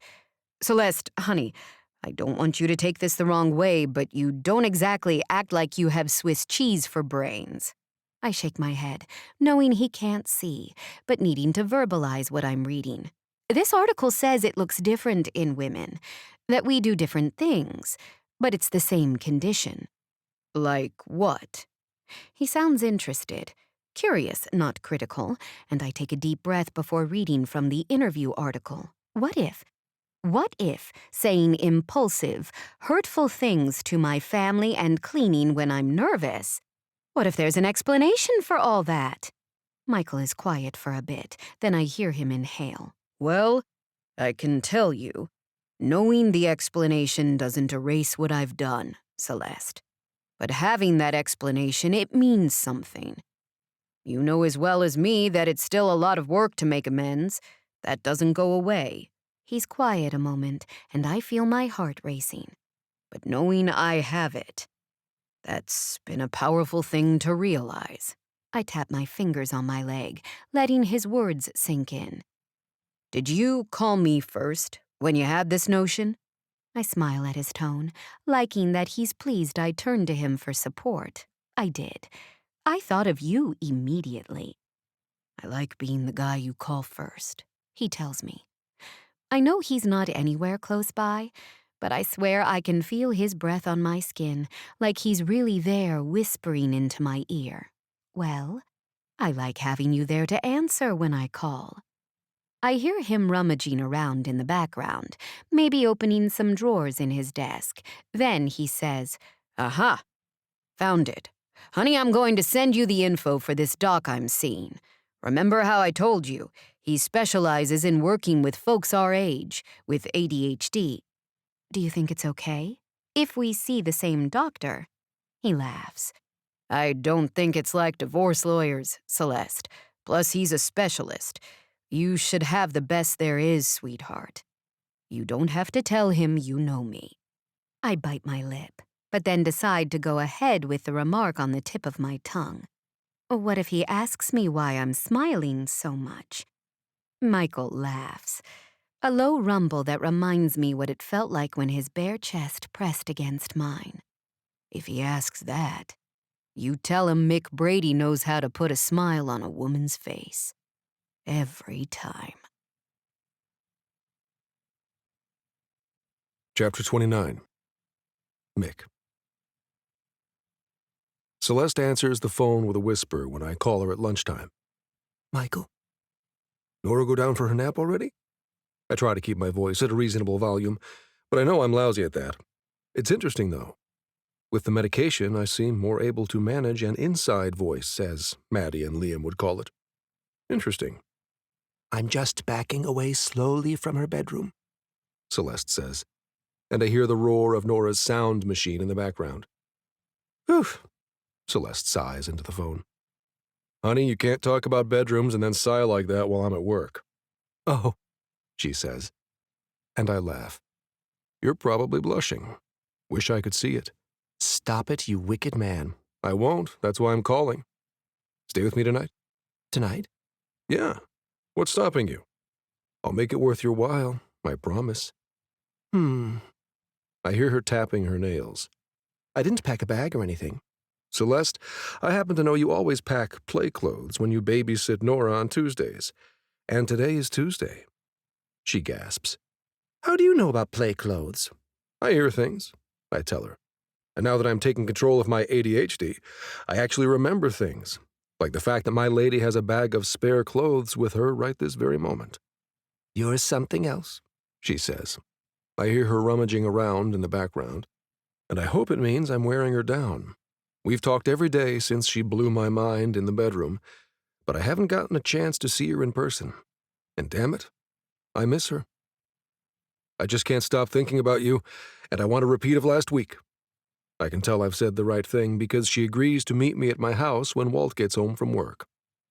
The rest of the day seems to crawl by, despite signing some new contracts for expert witness gigs. This is a whole new line of business that's proving to be quite lucrative for us. Who knew half of Pittsburgh was going to be caught up in landslide lawsuits? Between the sinkholes and the stormwater mismanagement, our geotechnical engineers are in geek heaven. I cut out of work a bit early to make sure I meet Celeste, and when she finally taps on my front door, I pull her inside, laughing when she squeaks in my arms. I like that I can just kiss you if I want, I say, and do so. I like it too. She responds in kind. I back her up against the door and reach for the tote bag she's carrying, tossing it across the room. You don't need any of that right now. I growl into her neck. She smells like fruit punch, and I love that she probably shared a glass of it with Nora while she was babysitting. Dipping my tongue in Celeste's mouth, I confirm that she tastes like fruit punch, and I moan appreciatively. I stroke her hair and nibble on her earlobe, and remember one last thing I wanted to discuss before I give in to my lust. Do you ever cook? Never, She whispers, her voice shuddering a bit as I rub a thumb over her nipples and slide my other hand down to her waist. I never do either, I tell her. Probably a good thing. Her head falls back against the door with a thunk as I reach inside the waist of her pants. Okay, so we'll order in later. That's settled. I take a half step back and unbutton her pants, dropping to my knees on the mat and nudging her legs apart as she steps out of her clothes. Oh, Michael, oh God. I nip at her thighs with my teeth as her hands flutter into my hair. Thought you agreed to call me Mick in bed. I tease her with my thumb, and she gasps and tries to clench her thighs together. But I stop her as I look up at her face. Not bed. Mick, please. My lady said please, and I'm happy to oblige. If someone told me 30 years ago that ADHD medication would make sex better for me, I would have led a different life. Chapter 30. Celeste. I'm hosting Brady family dinner as a last hurrah at my house. Almost everything is gone already, apart from the outdoor furniture since we'll eat outside, and I've been staying with Michael for the past week until my condo is ready. Walt is delighted that I'm downsizing. He insists I will be much more comfortable financially without the expense and upkeep on the huge house. I'm just ready to start fresh in my own space, even if that space is one floor below my boyfriend's condo. Boyfriend isn't the right word, but he's more than just my secret lover. And it's what we've got. And we're telling the family tonight, just as soon as I finish building up my nerve. The last month with Michael has been thrilling. We have dinner together nearly every evening, and nobody seems to notice that we show up together for family dinner night. The only night we missed, in fact, was when I went to Esther's herb workshop with Rosemary. She and I had a great time grinding up actual rosemary and blending it with different fruits in seltzer. She added wine and even rum to some of her concoctions. I stuck with grenadine. I've never felt so focused, so vulnerable, or so strong. I've been meeting with Dr. Offit for his study and am learning about ADHD in women. I talk to my daughter every day, and we have had some challenging conversations. But I asked her to come to dinner tonight, so she'd be here when I tell everyone about Michael. It wasn't easy sitting through a FOOF meeting, knowing I had huge information to share, but having to keep it close until Michael and I spoke with Walt and the Bradys. The ladies were, of course, ecstatic to meet Rosemary at the workshop, so I rode that wave of emotion right through our last meeting and spoke truthfully about how difficult and rewarding and amazing it's been to finally begin to repair my relationship with both of my children. The doorbell rings, and I greet the food delivery excitedly, glad for their help as I set everything up out back. I know Elizabeth and Kellen cook from scratch when they host, but that's just not who I am, and that's okay. It's also okay to order from a restaurant instead of a fancy caterer. I affirmed that out loud for myself one more time. It's okay to serve takeout to guests when the entire family converges on the backyard at once. They come in one cacophonous wave, with Arlen rushing in the lead and BC bringing up the rear as she chats up Logan about her wedding plans. I grin as they all make themselves at home, diving into the chips and guac and pouring lemonade without waiting for a formal invitation. This, I realize, is my family now. Loud and comfortable and present. And I love them. Most of all, I love knowing that they love me back. Nora rushes up to me waving a piece of paper. "I drew you today, Mimi," she says, beaming as she holds up a drawing of what looks like a raisin with hair. "I'll treasure it, Nora," I tell her truthfully. I kiss her on the cheek and rise as Michael makes his way over to me. He tugs me behind a juniper bush and kisses me feverishly. "Not yet," I say, but there's not a lot of fight in my voice. It's hard to resist his kisses now that I've gotten to experience them regularly. It turns out, regular sex puts me in a much better mood to mend fences with my kids. Michael smooths my hair with one hand and kisses me on the forehead. "You ready to face the jury?" I shrug and peek out from behind the bush. Nobody seems to have noticed we snuck away. "Let's do it," I tell him. I make my way to the head of the group of tables and clear my throat, but nobody stops talking, and Cal looks like he's about to punch Liam to get at the guacamole. I look up at Michael, not sure how to proceed. He bangs his fist on the table and shouts, "Listen up, Brady family. We've got news." Everyone freezes and looks at us, and I blush as Michael drops an arm around my shoulder. They all seem to be waiting for a big headline. "Celeste and I are together," Michael says. Nobody reacts. "Romantically," he adds. Nicole grimaces. "Isn't that old news?" "What? No, it's very recent." I gesture to emphasize my point so that Walt knows I haven't been hiding anything from him. My son waves a hand. "Honestly, we thought you guys were doing it for at least a year now." "Seriously?" Michael leans forward on the table toward Walt. "You thought I seduced your mother?" Walt hands Nora a plate of rice and vegetables and looks up at us. "Didn't you just say that you did?" Michael is very rarely speechless, and even more rarely does he stand still. But right now he is frozen at my side, just staring at the family, who quickly forgets us and goes back to fighting over the shredded cheese. Michael turns to me eventually. "They just don't even care." I bite my lip. "I think they care," I tell him. "I think it just seems so natural to them that they're fine with it." He nods. "Well, I'm more than fine with it." "Me too," I tell him. And he leans in to kiss me, pressing his hand into my back to pull me close until Kellen yells, "Get a room!" Everyone laughs and I pat my hair back into place, sinking into a chair and squeezing Walt's hand. You're really okay with this? With me seeing Michael? He smiles at me. I'm glad you have someone, Mom. It's good to see you happy. I am happy, I tell him as Michael kisses my cheek again. So happy. Rosemary smiles at me, and then she clears her throat like she wants to say something. Once again, the Brady family doesn't quiet down. Noticing the situation, BC puts 2 fingers into her mouth and whistles loudly, causing everyone to freeze. Oh, I like her, Nicole says. You need to teach me that. BC winks at her. We have an announcement, too. Rosemary smiles and looks like she's going to float away. We're getting married, she says, and everyone bursts into applause. I sit back in my seat, casually chewing my meal, watching as the people around me celebrate in my family's joy. There is light and laughter in this house, and it feels good to move on to another chapter with this energy as our legacy here. Can I officiate? I look up at Michael, stunned by his question. He shrugs. I'm great with a crowd. I'll stick to a script, promise. Rosemary laughs and gives him a thumbs up. Sure, Mick. Excellent. He takes a swig of his beer and grins. I'll start working on my online ordination tomorrow.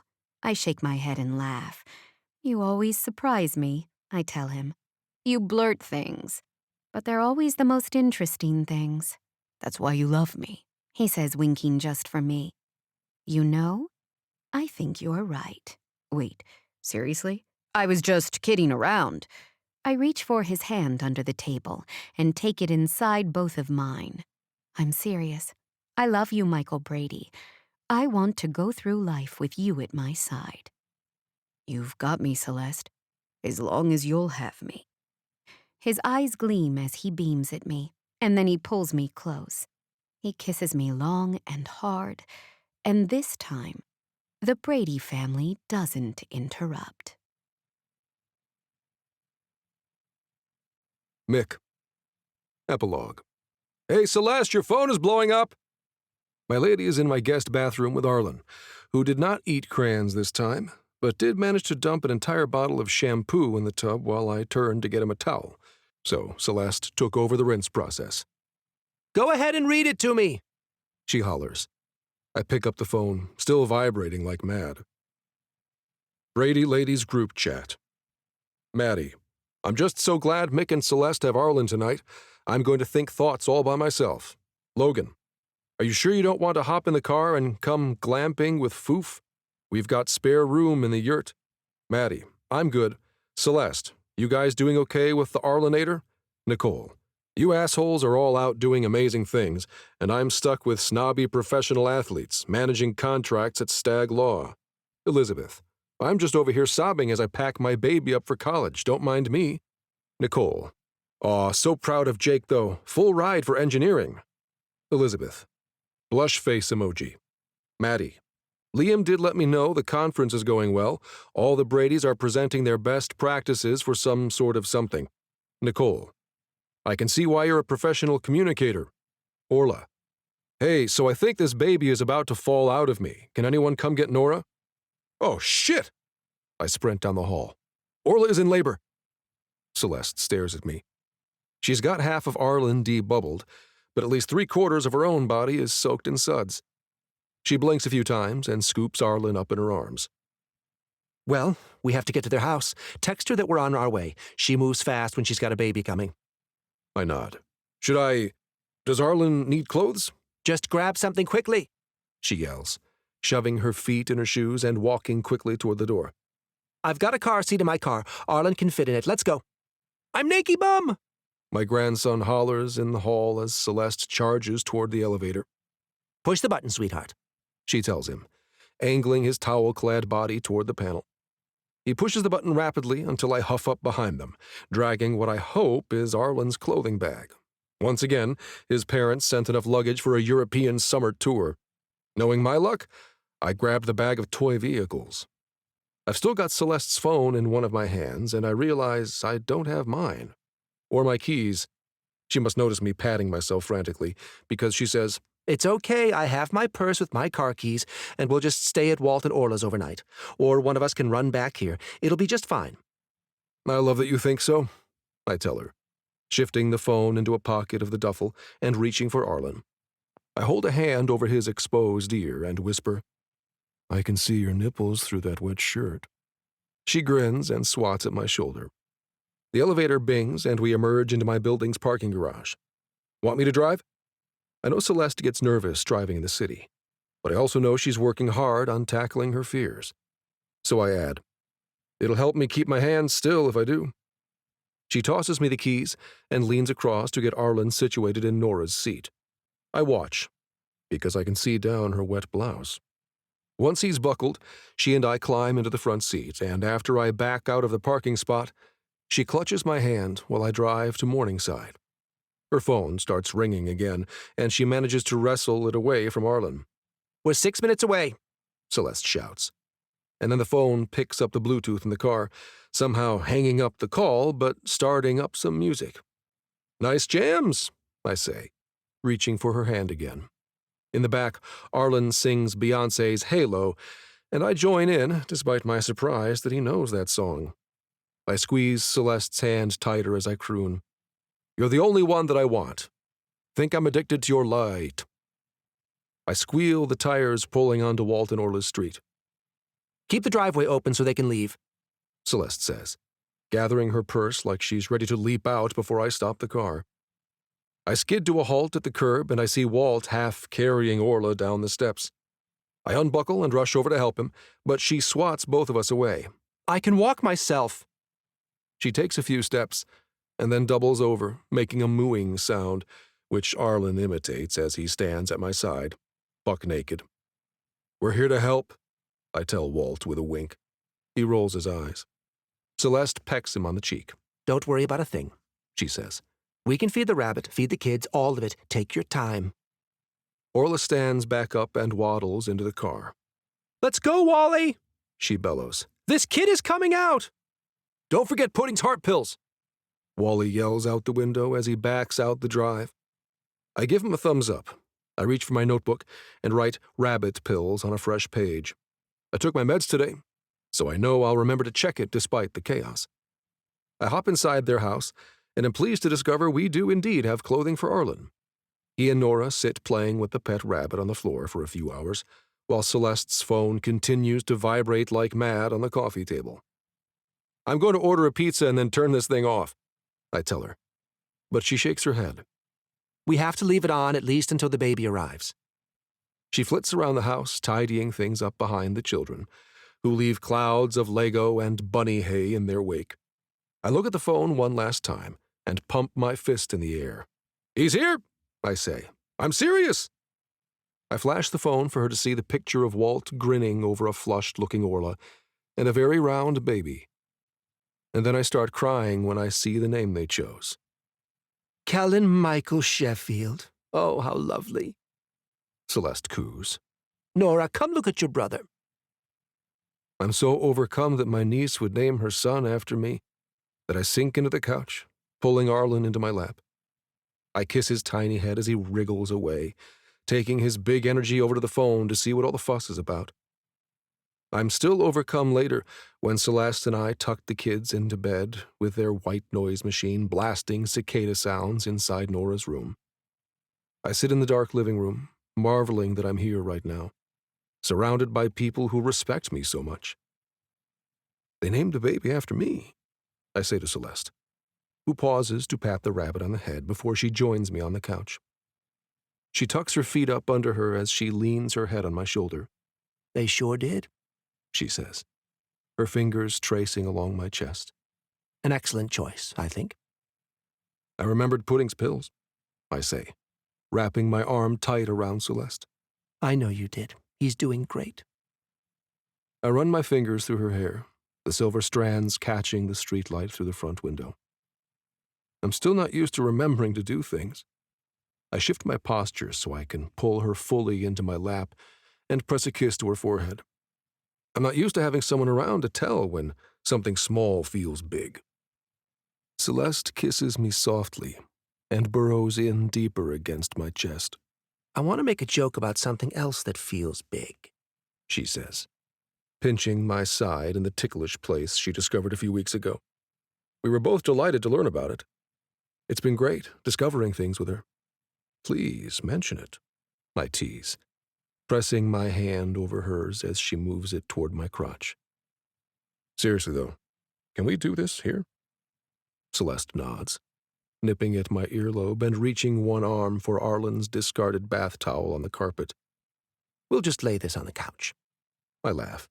No, I mean, won't the kids wake up? Is anyone coming over? She presses back on my shoulders and straddles me, her knees bunching up the terry cloth. Everyone is either at work, glamping, or at the hospital. Celeste yanks open my fly, and I hiss as she reaches inside. Let's celebrate, and then we can go to bed. I arch a brow and squeeze her rear end. Where we can celebrate a second time?